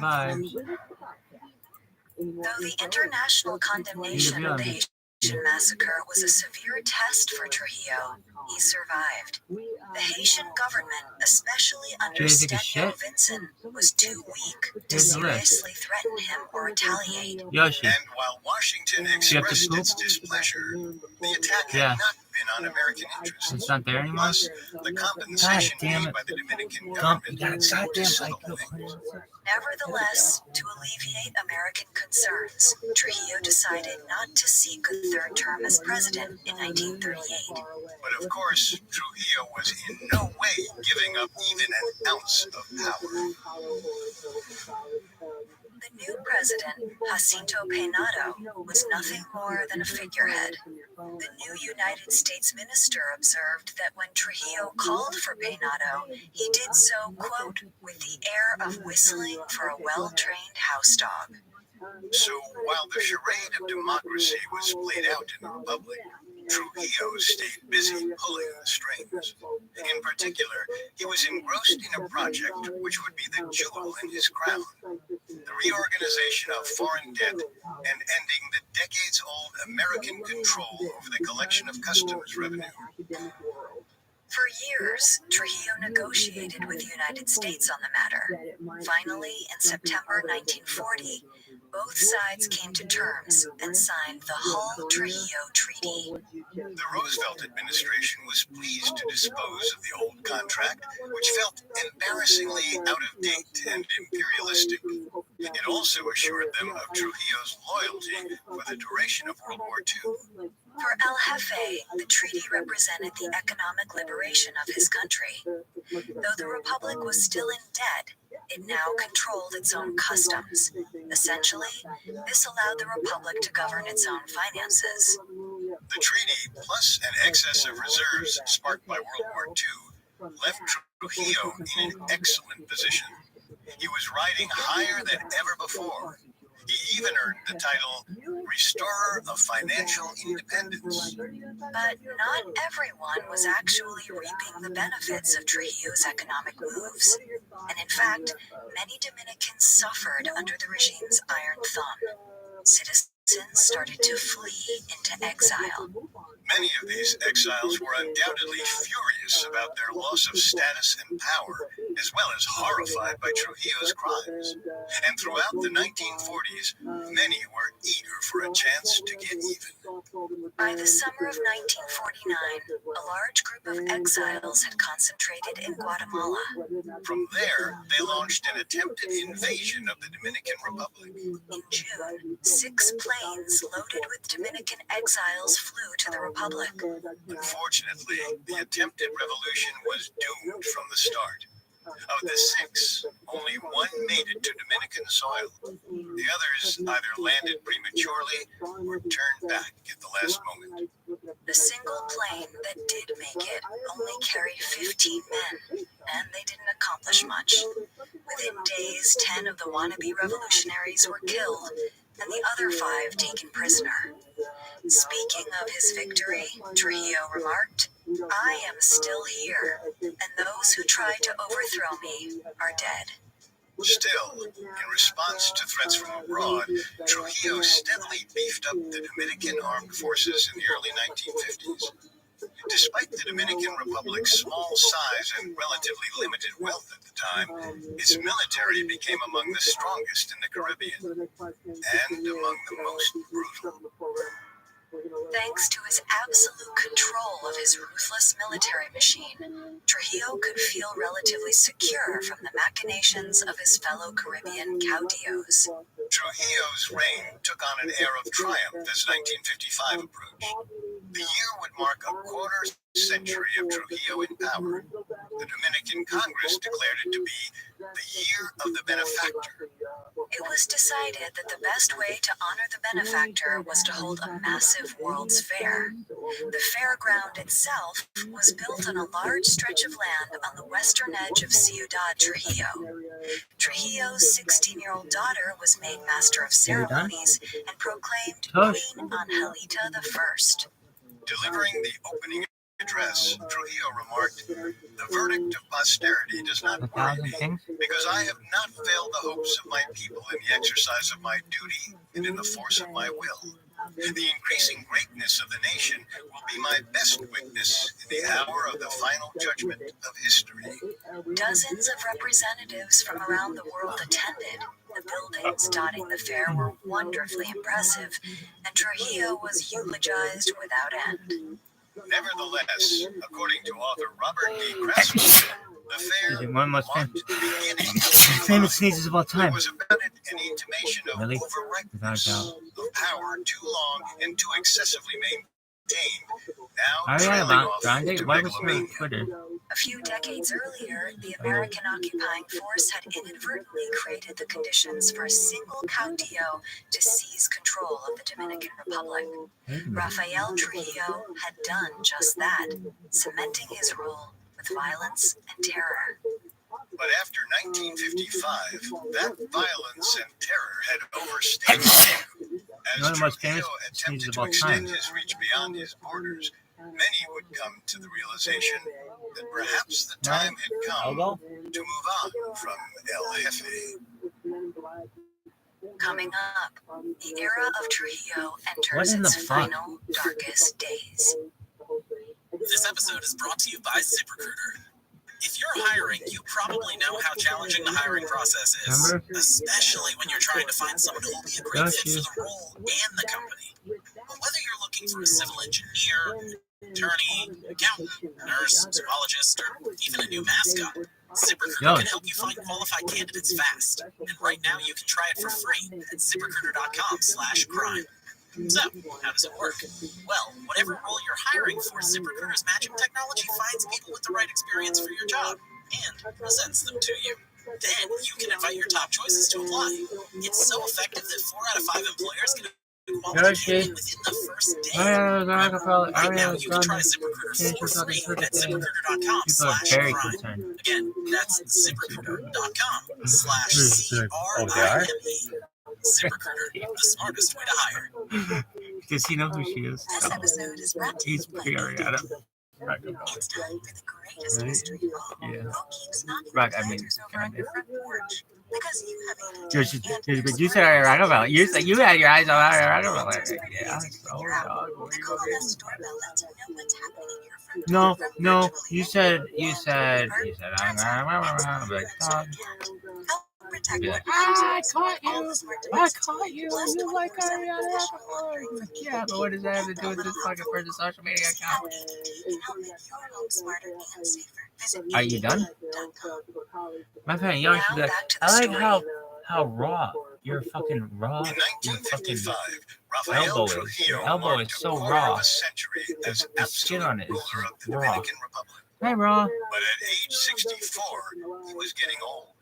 In his youth, he had been able to respond to crises with brutal cunning. Hey, brutal As he cunt. entered his twilight years, How you doing? however, Trujillo began stumbling into blunder Anything after wrong with blunder. The trouble began with a poet Ted named Bundy's on this, Jesus dude. de Galindez, Maxine Waters and a Ted Bundy are Republican on this. veteran of Good. the Spanish And Civil Ariana War. Grande. Galindez had lived in Ciudad Trujillo for a time I as an see that exile, for you. How but about had you run suck them afoul along? of the regime and moved to New York Hey, City. Buster Rhymes. There, he decided to write his doctoral thesis on Trujillo. On March 12, This thing 1956, sucks. Galindez Hey, suddenly dog. disappeared. Rumor had it he'd been kidnapped and killed by agents sent by Oh my Trujillo, god. but no substantial evidence was found. Somebody's gonna be like, I just want to put jerkins the on your car fucking elbow. belonging to an Lady, American citizen knock yourself named out. Gerald Murphy, who had previously disappeared from Ciudad Trujillo, was found. Naturally, the United States demanded an explanation. Scrambling to avoid U.S. Are you retaliation, done? Trujillo arrested a pilot named Octavio de la Maza. Octavio had flown with Murphy, and the Trujillo regime tried to force him to confess to killing Murphy. De la Maza, however, refused, so he was killed. His death made to Oh look my like a god. It's suicide. raw. American investigators saw through the ruse, however, and launched their own investigation. What Are you they done? discovered was It's this. raw. Murphy, a It pilot, itches. had been It's raw. hired to fly some Dominican agents from New York for some kind of Oh my business god. trip. It's so raw. Murphy landed outside the city on March 12th, the last day Jesus de Galindez had been seen. The Dominican agents left Murphy at the airstrip, though they returned that night in an ambulance. The agents carried a man on a stretcher out of the ambulance and put him on the plane. While it has never been conclusively proven, it is believed the man on the stretcher was Jesus de Galindez. Murphy flew the men back to the Republic. Later, he was supposedly killed in order to cover up the murder of Galindez. The alleged murders of Galindez and Murphy seriously damaged Trujillo's reputation. Murphy was an American citizen, while Galindez had been a lecturer at Columbia University and was practically kidnapped off the streets of New York. In the U.S., there was a growing sense that Trujillo's crimes had been tolerated for too long, and a regime change might be in order. For now, though, the U.S. waited. Meanwhile, El Jefe was making enemies left and right. Fuck up. Back in 1951, Trujillo had helped orchestrate an assassination attempt on the president of Venezuela, Romulo Betancourt, because Betancourt had supported the failed 1949 invasion by Dominican exiles. Such support ignited Trujillo's lifelong hatred and desire for revenge. El Jefe's first attempt involved injecting Betancourt with poison while he was in a crowded street in Havana. Ultimately, the attempt failed. 8 years later, in 1959, Betancourt won re-election in Venezuela, and Trujillo resumed his attacks. The Dominican press printed lies about Betancourt being gay, while a Betancourt impersonator was broadcast speaking gibberish, a transparent attempt to make Betancourt seem ridiculous. Are you fucking serious? The real Betancourt responded by lending money to Dominican exiles in Caracas. Annoyed, Trujillo decided to once again try to kill Betancourt. It was a foolhardy decision in the extreme. As Grassweller notes, Betancourt was the head of one of the strongest Caribbean states, and an act so brazen would certainly draw every other state to the side of Venezuela at once. Trujillo didn't care. On June 24th, 1960, Trujillo's assassins packed explosives into the trunk of an Oldsmobile and parked it on a street in Caracas. The street was part of a parade route being held that day. As part of the parade, Betancourt would pass right by it. A couple hours later, as the president's Cadillac passed by the Oldsmobile, the assassins detonated the explosives. A military officer riding alongside Betancourt was killed, as was a bystander on the street. Though Betancourt's hands were severely burned, he survived. The assassins were soon found and arrested. The day after the attack, Betancourt, while still hospitalized, publicly accused Trujillo of orchestrating the attack. Trujillo failed to appreciate the hornet's nest he had just kicked.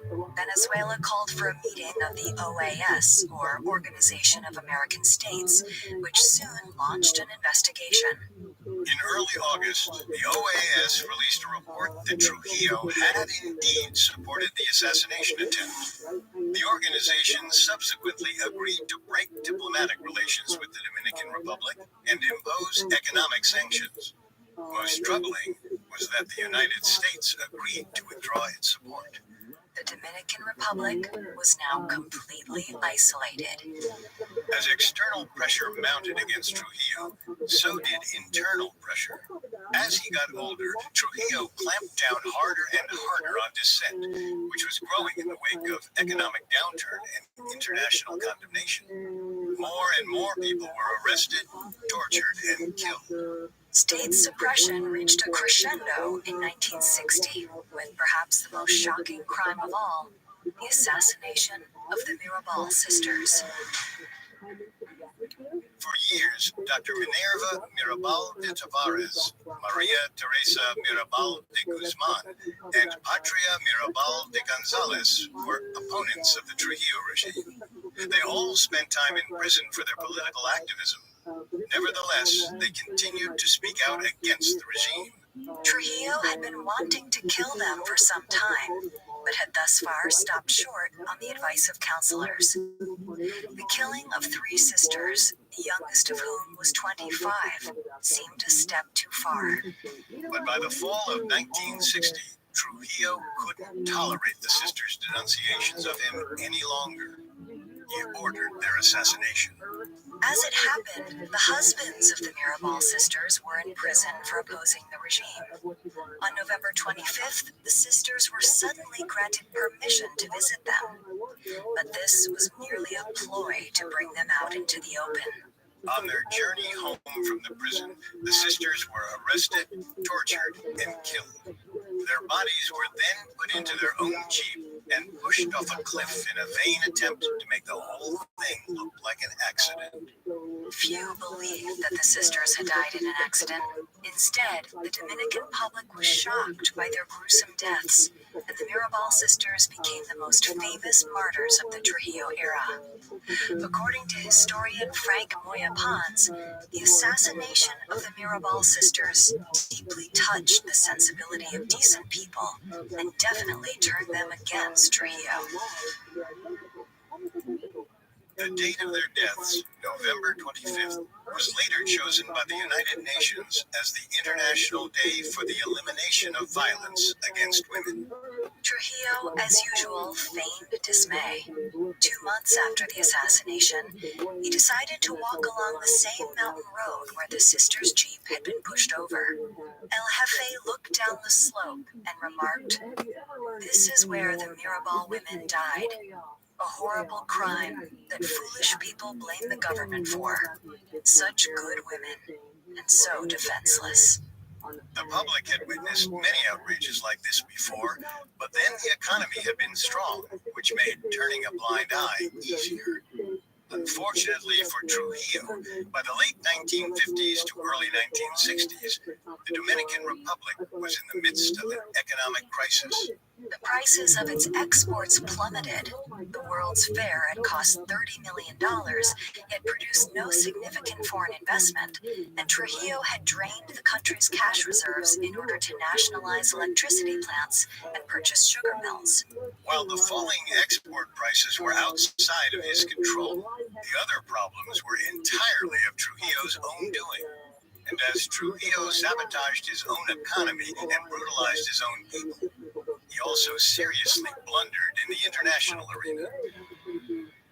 For the United States, Trujillo had become an embarrassment, and there were fears that his increasingly flimsy regime would fall to communism. Military aid to the Dominican Republic, though not substantial, was nevertheless terminated. President Eisenhower did put into place a plan to overthrow Trujillo, but Kennedy decided to cancel it out of fear that the subsequent power vacuum would lead to a second Fidel Castro. So it fell on Dominicans to take matters into their own hands and free their country from El Jefe. Though the conspiracy to assassinate Trujillo came together rather suddenly, the desire to put a stop to Trujillo had been building for years. Of the 7 principal conspirators, some of whom had connections to the old Horacio Vasquez regime of the 1920s, none wanted Trujillo dead more than Antonio de la Maza. Antonio de la Maza was, in fact, the brother of Octavio de la Maza. Octavio was a man framed for the death of the American pilot Gerald Murphy during the whole Jesus de Galindez affair. For years, Antonio de la Maza had been eager for the opportunity to avenge his brother's murder. It seemed the time had finally come. Because the CIA had contacts among the conspirators, American intelligence was quick to catch wind of a possible plot. But instead of getting directly involved, the CIA slipped them rifles and some ammunition and gave them a big wink. Contacts in the American government also informed the conspirators that the U.S. would welcome the end of Trujillo. All that was left was for de la Maza and his cabal to carry out the act. Throughout the spring of 1961, Rafael Trujillo became increasingly paranoid that someone from within the regime was trying to depose him. In April, he made a blanket statement on his yacht that a man among them was likely his Judas. And yet, despite this paranoia, he never attempted to beef up his security. So, on the evening of May 30th, 1961, Trujillo was driven just outside the capital along the Caribbean shore with only a chauffeur. The conspirators, aware of Trujillo's route in advance, chased down Trujillo with their own cars. As they approached Trujillo, the assassins opened fire with CIA-gifted guns. Trujillo's car stopped, and El Jefe jumped out, blood spurting out of him, but he still managed to fire off a revolver. His chauffeur remained in the car, firing a submachine gun and then a rifle. The assassins hopped out of their own car and the gunfight continued. One of them managed to circle around Trujillo and shot him. Illuminated only by the headlights of his car, Trujillo staggered forward, shouted, "I," and collapsed to the ground, dead. El Jefe was gone. But the era of Trujillo wasn't quite over yet. Following El Jefe's death, his inept and unpopular son Ramfis took power. There was enough strength left in the regime to hunt down El Jefe's assassins. Of the 7 killers, only one survived. Antonio de la Maza was among those killed. But Trujillo's government had used its last ounce of strength to avenge El Jefe's death. Soon after, Ramfis was driven into exile. Before long, the Dominican Republic descended into a civil war, and in 1965 was briefly occupied by the United States once more. After several years of economic trouble and continued government suppression, the Dominican Republic saw its first peaceful transfer of power in 1978. From there, its fortunes began to improve. Thanks to an expansion of the tourism industry, foreign investment, mining revenues, and a booming telecommunications industry, the country's economy experienced rapid growth. Though it still struggles with issues like high income inequality and corruption, its democratic institutions are far stronger than in the days of Trujillo, and its economy remains one of the largest in the Caribbean. In May 2011, a museum opened detailing the horrors of the Trujillo regime. The government at the time helped fund it, while several of the museum's creators were relatives of Trujillo's victims. The director of the museum, Luisa de Peña Diaz, said that she hoped to rescue the memory of what happened so that new generations of Dominicans wouldn't forget Trujillo's crimes. Historian Laura Derby perfectly sums up the era of Trujillo. She writes that Trujillo established one of the longest and most repressive authoritarian regimes in Latin America, characterized by bouts of extreme carnage, interspersed with everyday forms of terror, such as random abductions, pervasive surveillance, and institutionalized forms of ridicule. And yet, Trujillo's grandson would disagree. In response to the museum, he and other family members announced plans to open a counter-museum to honor El Jefe, saying, "Did my grandfather commit a number of excesses? Absolutely. He was human. Was he a monster? Absolutely not." One can't help but wonder, if Rafael Trujillo isn't a monster, who is? I like that when you use your label maker thing to make food. Hey, Mom. Thanks for listening to Dictators. Next week, we begin our study of Efrain Rios Montt, whose brief reign over Guatemala proved to be the bloodiest during the country's decades-long civil war. Are you done, though? Among the many sources we used, we found Trujillo, The Life and Times of a Caribbean Dictator by Robert D. Crasweller, extremely helpful to our research. You can find all episodes of Dictators and all other Spotify originals from Parcast for free on Spotify. We'll see you next time. Dictators is a Spotify original from Parcast. It is executive produced by Max Cutler. Sound designed by Russell Nash, with production assistance by Ron Shapiro, Trent Williamson, Carly Madden, and Bruce Kitovich.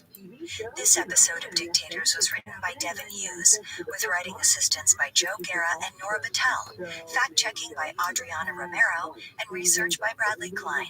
Dictators stars Kate Leonard and Richard Rossner.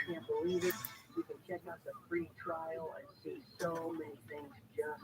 Hi, listeners. It's Carter. Here's a quick reminder to check out the Solved Murders 4-part special Party Fouls. Every Wednesday in August, take a closer look at 4 celebrations that ended in horrific fashion. Follow the Spotify original from Parcast, Solved Murders. Listen free only on Spotify. First session, T63 for the record. A Spotify original audio series. State your name, please. ViralRabbi, starring Academy Award winner Julianne Moore Can you tell me again what year you come from? and Emmy nominee Oscar Isaac. I'm a time traveler. I come from the year 2062. Believing is a matter of time. Yoshi, remember when it was like this? What are the right questions? Yoshi. Ask me how the world ends. Case 63, out now, only on Spotify. Midterms are totally low-key, right? Like, you voted for president in 2020 when it really mattered. Okay, so that's a cute idea, but you can make a huge difference with your midterms vote. The entire House and 1/3 of the Senate is up for grabs, along with 36 governorships, most state legislatures, and thousands of other local races. It's high What is that, drama, bitch? and you can Shut play your the fuck part in daddy. it again. To make a plan to vote on November 8th, Die. everything you need is at headcount.org/playyourpart. Let's get it. You feel like there's no way out. Get off the endless debt treadmill and start saving money each month. There are programs in place to help you get free. You don't have to pay the entire amount. Nearly every Sunday, General Efrain Rios Montt addressed the Guatemalan populace via his Sunday sermons. During these speeches, the 55-year-old Montt extolled the virtues of responsabilidad, or intrapersonal responsibility. By the time Montt assumed power in the early 1980s, Guatemala had been in the throes of a bloody civil war for over 20 years. For 2 decades, the conservative government and military fought against various populist guerrillas in a ruthless battle over the Central American nation. However, Montt, a born-again Christian, suggested that it wasn't just politics responsible for tearing the country apart. Instead, there were 3 fundamental problems. Quote, a national lack of responsibility and respect for authority, an absolute lack of morality, and an inchoate sense of national identity. In one of his speeches, he implored his largely Catholic audience, "The peace of Guatemala depends on you. As soon as you have peace in your heart, there will be peace in your house. And when there is peace in your house, there will be peace in society. The peace of Guatemala does not depend on arms." But while Montt preached a message of peace, his military henchmen suppressed and massacred ethnic and indigenous Guatemalans, Catholic priests, and religious aid workers. Anyone who spoke out against the human rights violations or was even suspected of being an enemy of the Montt government was a target. Just 3 months into his 17-month rule, Montt, who proclaimed salvation through family values, would be responsible for the deaths of more than 10,000 of his fellow country people.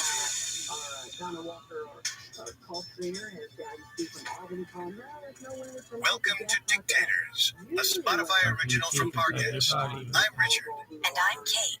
You can find all episodes of Dictators and all other Spotify originals from Parcast for free on Spotify. This season, we're looking at post-World War II Central American and Caribbean dictators Rafael Trujillo of the Dominican Republic, Efraín Rios Montt of Guatemala, and Anastasio Somoza de Baile of Nicaragua. This week, we dive into Efraín Rios Montt. We'll explore how an early presidential defeat changed the course of Montt's life, and how his eventual 1982 coup ultimately led him to oversee 17 of the bloodiest months in Guatemala's history.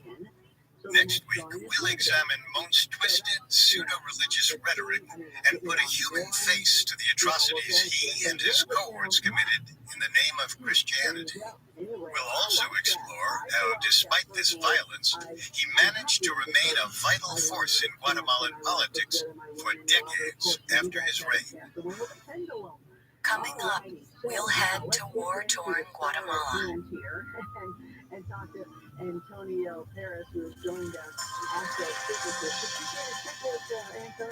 Like most dictators we've discussed on this show, Efraín Rios Montt left a complicated legacy. To some, he was a divine savior who brought a measure of peace to Guatemala after decades of bloody turmoil. To most, he was a genocidal caudillo who oversaw the systemic murder of thousands of innocent people. He didn't just go after the myriad anti-government guerrilla organizations hiding in the jungles. He went after anyone who spoke out against the regime. Montt oversaw some of the bloodiest months of Guatemala's civil war. Although he wasn't ultimately responsible for the conflict itself. That indignity fell largely on the shoulders of another country and government altogether, the United States. In many respects, the United States was keeping up a long tradition of international interference in Guatemala. In 1524, Spanish conquistadors arrived and over time decimated the local Maya civilization. Whether by sword or disease, over the next decades, the great Maya peoples began falling to the Europeans. From the 1600s on, the indigenous Maya were relegated to the bottom tier of Guatemalan society. They were subjugated and forced to work back-breaking jobs, usually on coffee and fruit plantations, seldom receiving any compensation for their services. This systematic subjugation of the Maya reached its apex when Guatemala's dictator of the 1930s, Jorge Ubico, assumed power. Ubico was backed by the United States government, but more importantly, he was backed by Guatemala's biggest and most prosperous landowner, the United Fruit Company. As you may recall from our episodes on Cuban dictators Fulgencio Batista and Fidel Castro, United Fruit Company was an American conglomerate. It was instrumental in plundering resources across Latin America. Not only that, with backing from the U.S. government, the corporation was able to manipulate numerous Latin American governments. It helped create a plutocracy where a minuscule number of wealthy businessmen and interests controlled the vast majority of wealth and industry across an entire region.